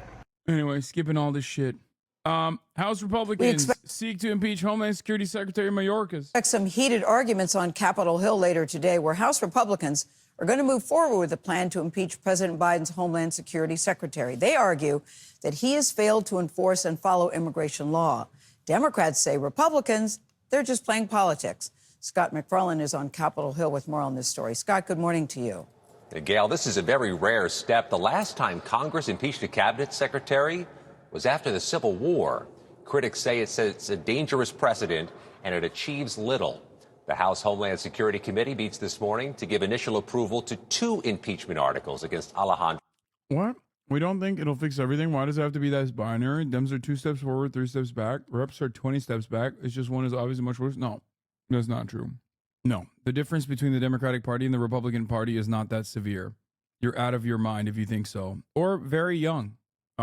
Or at least like young enough not to remember the Obama era or haven't studied the Obama era of Democratic Party supermajorities. Republican Party is 20 steps back. Democratic Party is 19 steps back. Mayorkas. No steps forward. Republicans argue the Homeland Security Secretary has breached the public trust and willfully failed to enforce the law. They say he's been negligent as thousands of migrants crossed the border, including 4,000 on Sunday alone. Mayorkas, in response, released a letter this morning to the committee chairman saying the false accusations do not rattle him. And he says his agency has not only provided testimony, but thousands of documents, hundreds of briefings, and quite clearly. This is pretty funny to talk about like the Democratic Party being like 20 steps backwards or 2 steps forward, 10 steps back or whatever. Literally while we're in the process of the Democratic Party trying to pass the most right-wing white nativist immigration package specifically so they can keep funding the Israeli genocide of Palestinians. Be for fucking real, dude.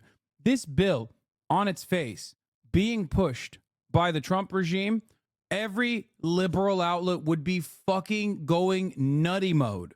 They would be screaming from the fucking rooftops about how insanely fascist this bill is. Okay? Bro, fine, I agree. Bad example. Dems are 19 steps back, reps are 20. My point stands, and we need to pick the 19 steps option. No, I think you can pick whatever you want. I mean, I would not. I think voting for Trump is ridiculous, obviously. But ultimately, it doesn't matter. Because look at the Democratic Party. Look at what they've done so far. You're getting Berlusconi so fucking hard, my dude. What? The U.S. politics seems to be trying to create a lose-lose situation in which you either pick for the presumed internal progressive policies at the cost of scrambling the whole planet's balance or maintaining the humanity's precarious well-being by having the likes of Trump as president. Wait, what? That's not... What? We're not maintaining humanity's precarious well-being by having the likes of Trump as president. What the fuck? Guys, vote Trump. Help us sink the ship faster. Yeah, totally. Yeah. I mean, it's still... No. I think it's idiotic to vote for Trump. I will never advocate the vote for Donald Trump. I will never advocate The major reason why I criticize Biden is because of his proximity, his closeness to Trumpian politics, to reactionary politics. Accelerationism will only bring about the inevitable demise faster. That's it. If you counter to voting for Biden or Trump, I don't see why you wouldn't just vote third party. I mean, go ahead, have fun. No, I do not know any real accelerationist people who would vote for Trump. That would be really funny, though. I guess like Jimmy Dore, but he's not an accelerationist. He's just a right-wing Republican now. Is enforcing the law. Meanwhile, Democrats have blasted these. Like, it's funny because, like, as I've said, your vote doesn't matter, but your vote extra doesn't matter if you vote third party. Like, it's like so funny. It's basically like writing a name on the ballot, like a funny name. You know what I mean? Like Dick in my butt or something. But instead of writing a funny name, you like took yourself seriously. And you were like, no, this is good, actually. Proceedings, calling them an abuse. On that note, don't care, voting for Jank. Of power, and saying they stand little chance of passage in the U.S. Senate. Meanwhile, Mayorkas has been a key negotiator here on Capitol Hill as the Senate tries to pass new border security law, and these impeachment proceedings certainly complicate what are already fragile negotiations. Tony? Scott, thank you very much. New tonight, Trump's latest target, the president of the United Auto Workers, the target of 2 verbal assaults within hours of each other from the former president. Trump posting today in part, quote, Sean Fain is a weapon of mass destruction on auto workers and the automobile manufacturing industry in the He's so mad. That's awesome. United States. All auto workers should, all caps, vote for Trump. Just hours earlier, Trump bashed Fain by saying this: he's a real, all caps, stiff, who is selling the automobile industry right into the big, powerful hands of China. Get rid of this dope and vote for DJT. Trump admitting his initial attack was because of this interview where Fain did not hold back in explaining why he has chosen to endorse Biden instead of Trump. Donald Trump has a history of serving himself and standing for the billionaire class, and that's contrary to everything that working class people stand for. Sean Fain is out front now. So, Sean, Donald Trump says you are a weapon of mass destruction, that you are a stiff, and that you are a dope, said all those things today. What do you even, how do you even respond to that? Well, thanks for having me, Aaron. You know, first off, the weapon of mass destruction against the automotive industry has been 2 words: corporate greed. This is Trump. Trump always resorts to name calling because the facts are very clear, and he doesn't want to talk about the truth. He talks about what, during his presidency, the phrase came out, alternative facts, or what we all call lies. He wants to make this election about anything but real issues. And, this isn't about me or Donald Trump. I don't care what Donald Trump says about me. I don't care what he thinks about me. I care about facts. And the facts are very clear for the large majority of Americans. The working class people have been left behind by Trump's billionaire class, the billionaire buddies, and the economy that only works for the wealthy. And, you look, 1970, I read this the other day from the Economic Policy Institute. Yep. From 1979 to 2022, the top 0.1% of wage earners, wages increased 344%. The bottom 90% increased 32%. So this is an economy that Trump dreams of. This is what he wants. He doesn't give a damn about working class people, and that's what this is all about. All right. So one thing that he is connecting with in some way is a sentiment that at least has grown within unionized households, right? And that is a shift over time politically. You've admitted this yourself, Sean. You said there are rank and file members of the UAW that Trump does appeal to. Our Harry Anton was looking at some numbers, and what I'm referring to is a shift over time in overall union member vote towards the Republican, right? Still plus Democrat, okay? But there's been a shift, right, Sean? So in 1948, it was 62 points, plus 62 Democrat. 1992, that had been cut in half to 31. And by 2020, it was down to 22% advantage for Democrats. Still an advantage, but that's obviously a massive erosion. Why do you think it is that I don't get how we can complain about duopoly and simultaneously mock third parties. Is it an American-specific thing? I think that multi-party systems also lend itself to a duopoly. But I don't believe in a duopoly anyway. I think that there is a single, there's one party in America, okay, with marginal differences when it comes to certain social issues. One capitalist party. Many of your members do not see this the way that you do. Well, look, I'll say it's been a masterful plan by the billionaire class and the corporate class. I mean, they, over the last 40, 50 years of our lives, have played the greatest game they always play, and that's divide and conquer. They divide the masses over single issues, and meanwhile, they run away with all the money, all the profits, and things get worse for us. You know, what we have to do as organized labor, we have to lead the fight, and we have to lead the dialogue with facts. And that's why our contract campaign was so successful with the big three. That's why 75% of Americans sided with us in that fight, because we were focused on the things that matter most to working class people: wages, better wages, retirement security, healthcare, better healthcare for everybody, and getting our time back. You know, it's shameful through all of this. You know, working class people are working harder and longer than we ever have. They're working 7 days a week, 12 hours a day, working multiple jobs, and they're scraping to get by. That's the economy Donald Trump loves. That's the economy that the billionaire class loves, and it doesn't work for working class people. And I think when we focus on the core issues that matter most to working class people, we'll see a difference in how the election goes. So, Sean, I know that you had ruled out meeting with Trump, but the Teamsters Union is not doing that. They've got 1.3 million members, right? Massive union. Trump is meeting with union members and leaders this week. There's a event he's hosting on Wednesday. Earlier this month, he met with the head of the Teamsters Union at Mar-a-Lago. Do you have any feel for how this is going? Do you know the head of the Teamsters Union? Do you think that he could be getting their endorsement? Look, I've talked to Sean O'Brien. I respect Sean O'Brien. He's a good leader, and look, they've had good success in that union, done great things. And I'm not going to try to. No fucking shot. I don't believe Sean O'Brien. No matter how much of a thumb he is, I don't think he's going to turn around and fucking endorse Trump. That would be insane. Even speak for what their decision is. All I can speak for is from our perspective and what we've seen and the facts we've seen. And it's really clear for us. It's a very clear picture when you put the two candidates. As a European, there's something I don't understand. Aren't Dems and Reps profoundly different on social/progressive issues, or is that just talking campaigning shit? I mean, look at Labor and Labor's policies on social in comparison to the Tories in the UK. It's all talk. Side by side. I mean, you go back to the economic recession. Joe Biden stood with the American worker. Donald Trump blamed the American worker. He blamed the workers for everything that was wrong with the big three back then. You know, Joe Biden gave us a path forward. You know, you go to when Trump was president in 2019, Lordstown Assembly Plant in Ohio was slated to close. Trump blamed the local president, told people don't sell your houses, and did nothing. In 2019, when GM was on strike, what did Donald Trump, then the president, say? He didn't say anything. He didn't do anything. You know, in 2023, Joe Biden, when we were on strike, he came out and stood with the workers. He joined us on the picket line. You know, Belvedere Assembly Plant in Illinois was slated for closure in 2023. That community was written off for dead. Joe Biden worked with us to not just get one plant. We got that plant revived and another plant to be built there and save the community. So there's a stark. Wait, I mean, none of this is fake. It's 100% true. He's right. No, that was all for show. First of all, even if it was for show, it's still very meaningful. Kaya, come here. No, I'm not going to take that W away from him. That was right. Pulling out of Afghanistan was good too.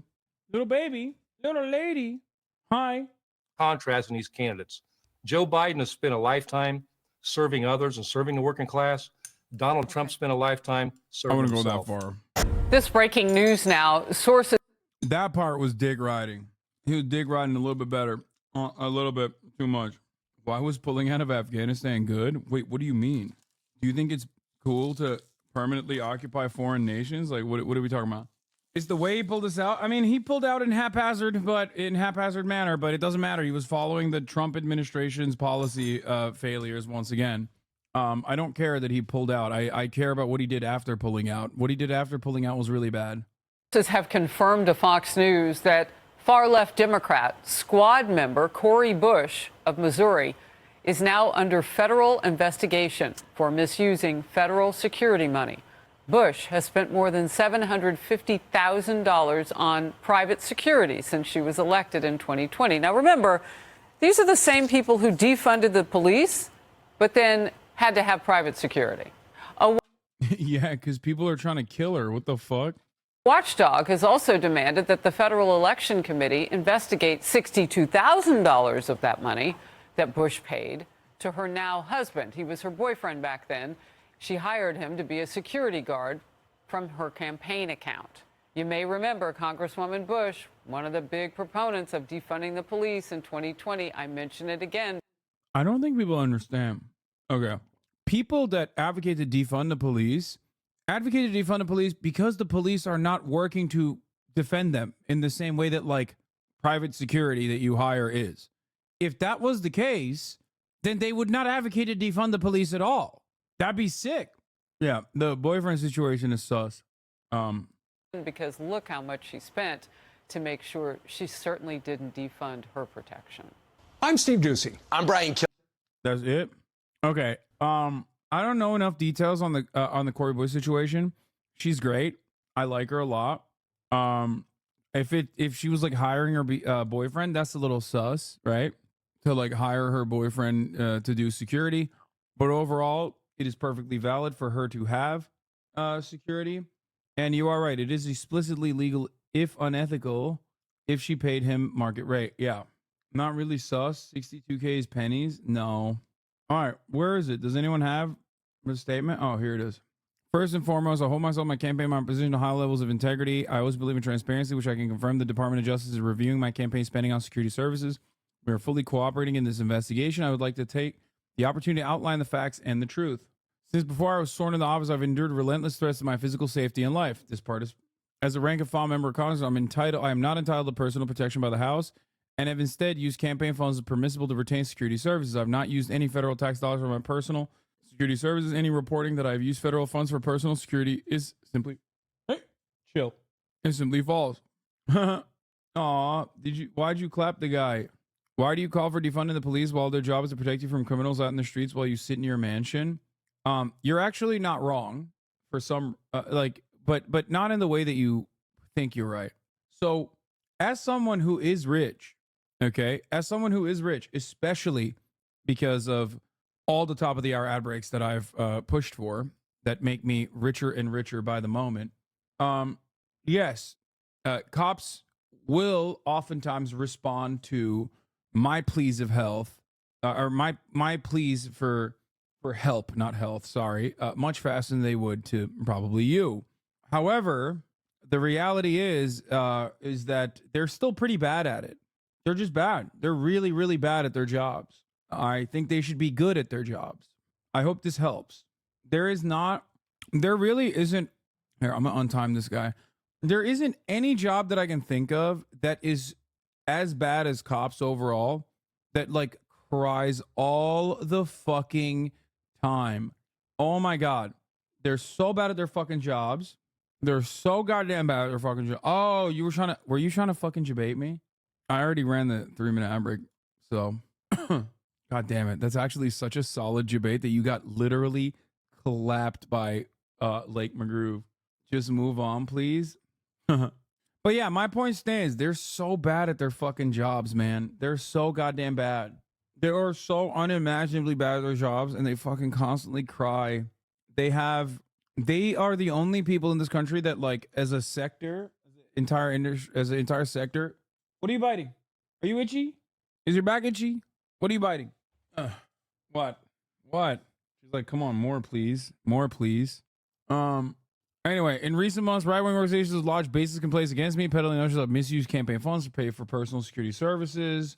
In particular, the nature of these allegations have been around my husband's role in the campaign. In accordance with all applicable rules, I retain my husband as a part of my security team to provide security services because he has extensive experience in this area and is able to provide the necessary services at or below a fair market rate. These frivolous complaints have resulted in a number of investigations. Oh, okay, so she was like already dating her boyfriend who was like a security person. I think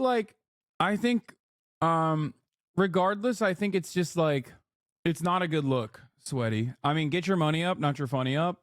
And it's a bit of a scam, and I respect it only because I like her. But you know, it's just wild that, like, I think this is like on the lighter side of doing something that's unethical. But I do find it funny when it's like Trump's children, being in office, or Stacey Abrams literally hiring her best friend's law firm and like overpaying her by insane numbers, okay? Or Ted Cruz's wife working for Goldman Sachs. Like so much of DC operates this way, and it's like she's doing this in like the lowest budget way possible. So I don't really care if that makes sense. It is pretty funny to get really mad at this though. God forbid women get a little bit of money and want to fucking pay for their boyfriend's salary. You know what I mean? It's kind of fucked up.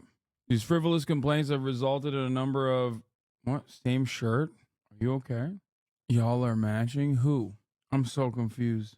It's not what you know, it's who you know. She knows the security guy. It's psycho, should ignore it. Anyway.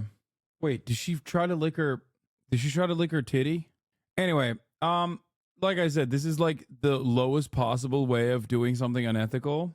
And I don't know. I think it's pretty funny to get like super mad at this in the United States of America.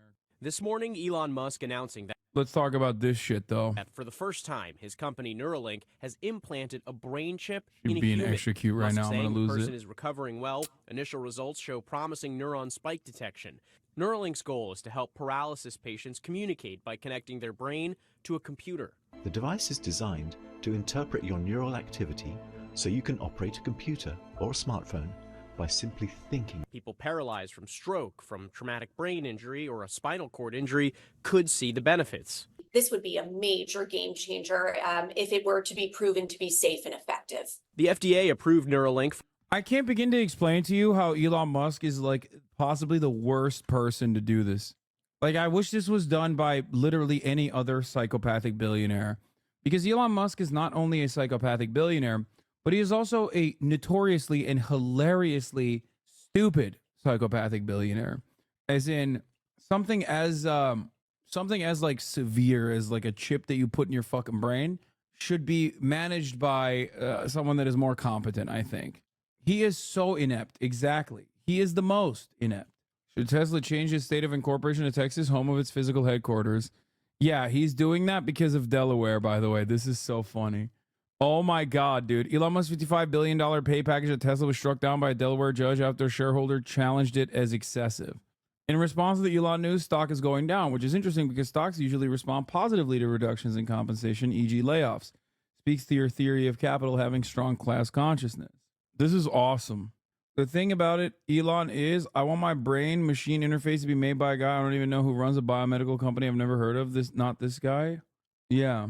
You think I missed the top of the hour ad break? No, I didn't. I ran it.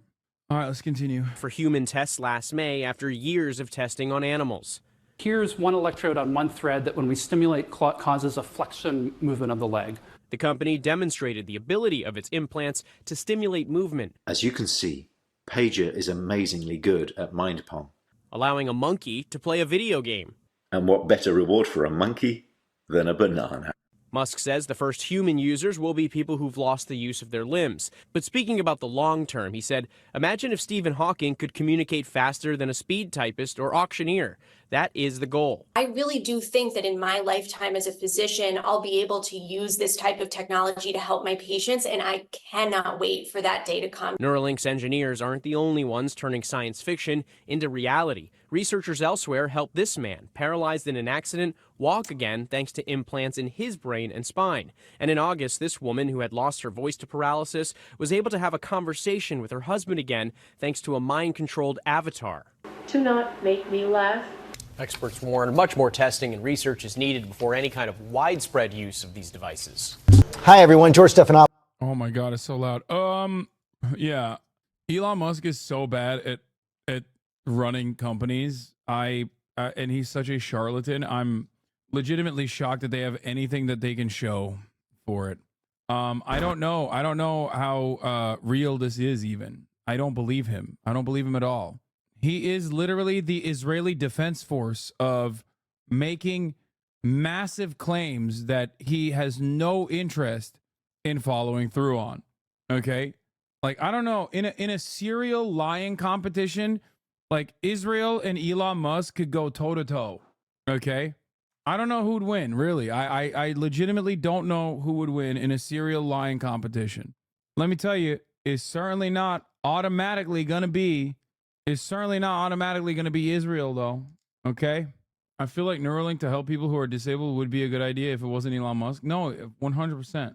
Apparently, this is the guy. Probably fake, though. What? No, of course it's fake. The fuck are you talking about? Everyone on Twitter is faking it, dude. What do you mean? The guy wrote Zeeted. Is all memes. Is all memes. Hear me out. This is the guy with biomedical business experience and a success and can get this done better than Elon. I don't know what that is. I'm not clicking. I don't think anyone would ever say that it's bad for this sort of tech to be developed, but Elon is maybe one of the most dystopia-coded people to do it. Anyway, love that Elon Musk can't get a $55 billion compensation. The Taylor Swift Super Bowl isn't making everyone happy because right-wing dinguses like Vivek Ramaswamy.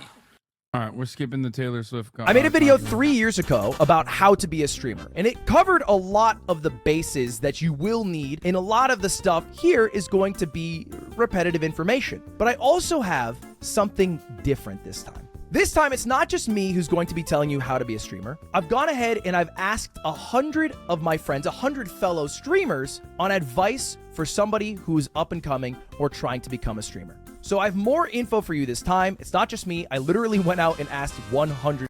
Yes, I'm in this video. I mean, I answered him for advice, and I put it all into a PowerPoint presentation, which I'm calling My Ultimate Guide to Streaming 2024 Edition. Let's get into it, class. All you will need is a pen and paper and a positive attitude. Step 1 on becoming a streamer. Stop watching this video if you have not yet gone live. I'm being serious. Go live, you lazy fucker. If you have Okay, I got it. All right, I'm good. We're here. Never even attempted to stream before, and you are watching this video on how to be a streamer, you're not serious about it. And this is a problem that's not exclusive to streaming. This is a problem that happens in every single hobby you want to pursue. Do you want to be a runner? Oh, I'm going to look up a bunch of videos on how I should run and how I should train running before I do it. Oh, you want to start working out? I'm going to look up a bunch of videos on how to work out before I start working out. Just do the damn thing. Just do it, because that is the hardest step, is just... He ain't wrong. Look at me, I'm streaming. Just doing it, and you'll make a million excuses, and you'll put 100 barriers between you and doing the thing. I don't have the right technology. My equipment's not good enough. I don't have anyone who'd watch me right now. I don't even know what I'd stream. Just fucking do it. If you're not... I mean, look, I decided I was going to stream. What did I do? I strapped a PlayStation Eye to my PlayStation 4, and I streamed off of that thing, okay? So, you know, that's how I did it. Think about that. Like, people always go, Hasan, you're so fucking rich. You're the most brolic, dude. Hasan, your dick too fat. Hasan, your bitch too bad. You know what I mean? They'll kill you, Hasan. You've always been like this. And like, no, it's not the case at all. I genuinely started my streaming journey. I started my streaming journey when I had absolutely nothing. Not even going to try one single stream, then you are not serious about this. And I'm going to prove to you that you're not serious, because the biggest streamer in the world right now is a guy named Jinxie. And for a full year, he streamed on Twitch to an average viewership of 2. 639 hours streamed to an average viewership of 2. 3.5 hours live with a peak viewership of 1. That's Jinxie, man. So if you're not willing to be Jinxie, I don't think you're serious about being a streamer. Be Jinxie, go live, come back to this video after you've learned just a little bit. If you've already gone live, congratulations. All right, congrats. You can continue watching this video. Now, the second question you might be asking, Ludwig, why should I listen to you? Why me? There's a lot of information out there, a lot of people whose entire channels are devoted to how to be a streamer. Why me? Well, I've had some success along the way. I am the second most subscribed to Twitch streamer ever of all time, behind Kai Cenat. I won Streamer of the Year a year or two ago. You know, some successes along the way. This is not me boasting, by the way. I also have the record for the most Twitch subscribers lost by anyone ever, and I still hold that record. But I've had some success streaming, and I care about imparting that, because I know as a fact I will not be a big... So funny that he's like advocating to get more people to start streaming when it's a devastating... Isn't that nepotism though? What do you mean? Devastating, bad. Streamer forever. One day I will completely fall off, or I'll quit entirely because I'm scared of falling off. All right, one of them's gonna come. So I might as well get rid of all the information I have, because somebody who's watching this video right now will be replacing me as the biggest streamer in the world one day. Or they'll be a top streamer. I've seen people... What do you mean replacing you as the biggest streamer of the world one day? Like, that implies that you're the biggest streamer of the world right now. Who've made it big who I would argue are doing shit that I'm not doing, that are very good, who have mentioned me. And I'm very flattered by that fact. So I might as well impart the wisdom while I have it. Extra Emily, I think, is a streamer who I think's fucking killing it right now. And she's mentioned me as someone who inspired her. And I'm flattered by that because she's doing shit that I'm not doing. Every damn stream, she's doing something crazy. She makes crack cocaine on the streets of Austin. Yes? It does seem like most people who get big quickly are people who already have connections to other streamers. No, that's just copium. I think once you get to a certain point and people recognize you, though, they will elevate you. That's it. It's just networking. Cooking steak! I'm cooking steak! So anyway, let me just give you the wisdom I have. And if you don't trust my opinion, well, good news for you. I just stream in the face of declining streaming revenue and market saturation. Also asked 100 streamers how to stream. This is real. I made a Google form. I asked all the questions that I would want to know if I just started streaming, and I asked the biggest streamers you could possibly think of. And this is true. I did ask. It's like saying, like Sean the Black is okay. Will Neff is not a good example of Will Neff is not a good example of someone knowing a big streamer. Okay, but Sean the Black is a good example of this. Okay, Hidden Gem nominee. I mean, I remember as a HasanAbi head, he had a TikTok presence, I believe, that was like, it was all right. It wasn't like super big or anything, but he had a TikTok presence. But overall, he was first covered by Vice, okay, for building like a, I don't know what it's called. What would it be?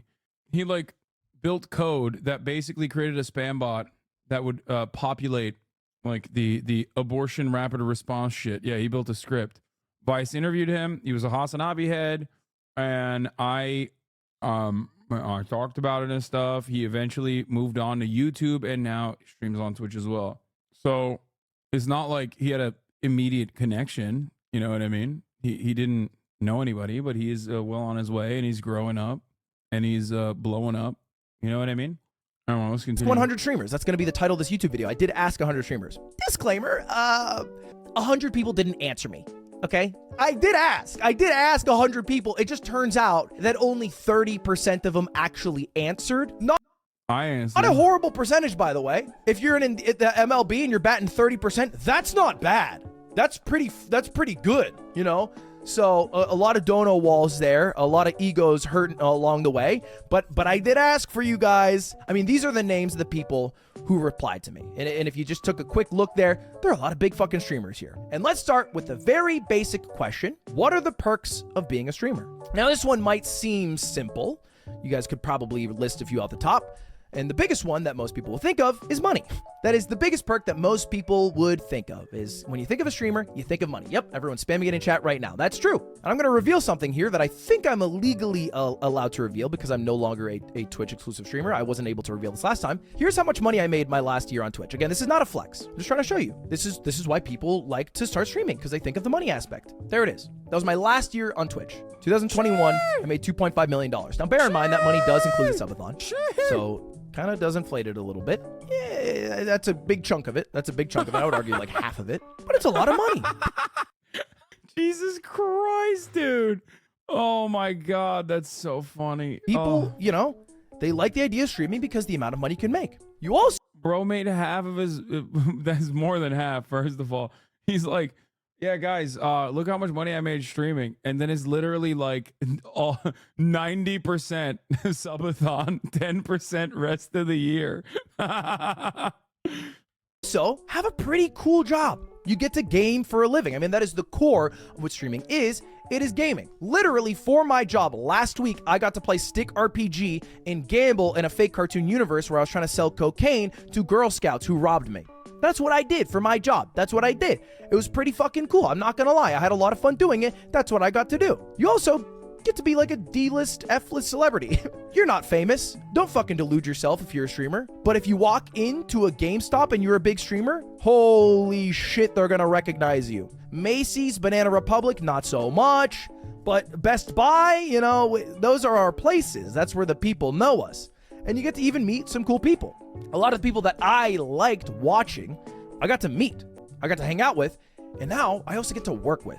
These are the cool things about streaming, but everybody knows this. Everybody knows all the cool shit that comes with streaming. People don't think about some of the negatives. So I'm going to bring up a couple here. One, being a micro celebrity isn't always great because sometimes you have haters. And I brought an example of a hater here for you today.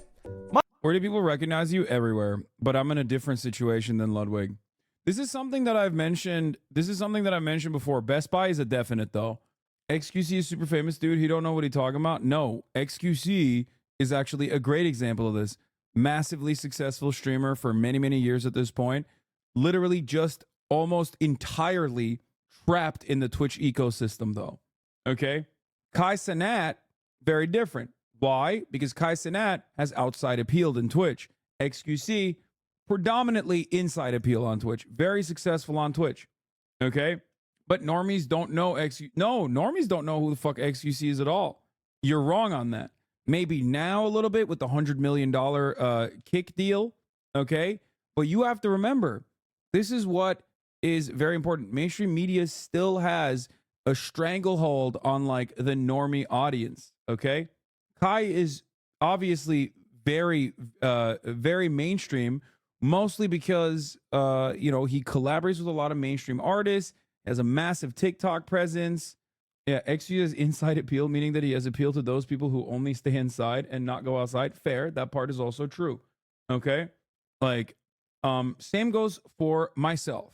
Okay. While I'm, a relatively sizable streamer, not as much so in recent years, but definitely throughout my career, the only reason why I am known with a mainstream appeal is because of the content that I create.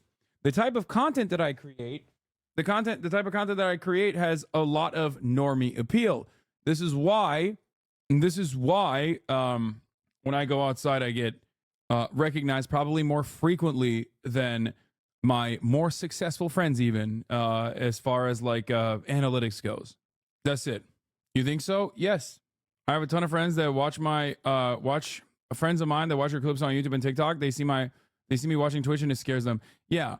The thing is, like, yeah. The thing is, because of the content that I create, it has like a much more broader appeal to a much broader subset of society. I have a much higher likelihood of your parents knowing who I am, for example, especially if you have millennial parents, than a like random Twitch streamer. Here's a good example of Twitch analytics not translating to popularity in the mainstream. For example, Pokimane. Pokimane is mainstream famous, even though her analytics on Twitch do not translate to how massively famous she is in the real world. Ninja, current state of Ninja's analytics do not translate to how massively popular he is in the real world. Normies know who Pokimane is. Normies know who Ninja is. A lot of those same normies that know who Pokimane and Ninja are don't know who XQC is. Okay? Valkyrie is another good example of this. A lot of normies, I would say, a lot of normies know who Valkyrie is as well. Okay? Why? Normie appeal. As in working with mainstream media, like working in movies, working in marketing campaigns, things of that nature. You know what I mean? My biggest hater that I've had for about 3 years now, a guy who will DM me almost every week some mean shit. March 7th, 2022. Ain't no way your ass drive a Vespa. I got COVID a few days ago. It's because of your stupid Vespa. Stop driving the Vespa. Still at it. Just got Dolly. LMFAO. Okay, this picture does make me laugh. It does make me laugh, but still, what is that about? What is that? I'm just minding my own business. It's 1:10 a.m. Holy shit, you did it. I'm so proud. Sometimes it does come full circle. Doesn't mean the hating stops. God, I hope I find your name on Epstein's Island. Okay, you get the idea. Obviously, this is more of a funny hater, but there are very real haters. There are very real consequences to even being a micro celebrity, and there are a lot of people whose lives are worse because of the attention they get, and they don't really like it. Okay, that's one thing. Another thing, big streamers tend to work a lot, right? These are my 30 surveyed streamers. I asked them how often they work in a week. And the blue is 0 to 20 hours. You might notice there is no blue. In fact, an equal amount of people work 20 to 39 hours a week, as do 80 plus hours. And I don't think they're bullshitting when they're putting these replies in, because you can literally track the hours of some of these streamers. There are people who are average live 10 hours a day for the entire year, 365 days a year. It's easy enough to go, work, Lamau, this isn't even a real job, whatever, that's fine. The reality is, though, if you were to do that, it would. That's how you know Jerma and Clint Stevens did not reply to this questionnaire, okay? No 0 to 19 a week. Drain you. And you would basically lose everything else in your life along the way. And I have seen streamers do this. They lose everything else on the way because all they do is stream. It is their life. They're not gaining new life experiences. They're just sharing all their life experiences online. And as opposed to a job where you are told how often you are supposed to come in by somebody, you make your own hours. And the more hours you work, the more money you make. But you only make money while you're live. So might as well be live as often as you can. Still, those negatives aren't that bad. Like all things considered, this is still better than working at a call center, Ludwig. It's really not that bad. So why doesn't everybody stream? You make a lot of money, play video game, hang out with Germa985?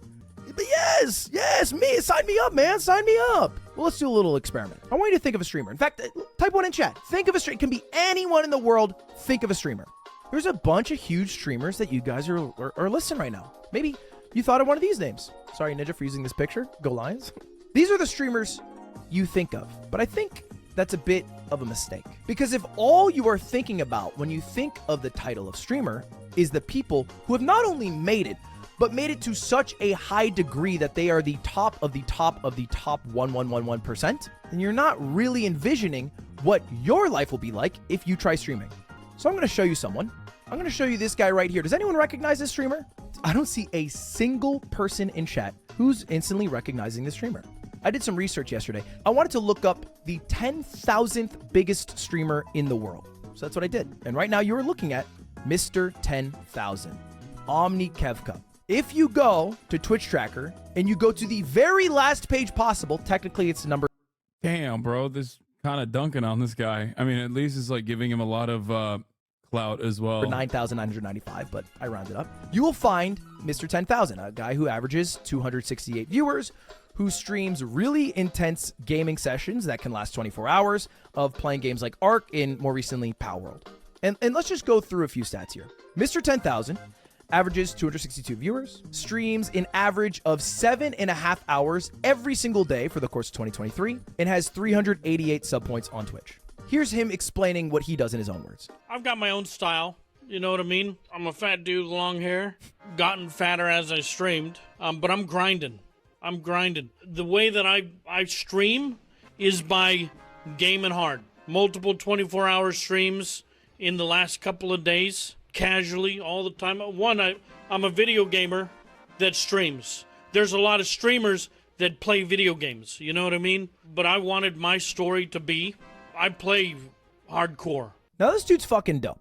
And I got to hang out in his stream for a couple hours yesterday. He has a great community, and yes, he does game hardcore. And he's been gaming hardcore for a long time. This guy's been streaming longer than Twitch Tracker tracks stats. Longer than I have been streaming myself. It is what you should be thinking of when you think of being a streamer, because Omni Kevka is a very successful streamer. He is in the top 0.08% of streamers in the world. In last month, 7.3 million people went live. He was more successful than 7.29 million people. So don't delude yourself into thinking streaming is being Kai, streaming is being Valkyrie, streaming is being Ninja, streaming is being Omni Kevka. And it is possible to be the biggest, but for the most part, people like Omni Kevka are what makes up the streaming world. And they don't get the same attention and critical acclaim that the big people who get the millions of dollars do. Because all the eyes go to those people, but the reality is if you were to start streaming, your life would be a lot more similar to a streamer like Omni Kevka, who's grinding. And in his own words said he was in the mines of Twitch. And he still gets to play video games for a living, and it still gets to pay his bills, and he still gets to hang out with cool people in his chat. But don't delude yourself. Don't think that starting the go live button means you will end up being Valkyrie, means you will end up being Kai. Because that's not what streaming is. It is a grind, okay? It is a grind. Now, before we start the actual session on how to be a streamer, we're going to do a task. And I did this last time. We're going to do it again because I'm this is one of the few. That pays bills though.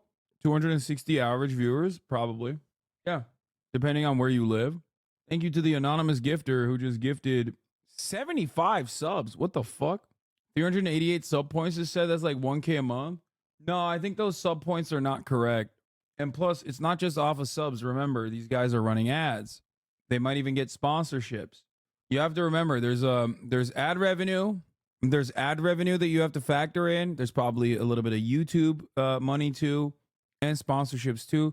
Not to say that like this guy is probably caked up, but bits, donations, sub points don't also show the actual full story either. I know a gambling streamer with average 1K who makes 2 million USD a year. Yeah, because he's a gambling streamer. Gambling contracts are insane. Very similar to people who want to be actors. You envision yourself to be celebrities, while most working actors you never heard of but make a living. Yeah. Y'all don't know what the fuck you're talking about. That's just sub points. Doesn't count any donos, ad rev, or anything else. Yeah, exactly. Yeah. Straight up. The old days, watching Hoffa get a random 3K dono. Wait, really? Did you ever think you were going to become as big as you did when you started streaming? Fuck no. Fuck no. Absolutely not. How much did you make during your Facebook days? 0. I made no money on Facebook streaming. What do you mean? I did it for free. No, I had absolutely zero idea that I would even be like, I didn't even think I would be a 5K average streamer. Like, that's crazy. And then when I got there, I was like, damn, this is wild. And then I didn't think I would be a 10K average streamer. And when I got there, I was like, that's crazier. Oh my God, I'm talking about politics all the fucking time. Come on, you had a huge YouTube presence? No, I didn't. You're so wrong. My YouTube was like, my YouTube at the time didn't even have, it was like 20K. I had 20K subs. I didn't have a YouTube presence before 2020. Y'all are nuts, dude. Y'all are nuts. Okay? But yeah, Ludwig and I had a major conversation on stream where he literally fixed my YouTube, turned on monetization on my YouTube. My monetization wasn't on my YouTube. It wasn't even on. Some of your old videos on TYT didn't crack 1K. Yeah, that part is like, I think due to the algo though, but no, 20,000. Okay. 20,000 subscribers on YouTube is not big. You're out of your mind if you think that it's like a real thing. No, 20,000 YouTube subscriptions is nothing. You're crazy. Hippie things that I believe in, which is manifesting your goals. And the way to do that is by writing them down. And I want this on pen and paper, okay? I want this on pen and paper. I did this when I first started streaming over 6 years ago. I'm gonna have you guys do this today, all right? And in fact, I write all of my goals on something I can easily access on my desk. And it's on this little picture of me. On the back of it, I have all my goals. Now you're gonna write 3 things on this piece of paper. Section 1, I want you to write your goals with streaming. Now the goal can be different. It can be broad, it can be bold, it can be simple, but it should be honest. If you're gonna say that your goal... How many followers on Facebook did you have when you started streaming? 500,000. And guess what, dude? I streamed to 14 people. So none of that shit matters, okay? How many fucking TikTokers have like 3 million followers on TikTok and get like 3 concurrent viewers on Twitch? Come on. You still skip the most difficult viewership barrier? Yes, I wasn't a complete unknown entity. This part is true. Here, I'll tell you guys what I did. 1, I leveraged the existing audience that TYT had to build an audience for myself because I always wanted to inevitably have my own thing because like no matter what I did with TYT, they would just kind of take it and make it their own, right? Because I was under the banner of TYT. So I had no ownership over whatever the fuck I was doing, and I hated that. The second reason why I did it was because I wanted to manage exactly how many real eyeballs or real conversions I had. So I would always like promote my Instagram on the Facebook videos. Facebook videos would actually get like 30 million views in a week, and then there would be like real-time conversions. 2016, my Facebook videos genuinely had a lot of real eyeballs on them. Obviously, of course, it was like juice to the goddamn gills. But having said that, there were some very real people watching. Okay. Now, here's what I did though. When I started on Twitch, I had like 14 people watching me on my first ever stream. I had like around 14 people, which is a major barrier. Most people don't break it out to the 0 to 1 viewer. And then most people don't make it from 1 viewer to 10 viewers. But what I did was leverage my pre-existing clout outside of Twitch to network with people at Twitch that had an audience and prominence at Twitch. A lot of collaborations occurred, both with, ironically, now no longer a friend of the show, Destiny, and more importantly than that, Austin and Trainwrecks. Okay? Those were, Trainwrecks used to have a podcast. Austin used to have many different shows that he used to host like twice a week, right? And I appeared on those shows all the time. I would stream nonstop, and then I would go on their shows, and I would go on their shows nonstop as well. That introduced me to the broader Twitch audience, the broader Twitch community. Those shows were very impactful in, I think, like setting the stage for that wave of Twitch, like Twitch's top content creators. The Ludwig, myself, Cutie Cinderella, XQC, we are all of that graduation class, I guess. Okay? So you and your politics broke up my Black Ops 4 clan on Facebook. I started content from the breakdown and already had Twitch because of soda popping. Remember the VR trip with soda shit will live rent free forever. How quickly did viewership increase? I mean, we can look at it. We can look at my Twitch journey, and I will tell you. Where is it? Here it is. Hold on. Here. Look at this. 17 viewers, Friday, March 23rd, probably like 2018 at that point, right? Like, or, you know, around, yeah, 2019, 2018. I don't remember. Barely really streaming. Then start streaming a lot more. Gradually increases by, how do you expand? Hold on. Oh, click on expand. That's how you expand. Clearly. Okay. Yeah. Okay. It goes from, I'm doing everything I can here. I start doing collaborations. I start doing more collabs. Average viewership increases by December 2019 or 2018, or is it December 2019? By the end of 2018, I'm averaging like around 500, but it's inconsistent. Okay. And then it starts growing, and I'm at like 1K to 2K by February 2019. It keeps growing, it keeps growing, it keeps growing. Okay. And then America Deserved 9/11 happens. Okay. America Deserved 9/11 happens. There's a little blip there. Blip. And then I keep growing slowly but surely. And then I leave TYT in the beginning of 2020 to go full-time on Twitch. Then COVID happens, and it's the election season. And all of a sudden, I'm seeing major peaks. 10K. Going back to 5K, but still like seeing peaks on debates, hitting 20K, right? Debate nights, all the stuff. growing. And by the time the election comes around, you see major growth, obviously. That is not, you know, that's not like, that's a one-off for the election cycle, for the month of the election. But after the election, there's still a lot of interest. January 6th. And the growth continues, 40K, 20K, 30K, 40K, 20K, 30K. And there's still like dips in that process. Obviously, some days I'm getting like 20K, other days I'm getting 30K. And, you know, I think this is the invasion of Ukraine. It's another big peak. And then after that, it's still like 20K, 30K, growing. And then this last year, this January, like January till now, or no, sorry, this is 2023. That number starts finally decreasing. 2023, it starts finally decreasing. And it has still been decreasing ever since. With some blips and some blips in between, with like some jumps in between.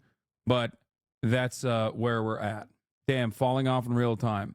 I know, big time fall off. Notice how I showed you guys that like, this is where I was at 2020, 4 years ago when I first started in the month of August. You know, this was probably one of the better times as far as my, how come none of the haters ever point out the overall Twitch viewership, which shows a similar trend? Yeah, but overall, I've been able to beat the overall Twitch viewership fairly consistently. The issue is that, I mean, here, there's also like obviously valleys here in 2021 as well. The real issue is rather August 2021. Okay. Soda Poppin is one of the truest OGs, said the cardinal rule of streaming is to never talk about view count. He's right. Because people care about view count. Users care about view count. They think that like Twitch viewers are like moths that fly towards the light. And if you start talking about your view count, or if they start noticing that your view count is going down, your loyal fan base will stay, okay? Will stay consistently and watch you.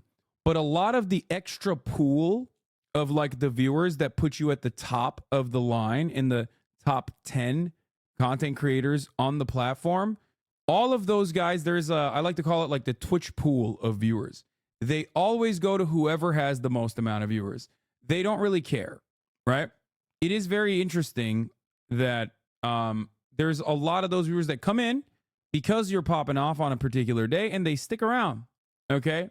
And they stick around because they become like, fans, long-term fans. Just call us product reviews. Why are you reducing us to moss? Lol, we just buy what other people are buying. No, it's just, I don't know how else to describe it. Not every single person is like this, but there are plenty of people in the pool. And by the way, is there anything wrong with that? No, of course not. I wasn't even saying that it's like a bad thing. Okay. But what I'm simply mentioning is that while Twitch viewership is down in general across the board, there are obviously still people at the top. Like, I mean, yesterday I had 25K and I was at literally one of the most watched, and still am one of the most watched Twitch channels on the entire website. But when you have like 50K, for example, let's say you're normally like a 20K Andy and you're at 50K, people go, oh, that's really weird. What's happening there? Let me go check it out. And they stick around. Okay. That's just how it works. And the same goes in the opposite direction as well. You never took your view count for granted at any point, though, which I feel like a lot of streamers did passively during the 2020 boom. So few people can take considerate amounts of time off and come back to a somewhat normal community. You are not one of those, but you also don't try to do that because you're a current events guy. Yeah. And the inverse of that also happens, where like if people start seeing your view count diminish, they also leave. They're like, oh, this guy's falling off. I don't want to watch this guy. He's falling off. Those guys are not in it specifically to like see the content in and of itself. It's more like a mindless consumption where it's like, oh, things are happening here. I want to know what's happening here. It's kind of like that. Okay. One of the major things that happened in my career, though, that is like bad is that August 2021, my house got doxxed that I had purchased. When that happened, there was a lot of controversy surrounding it, like almost as much as the America Deserved 9/11 moment. But this time it was like, oh, socialist with a house? Fuck that. After that, over and over again, it just turned into like, rich socialist meta. And since then, it's just been like endless pile-ons by whoever the fuck wants to do the fuck Hasan, whoever wants to rip the fuck Hasan ripcord. That has certainly taken somewhat of a toll as well.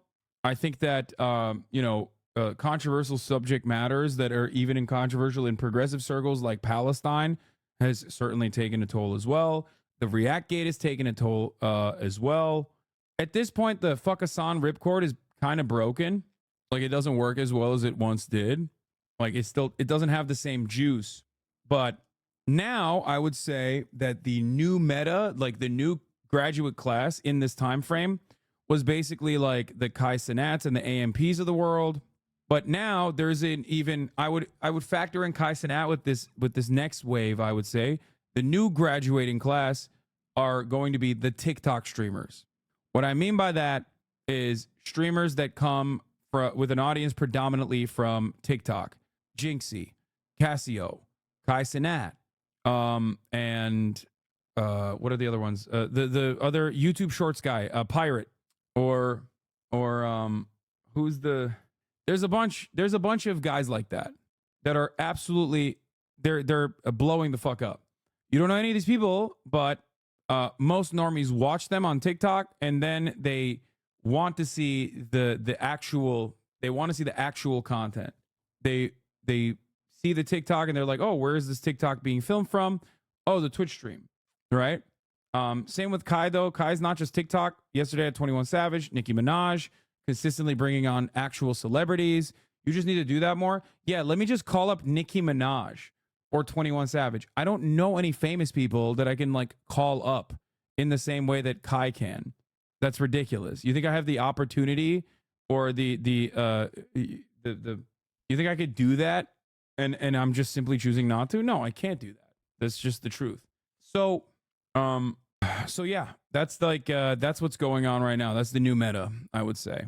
Try and talk to JPEG Mafia. I mean, JPEG Mafia is not the same as like Nicki Minaj, dude. What are you, crazy? The Kai Nicki TikTok reach normies I work with, people who will still never become aware of Twitch. Exactly. And now I think the new wave is 100%. Now I think the new wave on Twitch is 100% people who are popping off on TikTok.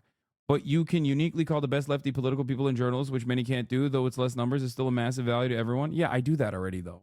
Yeah, and also, all political media is down in views. It's difficult to gauge your success with respect to the rest of Twitch, even though site-wise Twitch is down. Yes.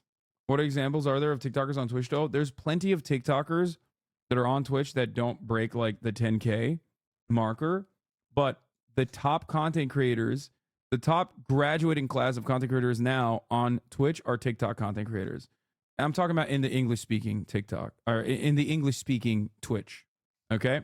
Jinxie being one of them, even though he's like a ride or die Twitch streamer who basically streamed on Twitch to 2 viewers for years, he still is, right now, as we speak, he's about to crack the 100K, and he is like, and that is not because he's collabing with XQC. Like, that is him helping XQC out. You see what I'm saying? Like, XQC is getting a boost from Jinxie now, which is like kind of unheard of when you think about it. Let's continue. Is to have an altruistic community that you just like making laugh? Is that real? Be genuine with yourself. Nobody's in the room with you. Do you actually just want to be fucking rich and a big streamer and famous? That's fine. Let's just be honest with ourselves today, okay? So let's write our goals down. And I'm gonna say one more thing. Goals can be bad, right? I think goals are valuable. It's anecdotal, but there were a lot of leftists in Wake's chat that said they stopped watching you as often because of the constant Middle East coverage. Too depressing. Brother, the sad state of affairs is that a lot of Americans don't want to fucking talk about how disgusting America's actions are, okay? They might be like, I want socialism for me, but when it comes to foreign policy, for me in particular, my foreign policy absolutely is considered divisive amongst American leftists, supposed leftists, people that call themselves leftists. That is not going to cause me to stop talking about it. It's not just the fatigue. Fatigue is a factor as well. But if fatigue was the major factor, then when I'm not talking about American foreign policy or the Middle East, which, I don't as much right now, they would come back. The reason why they leave is because they think that I have abandoned their understanding of the world. We have a major disagreement, okay? We have a massive disagreement on this issue, and I can't change their minds on that. Because they hold you accountable. But just because you achieve your goal does not mean you're done. And just because you don't hit your goal doesn't mean you failed. It's just something to hold you accountable along the way. And it can be as simple as my goal is to go live 3-4 times a week, whatever it is. So write your goal down, whatever it is. Second thing I want you to write some inspiration. I think this is really valuable to do because when you first start out, you're forming some sort of identity. And anytime you watch a streamer in their early career, even very successful streamers like Liam, for example, the speedrunner, you can tell they've pulled some inspiration from other people. Liam had some similarities to Clint Stevens. So I want you to list 3 streamers that you like and how you would like to stream like, right? So don't just list 3 streamers that you like that do something you would never do. For example, like don't list, Tarek Kaide 10s and then you're like, oh, I don't play Valorant.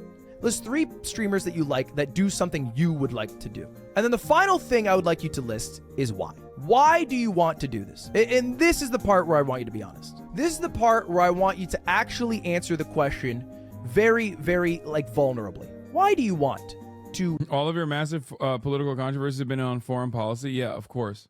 Have 300 concurrent viewers. Why do you want streaming to be a supplementary income? Why do you want streaming to be a full-time job?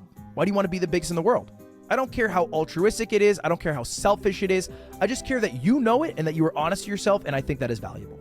Now, you might have thought if I saw you not write this down, I'd tell you to quit. All right, this is what I did in the last video. Last time I did this, all right, I had this entire spiel, and then I said, if you didn't write it down, then you should quit. What you should actually do is if you are writing this down and you have not yet gone live, go live, you lazy fucker.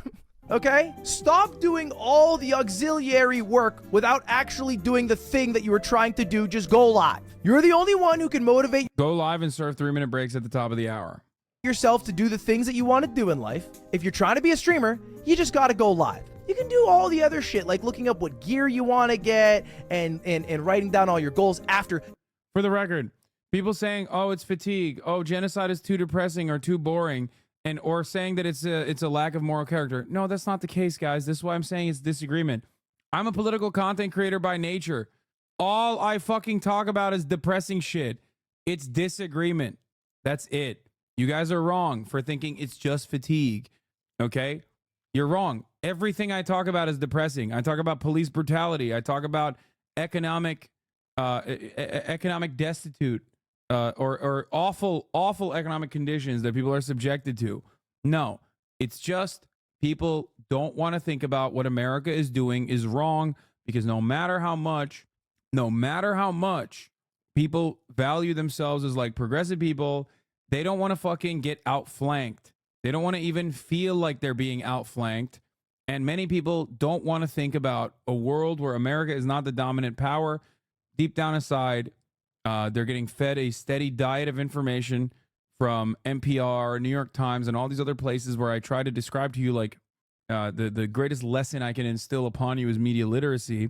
Those outlets are feeding you information objectively under the auspices of objectivity that is like incredibly slanted in the pro-American direction. Okay? That's it. Just go live one time for me. Just one fucking time. Okay? And if you've done it, please go back to writing down your goals, inspirations, and your whys. But make sure you've gone live at least once. Just fucking try it, man. Even you used to only do 4 to 5 hours of politics and then fun stuff, but now it's 6 to 8 hours. That's definitely the reason. I think that's part of it. I've definitely greatly increased the amount of like political content coverage that I do. That definitely is part of it. Almost the entirety of my 8 to 10 hour streams now is all wall-to-wall politics. No, it's not about gaming. Shut the fuck up, chat. There's never been a massive community of gaming frogs in this community. It's the core fan base that will sit through gaming.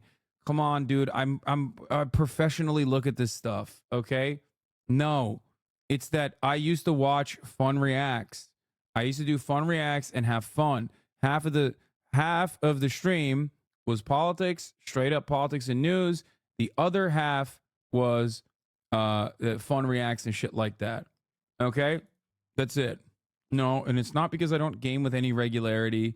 I'm sure that if I gamed with regularity, I would grow more of a gaming audience, but it would go from like a 14K gaming audience to a 15K gaming audience over the course of a year.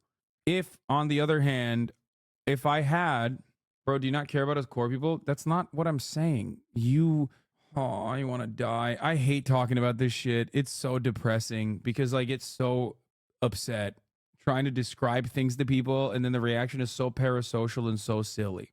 Okay? The core fan base just watches whatever. It doesn't matter. They like the politics as well as the gaming. Okay? But I've never been known for gaming because I don't have a lot of content out there that promotes me gaming. That's the other part of it. If I had like entire TikTok channels dedicated to like my gaming highlights, gaming moments and things of that nature, and people got to see them outside of Twitch and came in here specifically for gaming content because they saw that, then yes, my gaming audience would grow. Gaming audiences don't grow organically on Twitch. Nothing grows organically on Twitch. Okay? So that's how it works. It sucks because your gaming is literal peak, especially when you're collabing. Yeah, I agree. You got to do more fun stuff because politics is extremely pushed down on TikTok. I think so too, for sure. I'm going to make a TikTok of all your best Donnie 3.0 RP clips to force him to bring him back. Are you seriously trying to be a variety streamer? We know what you are really here for. Okay. Dudes who have only been following since 2023 on their alt account because they got banned on their main account should probably shut the fuck up for the duration of this conversation. Dumbass. I've been a variety streamer. I've literally done more variety in my peak and throughout my streaming career than I've done straightforward news coverage. You silly bitch. Get the fuck out of here. Yeah, I used to watch house tours, MasterChef, fun Like one of the things that we used to do always was fun reacts, like finding TV shows and unearthing them and going through them and watching them. And those metas have died out. Like they don't slap as hard anymore. But yeah, Forged in the Fire, Pawn Stars, 90 Day Fiance, Joe Schmo, Beauty and the Geek, the recent stuff, Horny Mormons. It depends on the news cycle based on how much politics you do. That's my take. You have waves of so much politics. The cycle is very long because of Gaza. Yes. The thing is, the issue of Palestinians is very near and dear to me. It's very close to me. I feel like it's very, it's such an impossible to ignore severe crime against humanity. So I definitely do cover it way more. And it's like continued. My coverage is continued across the board. Feels like streams this year have been more fun and I've been watching more. Feels like the haters kind of took over near the end of last year and it made content a little more fatiguing. Yeah, 100%. The way I got into Lud was his damn TikTok time reacts. Yeah, I should do more stuff like that, honestly. Like I need to do more this year. This year I need to do more a variety, like get back to more variety. And I need to work my way up to it because I am very stubborn. I can't stop myself from doing the things that I want to do. Like variety's fun, but it's just it feels silly to do when, like, you know, Palestinians are being slaughtered. And that's part of the reason. Anyway, let's continue.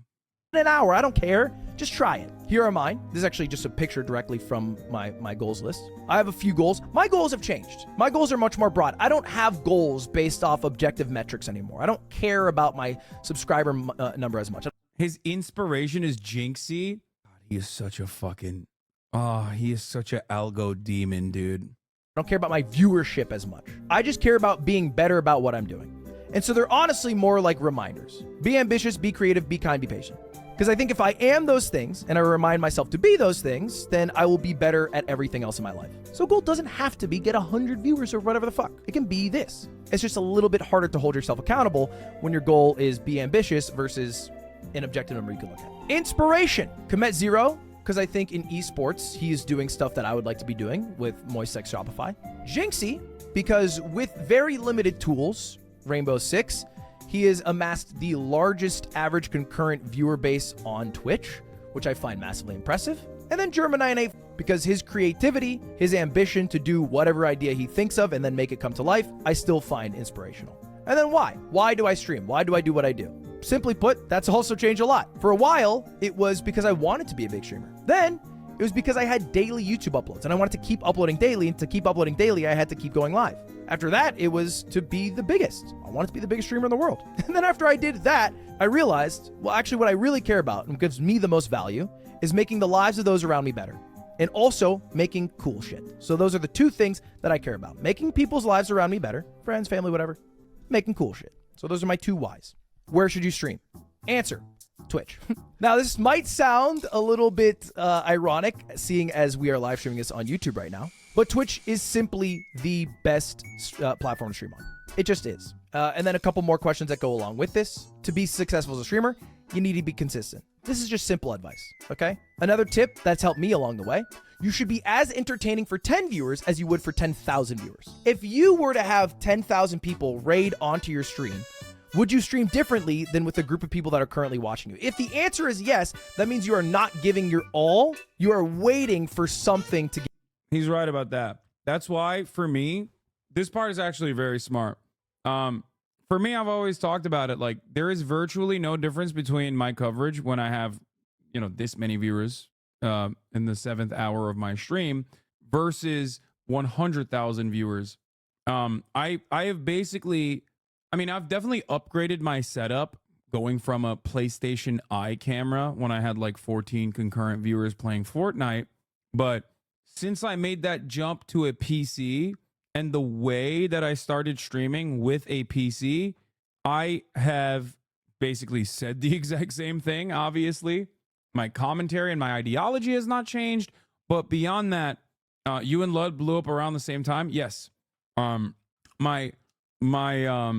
My style has not changed, and also my commentary has not changed, and like the way I cover has not The way I make content doesn't change. So there's actually no difference between me at like 100 people, okay, me at 10K people, me at 18K people, or me at 100K people. Nothing is different. Give your all. You should be giving your all for 10, as you would for 10,000, because then that 10 is how you grow to 10,000. And the ideal length for a stream is just under 6 hours. Anywhere under 6 hours. Where am I getting this information from? Well, I asked the biggest streamers in the world what the best streaming platform is. 28 out of 30 said Twitch. One person said YouTube. One person said multi-streaming. I am not sold on multi-streaming. I think multi-streaming fractures communities. There are times where it makes sense. For example, Doug when he does his YouTube versus Twitch, or an event to get the maximum amount of viewers. It works for some people like Charlie because he has a huge YouTube presence. I think it's better to not multi-stream. This is where I'm currently at. You could multi-stream till you find the platform that you like and then go from there. But I think sticking to one is generally better.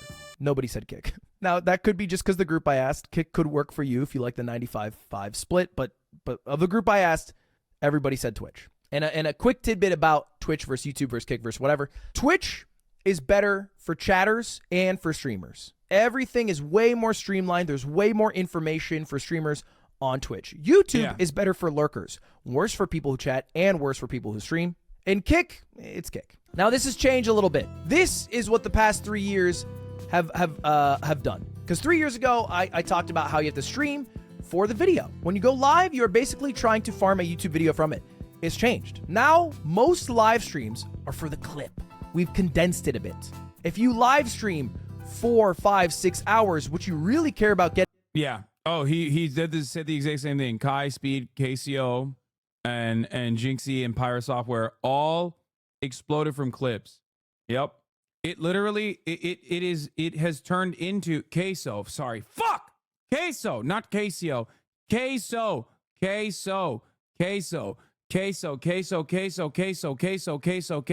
Fuck! I'm gonna still fuck it up. I'm too old. I'm old. I'm an old man. Okay? Anyway, my point is, yes, originally it was like, oh, you'll blow up on TikTok and then you can like manage that and turn your audience into Twitch viewers. Now, when you're streaming on Twitch, you're doing it for TikTok. Getting in that time is a good clip. One great fucking moment is all that matters. Because if you think about it, most of the people in the world who know you will know you from your clip, not your streams. Even people... You gotta hire a team of people to shit out so many clips is unavoidable? No, dude, it doesn't work that way. No, you're wrong on that front. No, I already have a shit ton of people that are trying to pump out clips on my TikTok. No, it has to be organic. It's like the HasanAbi Clips Industrial Complex. Okay?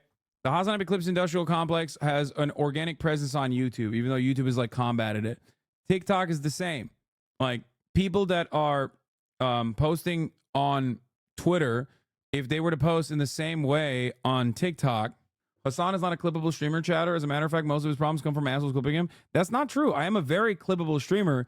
It's just that a lot of those clips oftentimes go on, unfortunately, oftentimes just go on Twitter and just like die there. There's no way to do it. There's no way to do it. It's actually better for TikTok, in my opinion, than it is for Twitter. A lot of those clips are, but yeah. Thirst edits are great for TikTok. Funny moments are great for TikTok. Clipped out of context is great for TikTok. And short, condensed political takes are also great for TikTok. So there's a lot of stuff that I do that could be clipped and posted on TikTok. It's just that, I don't know. It's just my own personal TikTok gets clapped too much. On this list, all right? Kai, Speed, Queso, Jinxie, Pirate Software. You guys might have seen these streamers before. You've probably seen them from a clip. It might have been Speed getting sucked off in Minecraft, right? It might have been Kai breaking the record for the most subs ever of all time. It might have been Pirate Software talking about the YouTube algorithm. It could have been Jinxie hitting his desk with his feet and then falling backwards in his chair because he saw someone in Fortnite with a fat ass. Could have been Queso being called fat again. But you've probably seen the clip. The clip is king. So all you need is one great moment. And then if you throw that moment on YouTube Shorts or TikTok and it blows up, it's a self-feeding system. More people will go to your stream. They want to see the funny moment. The funny moment happens. You get a new funny moment. And every new big streamer that's exploded from the past couple of years has exploded from clips, right? All these people I just listed. They've all been exploding because of the clips. Sometimes they're not even posting the clips themselves. It's just other people posting clips on their behalf. But it's all about the fucking clip. And you can be contrived about this. You can be natural about this. You can be an over-the-top person to get a clip. You can just be a godlike gamer and happen to get a good clip. But I promise you, if you live stream long enough, shit happens. I mean, that's the fucking beauty of live. Shit happens. Sometimes because you planned it, sometimes because you didn't plan it, and that's just what life is. But you will get a funny ass clip, and when you do, farming clips can make a toxic audience in the long run, though. Not really.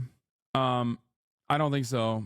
It just depends on what kind of clips are being farmed. You just got to keep rolling with it. You got to keep trying to recreate that magic. Asking the 30 biggest streamers, I said, do you think YouTube Shorts, TikTok are important for your growth? Because I wanted to know from their perspective. Right? Some of these people are established creators. 66.7 still said yes. And bear in mind, almost everybody I asked has been a successful creator since. Chat doesn't get that the best way to introduce someone to your content, the best way is a short clip and not an 8-hour stream.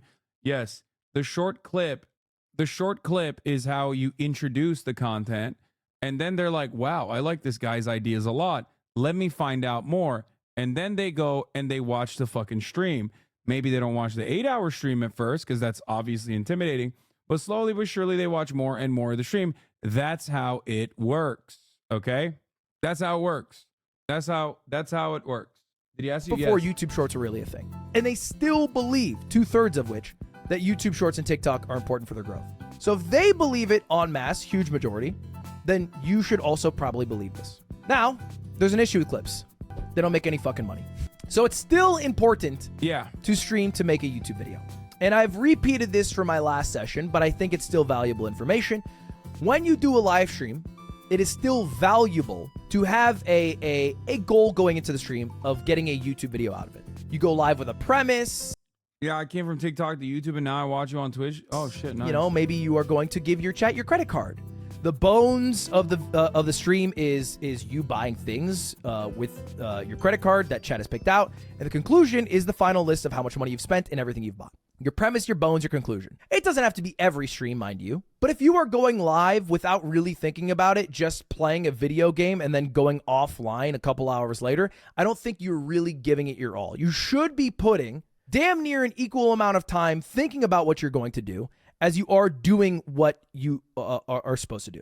If the entire fucking time you spend working on live streaming, you are live and you are not growing at all, you're making a mistake. Let's use our time more valuably and let's think about what we're going to do so it is more successful long term. Here's an example. Which YouTube video do you think will be better from these two live streams? Do you think it is Jinxie vs 20 girls? Or do you think it is the live stream called Wednesday? Let's just take a stab in the dark here. Most people would argue it's the first option, and they would be right. 20 women versus Jinxie ended up being Jinxie's most viewed video within a week. And I don't think the Wednesday video that came from it did very well. Now, Wednesday streams are still important. You will occasionally have to go live with nothing to do, but putting Wednesday in your title and playing the game that people like when you play, or talking about the thing people like that you talk about, because consistency is key. But if you are not interspersing well thought out premises with good bones and good conclusion, I don't think you're doing a good enough job. It also doesn't help that you have very toxic and large group of haters. Comments under videos about you are nuts and usually highly uninformed. The power of an out of context clip. It doesn't matter. That doesn't matter. It's just what matters is you just keep making. Guys, let me explain something to you. Okay? Nothing matters. Please understand this. You could be a fucking murderer. Okay? You could go and murder somebody. But if you turn around and you make banger music, people are going to listen to it. Okay? It hurts your credibility, though? No, it doesn't. No, it doesn't. You have to become someone that is impossible to avoid. You have to become someone that, like, even if someone is a hater, is still like, man, shit, I need to see what this guy is saying. Okay? Stop giving credibility to haters. They come from TikTok during a 1-hour hater talk session, get turned off, and never come back. Yeah. It's the I could murk someone on Fifth Avenue mentality.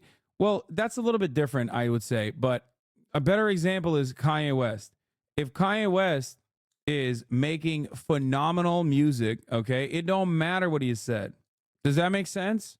It's about how many buckets you can deliver in a basketball game. It's about how many yards you can run. It's about how well you can dance. It's about how well you can sing.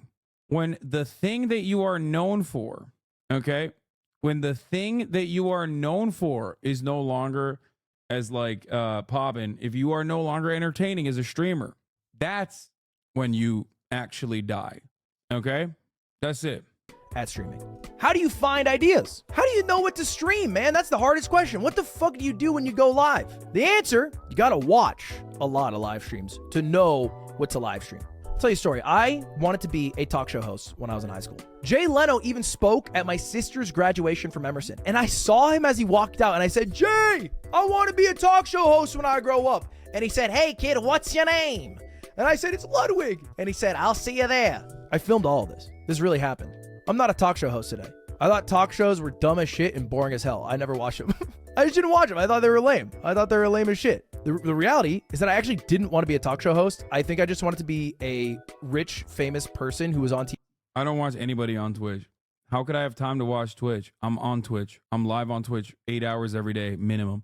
TV who got to interview celebrities. Are you guys watching a shit ton of live streams? Because these 30 big fucking streamers who are very busy, some of which are streaming 80 plus hours a week, are watching streams daily. The majority of them are watching streams daily. Over 80% are watching streams a few times a week. I watch streams every single day. I'm not even shitting you. My Twitch Wrapped. I watched Twitch 365 out of 365 days last year. How do I know about people like Jinxie even though I'm 28 fucking years old? Because I watch people like Jinxie. Because I need to know what's going on. Because how else am I supposed to keep up, adapt, and come up with ideas? It can't all come from thin air. It can't all come from past experience. I've made Watching this almost counts, to be fair. No, it doesn't. I do not watch Twitch at all. I was never a Twitch watcher before I became a Twitch streamer. And I have, the thing is, like, I should. I actually, that's not even true. I don't think there's a lot of good ideas on Twitch.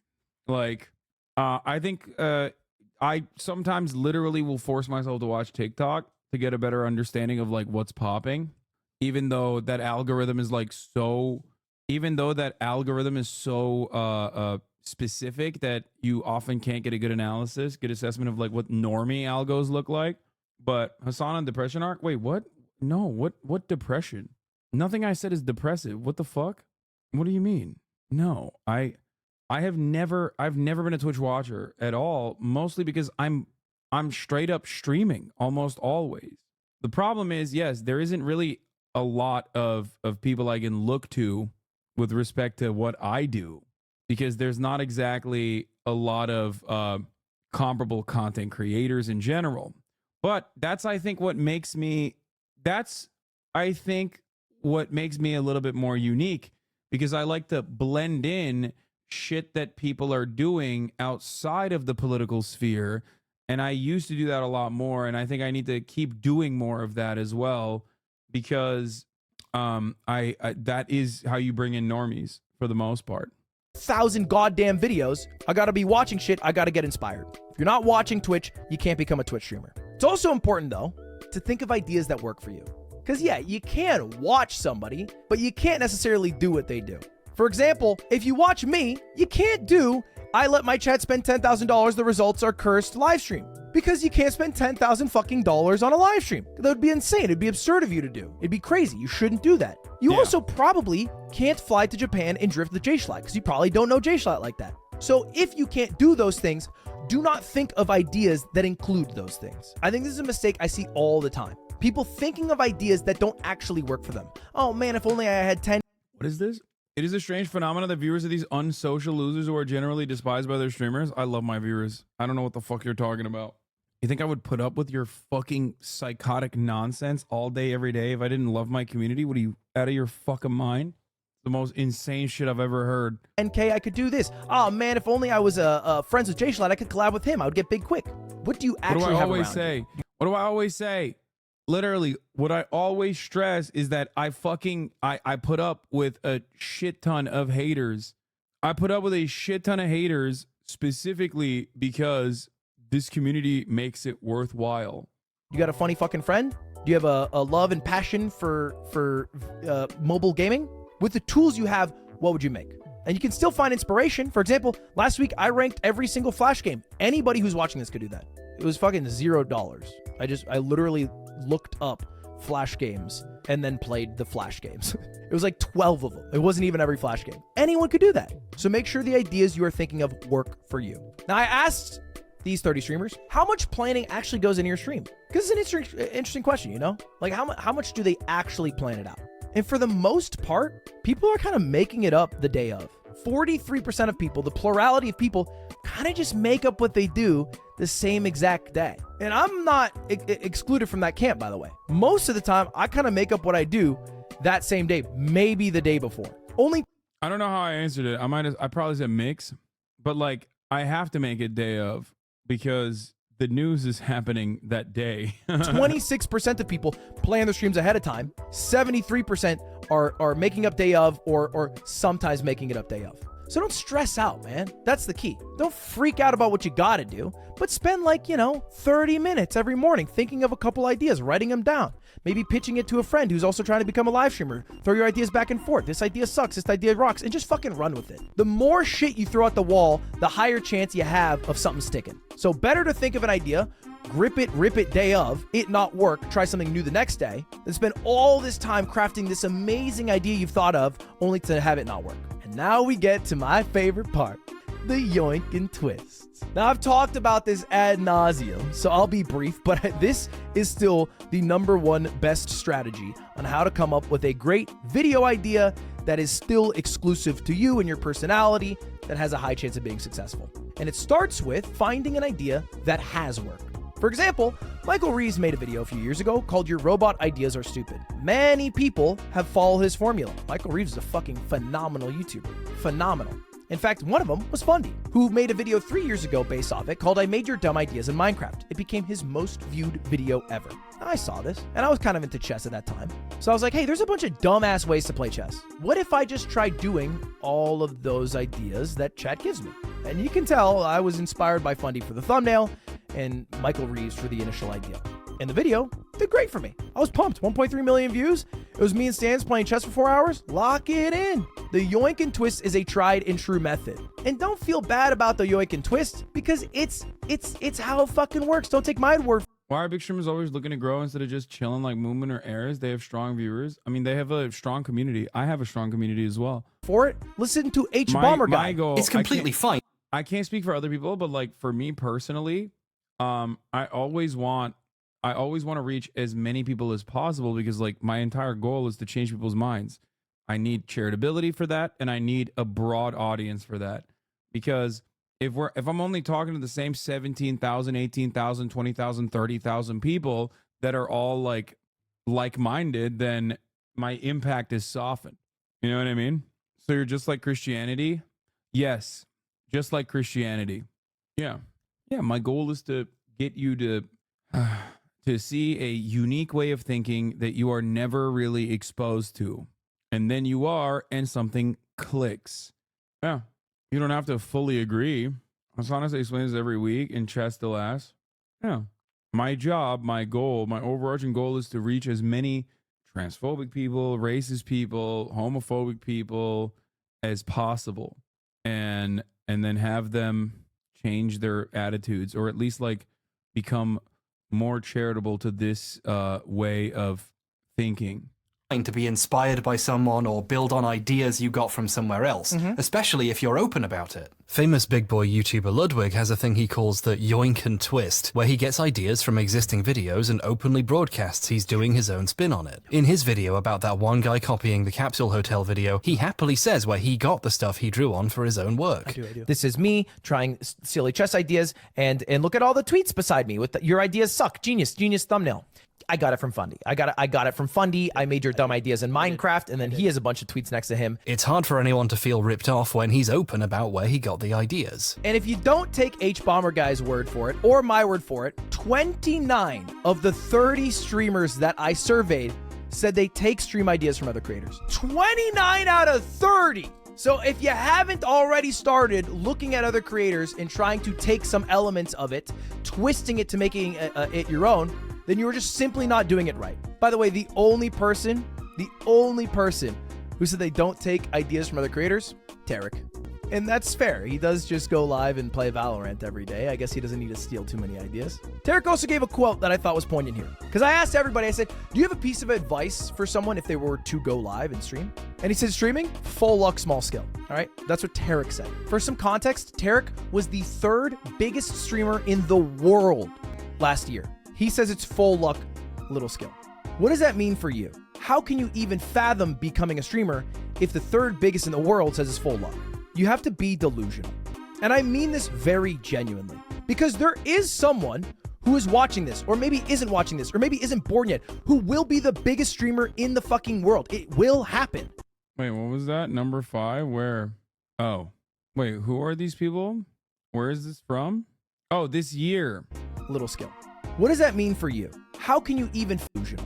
And I mean this No, that's not the people that he's watched. It's just like top very watch genuine. in general. Because there is someone who is watching this, or maybe isn't watching this, or maybe isn't born yet. Hot take, there is no luck in streaming. You either have it or you don't. If you or your stream sucks, people won't watch. Yeah, that is a hot take because having it is literally luck. So you're wrong. You just described luck while saying it's not luck. Of course it's luck. There's a shit ton of luck. Even the fact that you said having it is what is required, that is luck. You've described luck, my friend. Chatter, if you saw Hasan's first stream, you wouldn't have watched. 100%. Dude, I was so bad. You're saying tons of people who are super interesting just don't have it. No, the problem is, I think hard work is really important. I've always been a hard worker. My whole point is I outwork my competition always and forever. I can't speak for shit though. I mean, look, this was my one of my first streams. Uh-oh. Damn. Oh fuck, I got him. You killed him? How did you get him, bro? I hit the last shot. I mean, come on. Nick Merck's angle. Fuck yeah. He means streamer talent, but there's a lot of talented people that never get the luck. No, the thing is algorithm is luck for sure. Like something banging is luck. I mean, dude, look. There is no 100% success rate. This video with me and Winnie the Moo, 700,000 views. This video with All right, me Hasan is holding Georgie. and Georgie only 11. Okay, that just came out apparently. So never mind. Maybe that'll also go viral too. Okay, that's not a good point. I mean, look, there ain't no way. What the fuck is this? Sensitive content. Oh god, I always get clapped. This video saying the quiet part out loud, 4.3 million views. The next video after that, New Hampshire primaries, 64,000 views. People do not give a shit about American politics. It's not even funny. Oh my god. Did you believe that it is a learnable skill? Guys, Will Neff is a phenomenal, once in a lifetime natural talent, a born entertainer. He has been incredible on camera since day one, since the moment I've met him. Okay? He has been incredible on camera. I, on the other hand, was dog shit on camera. Okay? Absolutely awful. Could not talk. Would basically just stop dead in my tracks. I could yap off camera, but I could never, ever yap on camera. Okay? I could not do it. The reason why I got to the point I got to was because I worked my fucking ass off. Luck played a significant role in this, but I networked my fucking ass off and I worked my fucking ass off. Okay? Do you understand? When I first started and I was on camera, I was so bad. When I was on camera, I was so bad I had to write. I had to write my content ahead of time, and green screen myself in and read a teleprompter. Then, damn, so it's a chair stream, but Hasan is there? Yes, always. Yeah, my success is actually because I just run YouTube videos and let the chair do the talking. I could never articulate my points. I could never, ever articulate my points. Okay? Now, I can't shut the fuck up. I love yapping. I'm speaking Japanese left and right every single goddamn day. And I'm doing it while I'm also simultaneously scanning the chat. It's definitely a skill that you learn. Okay? I mean, what is the cliche? It's like success is opportunity meets hard work or something. Well, it's kind of true. It's a cliche, but it's kind of true. Okay? Yeah, one of the major reasons why I started streaming on this platform was literally because what, you looked older at 22 than you do now. It's funny. One of the major reasons why I started on Twitch, other than like, you know, converting gamers into being lefties, was also because I wanted to get better off the cuff. Okay. And it's worked. Now I can just go on a podcast, no preparation, fucking yap for 2 hours, have the podcast host, if I'm like appearing on a podcast, have the podcast host go, oh my God, that was an incredible episode. Who will be the biggest streamer in the fucking world. It will happen. It won't be the people who are currently at the top, still at the top in 10 years. It's gonna be someone new. And that someone is gonna be fucking delusional. They're gonna be out of their mind because they're gonna see that 7+ million people go live and they're gonna think, oh, I'm gonna do it. And then they're gonna become the biggest to ever do it. That's delusional. But you need to be delusional. Because if you're not delusional, and if all you look at are the statistics and the numbers, you're not even gonna be able to try. You're just gonna get stuck in reality hell, okay? It's okay to dream big. It's okay to be a bit delusional, and it's okay to fucking go all in on a absolute Hail Mary dream. And the only way I promise you will ever be the biggest to ever do it is if you are delusional. If you have that brazen confidence to believe that you hitting go live and switching the relationship that currently exists where you are the viewer to now you are the streamer and people get to watch you now and they have to watch you now. And not only do they have to watch you, they're going to watch you over the existing people who have all the resources and money and experience. They're going to watch you instead. Only someone that delusional will ever end up being I agree with this streamer. 100% as well. It's like narcissistic delusion that is in the heart of every successful content creator, I would say. It's just like, now, it's not to say you fucking throw your life away. You quit your job tomorrow. You start streaming full time until you're the biggest. Don't do that, right? You can still be risk averse. You can still be smart, but be smart and be delusional. Now, I asked these 30 streamers, what is the most important statistic? What should you worry about? If you're going to go live, what actually matters, right? And the answer is average view count. Streamers are obsessed with average view count. They are obsessed with it. All right. And even the streamers who prioritize things like enjoyment or maybe some other statistics like girth, at one point, they cared massively about average view count. They obsessed over the number. All right. For many big streamers, it is their whole self-worth. I know streamers who were at 40,000 viewers who go down to 30,000 viewers. They're at 15,000 viewers. They go to 10,000 viewers. They're at 8,000 viewers. They go down to 6,000 viewers. And they're sad about it because that's how much value they put in to that average view count number. But if you're going to be one of the biggest streamers in the world, the 40 to 30 is a direct quote of a direct conversation that him and I had, which is ironic because like there is a little bit more liberation in the position that I'm in now because like you just get used to it. Like as much as it's like sad or whatever, but you literally do get used to it. Stop saying it's because you don't game. Oh my God, I'm going to literally video game myself. It is one of the most annoying aspects of the streamer chat dynamic, okay? Oh my God, I'm gonna bludgeon myself with a video game in the head. Oh my God, dude. Okay, let's continue. You do need to care about that number. There's a lot of things you can do to impact that number. There's a lot of things out of your control. It's not a healthy relationship you will ever fucking have with it, but it is also at the end of the day, the most important statistic that determines whether or not you'll be the biggest to ever do it. Now, I thought this one was interesting. I asked them, do they look at their view count while streaming? I do. I've been Hawkeyeing it this whole stream. It's been going up the whole time. That means I'm generally doing a good job. 2/3 say yes, 1/3 says no. And that's how I feel too. I think it's a preference thing, right? I wouldn't put too much stock into this. And probably the people who said yes to looking at the view count while streaming are the same people who said average view count is the most important metric. But I just want to put some gravity onto the average view count number. Don't become obsessed with it. Don't become psycho. You know, don't let it ruin your life, I guess is what I should say. But be aware. You don't have to know it while you're live. You can look at it after. You can even look at it after a week or a month and look at the charts and see how it does for games. But know it. Know your stream. Know what people like, know what people don't like. I talk about this a lot. Everyone falls off. Now, it's a little funny to talk about how everyone falls off in a video about how to be a streamer. You haven't even made it yet, and I'm talking about how you're about to fall off. But it's true. And in these videos, I talk a lot about the how to make the sausage, the how to be a big streamer, the what happens if you do become a big streamer. But the reality is you're going to fall off. You're going to quit. Even if you fucking make it. Even if you watch this video and in 5 years you're like, let me watch your video. I'm the biggest streamer in the fucking world. In 10 years, 20 years, you're going to be like, I watched your video as the biggest streamer in the world and now I fell off. So while you're here, while you're making shit, you might as well make something you care about. And in the past, I haven't focused on this enough.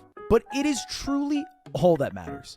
It is literally all that matters, is making something you care about.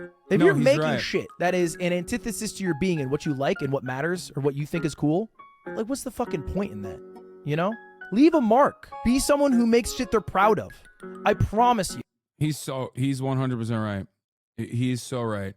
Listen, he's right. Like, something I stress over and over again is that in spite of everything, Asmongold says the opposite. Wait, you can stay on top forever? No, I don't think that's the case. I think it is absolutely way more important in the grand scheme of things when you're talking about like being a content creator to like make things that matter to you. Okay? To make things that matter to you. Since when does he do PowerPoints as a meta? This is new, I think. This of course isn't your opportunity. Why is everybody being so fucking annoying about like gaming and Grand Theft Auto RP? It's for me, that's why I will never abandon political commentary no matter what happens.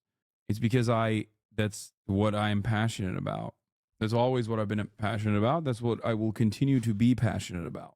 So RP frogs are back. You fed them just a crumb and they're feeding again? Yeah, not really. This is so funny. What if you have 3 viewers? That's how I started. What do you mean? I promise you. I thought it was you watching YouTube videos others made while sitting in a gamer chair. Yeah, that's what I'm passionate about. That's what I do, famously. Thank you. We are 7 hours and 39 minutes in, my friend. You're in here 7 hours and 39 minutes into a stream. Dropping this take is kind of sad. I wish you well, though. I have seen the heights that some streamers have hit, and then they start to fall off a bit, and then they're fucking depressed. But you wouldn't be depressed if you were proud of what you made. If the only thing that matters is the success, then you will guaranteed be sad in the long term. If the only thing that matters is making something you care about, then truly, the only way you fail is if you don't make something you care about. And so with that thought, I got some final steps. If you've already gone through the process, you've gone live at least once, you just tried it out. You wrote down your goals, your inspiration, all that. If you're at this point, congratulations. I got one more thing I need you to do. In the thought of making something you're proud of, if you really want to graduate and become a if you really want to graduate and become a big streamer, I want you to show off your work. If you are not willing to show friends and family the shit that you make, you are not serious about what you're making. And this is a very scary thing to do. This is a fucking terrifying thing to do. A lot of people try to keep their stream life separate from the regular life, so people at school don't know or their family doesn't know. But if you're not proud enough of the shit you're making that you won't sit on the couch and watch a video with your mom or sister or brother or whoever, or you won't Discord message a friend that you've talked to for years who fucking loves you, the shit that you're making, it is disrespectful in my mind to post that publicly expecting other people to watch. If you expect other people who don't give a shit about you to watch the thing that you won't even show the people who love you to watch, I find that disrespectful. And it's scary. Bro, I think it's very similar to money conversations. Like, of course, if you don't have any, then it's everything. But after you reach a certain amount, it matters more to how you're making than how much you're making. No, this is not similar to the money conversation at all. That's ridiculous. No, it's like, it's 100% about like maintaining a healthy relationship. Maintaining a healthy relationship with the content that you're creating. That's it. It's like, yeah, if you hyper focus on like staying on top, you're fucking cooked. But if you're willing to do that step and you take that leap, you'll be in such a better place. You'll be in such a better place, man. Because you'll be at the point where you're already making stuff that you're proud of. And if you're not, and they're like, hey, this fucking sucks, then you know. And you can get to that point quicker. That'd be amazing. How amazing would that be if someone who loves you could just tell you like, hey man, this thing actually isn't good. You know, you work on it, change it, do it better. That's great to know. It's going to shatter your fucking ego, or it can lift you up. It's scary. Do it. Show off your work. I do this to this day. If I make a video that I think's really fucking cool, I send it to my family in France. They don't speak English, but I think if it's really cool, it will cross the language barrier. So when I did my story time when I went to France, I sent it to them. But also when I made the video learning an opera in Italian, I sent it to them. because I wanted to share it with them. I thought they'd fucking love it. And they did. It was cool. I'm proud of that video. And that, in conclusion, is my ultimate streaming guide 2.0. Thank you very much for watching. A couple things, if you're still here. You want good video overall. So is Cutie's boyfriend like a YouTuber? This is pretty good. That's funny. It's a good video. I like it.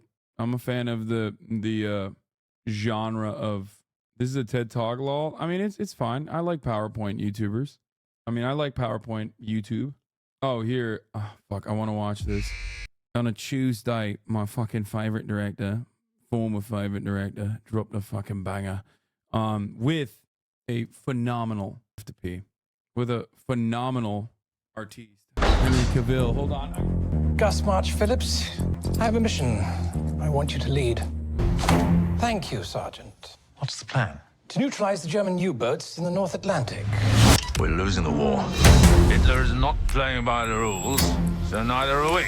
We both know that I'm not very popular with the administration. The reason they find you unattractive is the very reason I find you attractive. If I'm to do this, I'll need my own team. You won't like them. They're all... No! mad. They'll need to be. This is an unsanctioned, unauthorized mission. If we fail, England will be condemned to a lifetime under the German boot. And so I said, that is not a dog, that is my wife! It's very good. All right, we're gonna run that back. Thank you, Sergeant. What's the plan? To neutralize the German U-boats in the North Atlantic. We're losing the war.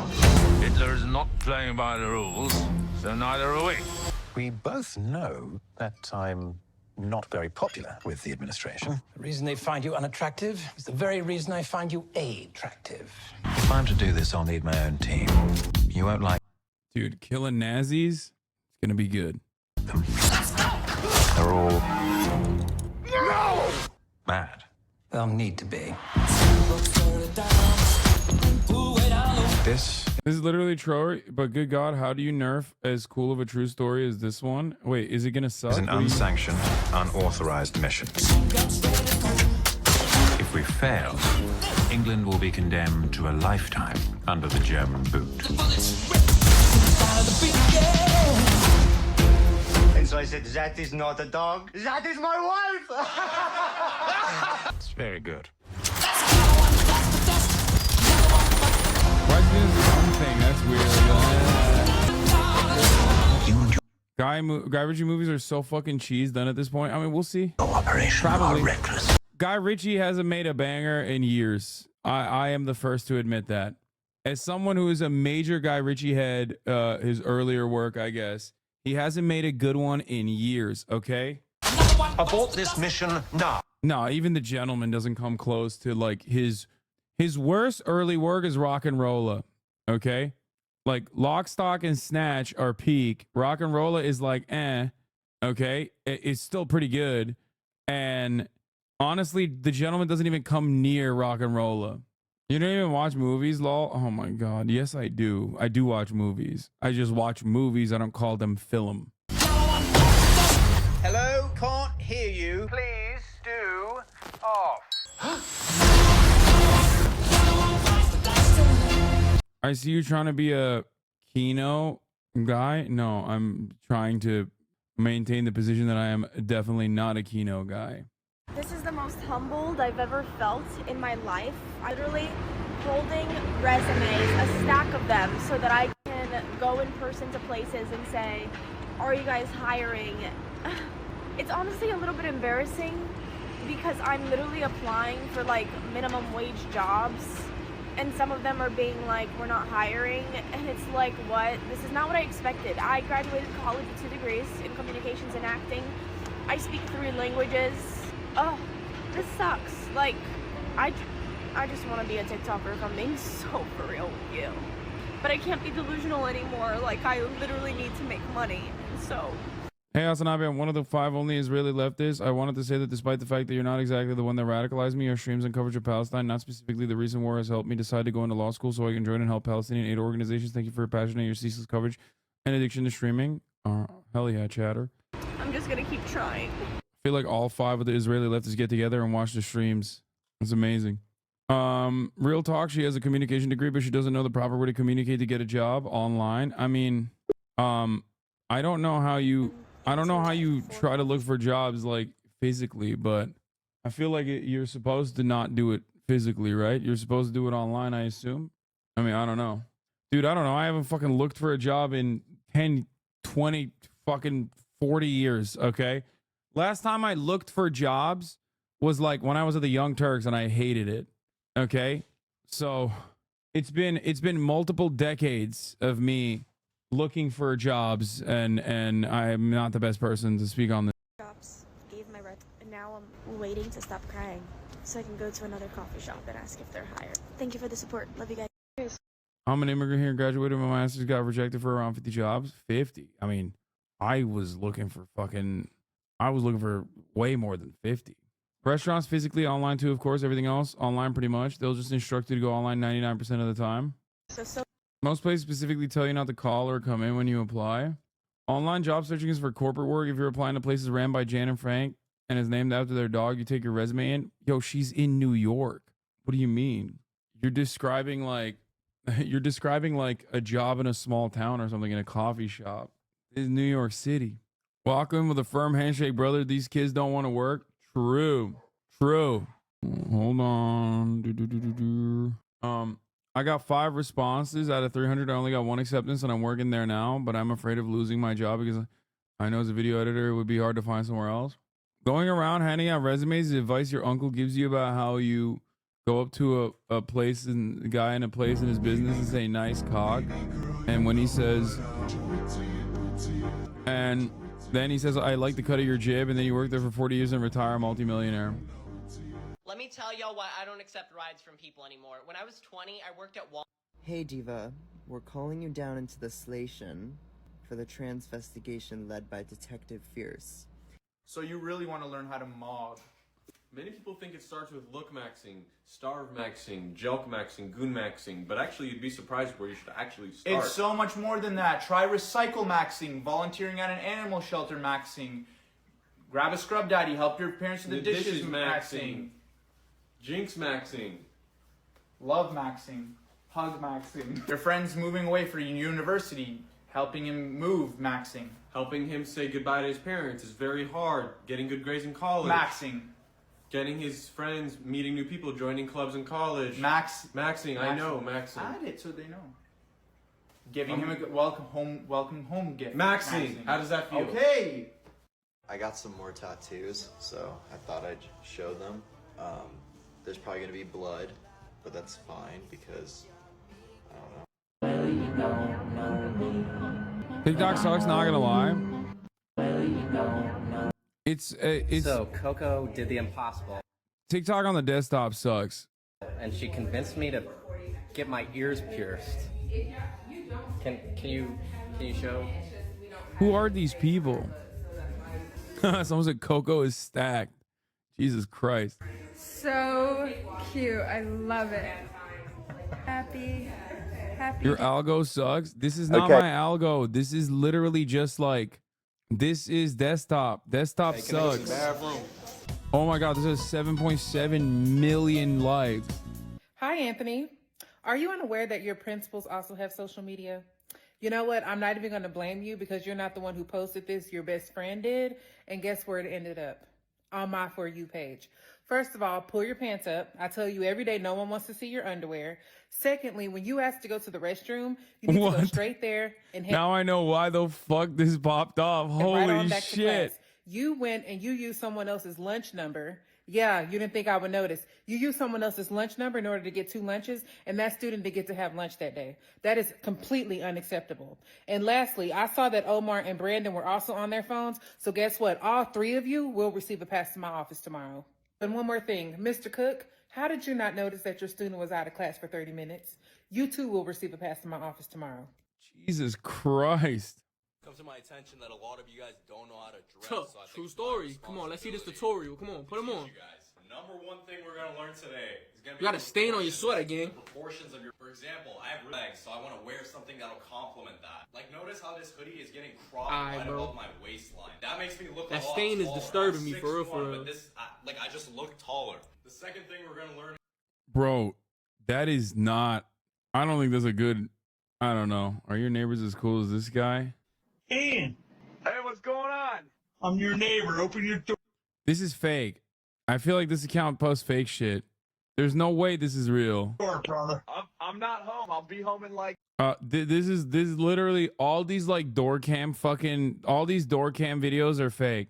I've been seeing a lot of these door cam videos like, oh, guy gets like cucked or whatever.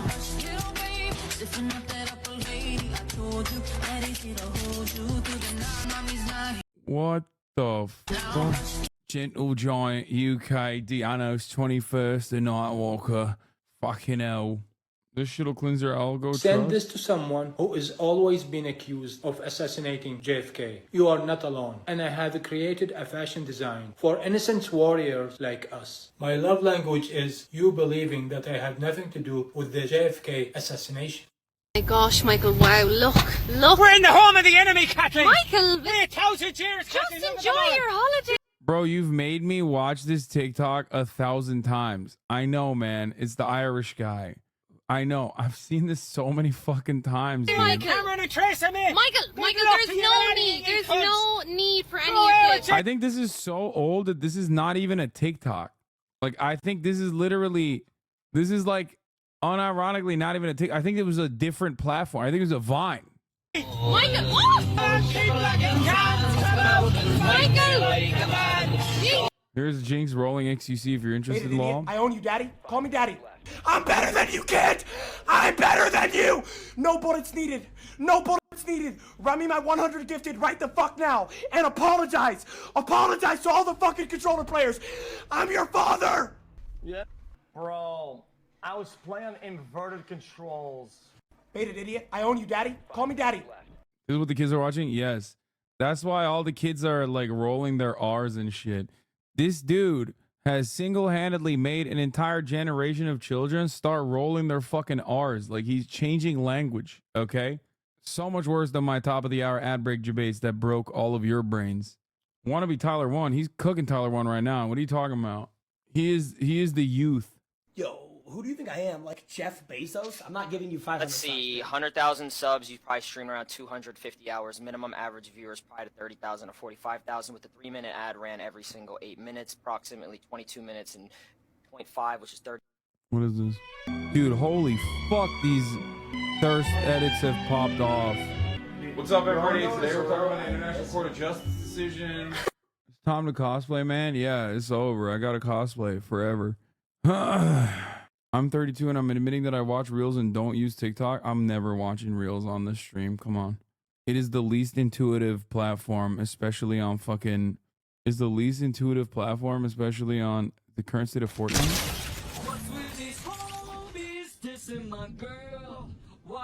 This is game of the year.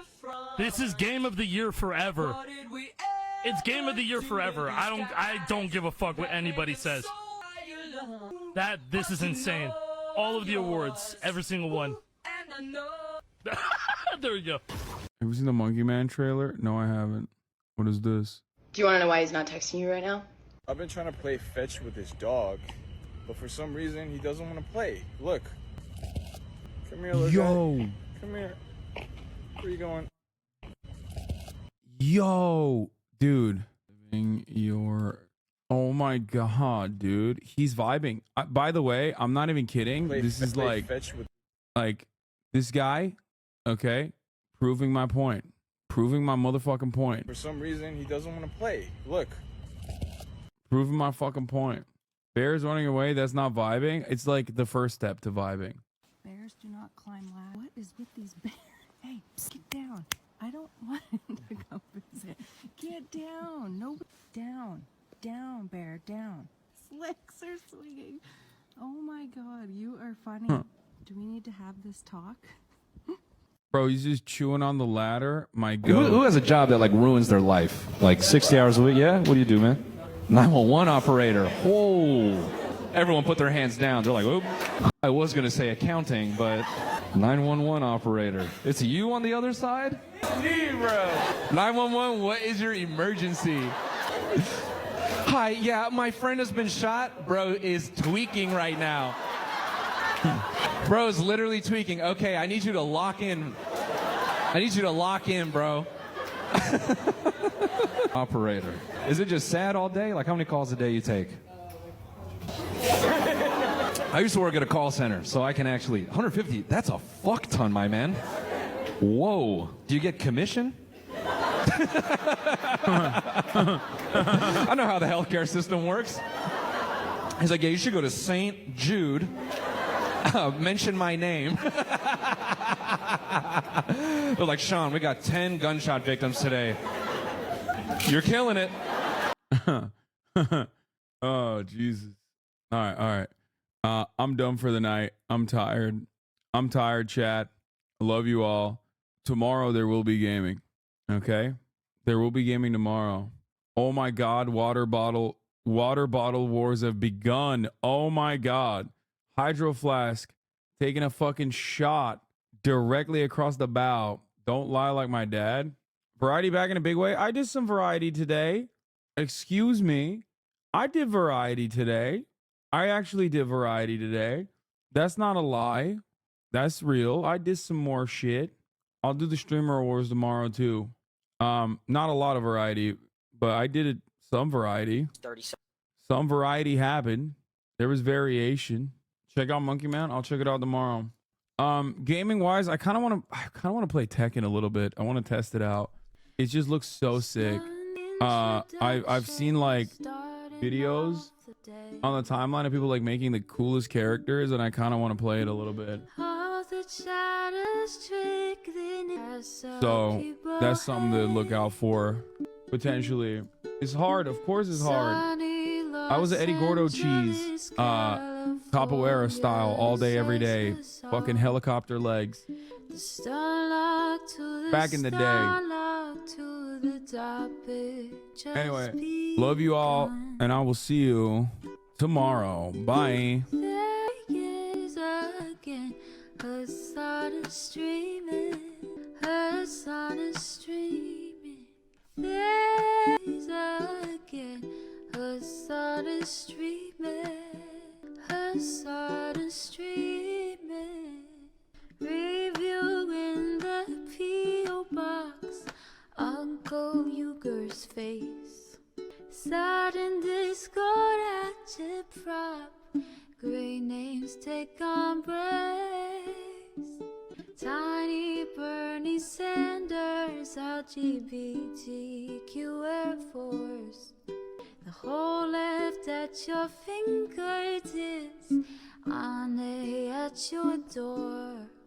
H3 crowded debate, the Young Turks online show. 3 full fucking years of this, plenty more to go. 90-day fiance talks of champagne bourgeoisie. A Trump rally live reaction, a mass riot at DC. There he is again, her sun is streaming, her sun is streaming. There he is again, her sun is streaming, her sun is streaming. Reading a live stream, fair comments, Austin show chat advice. And all the ways the right-wing pipeline can suck you in online. JCS react, Lord, frame gets broken, cover blown. A full-blown mass pandemic, monster streaming at your home. Total radicalization coming out to find the system you were taught to trust in was broken the whole time. All these daily streams, whether big or whether small, have helped me and so many find a meaning through it all. There he is again, her sun is streaming, her sun is streaming. There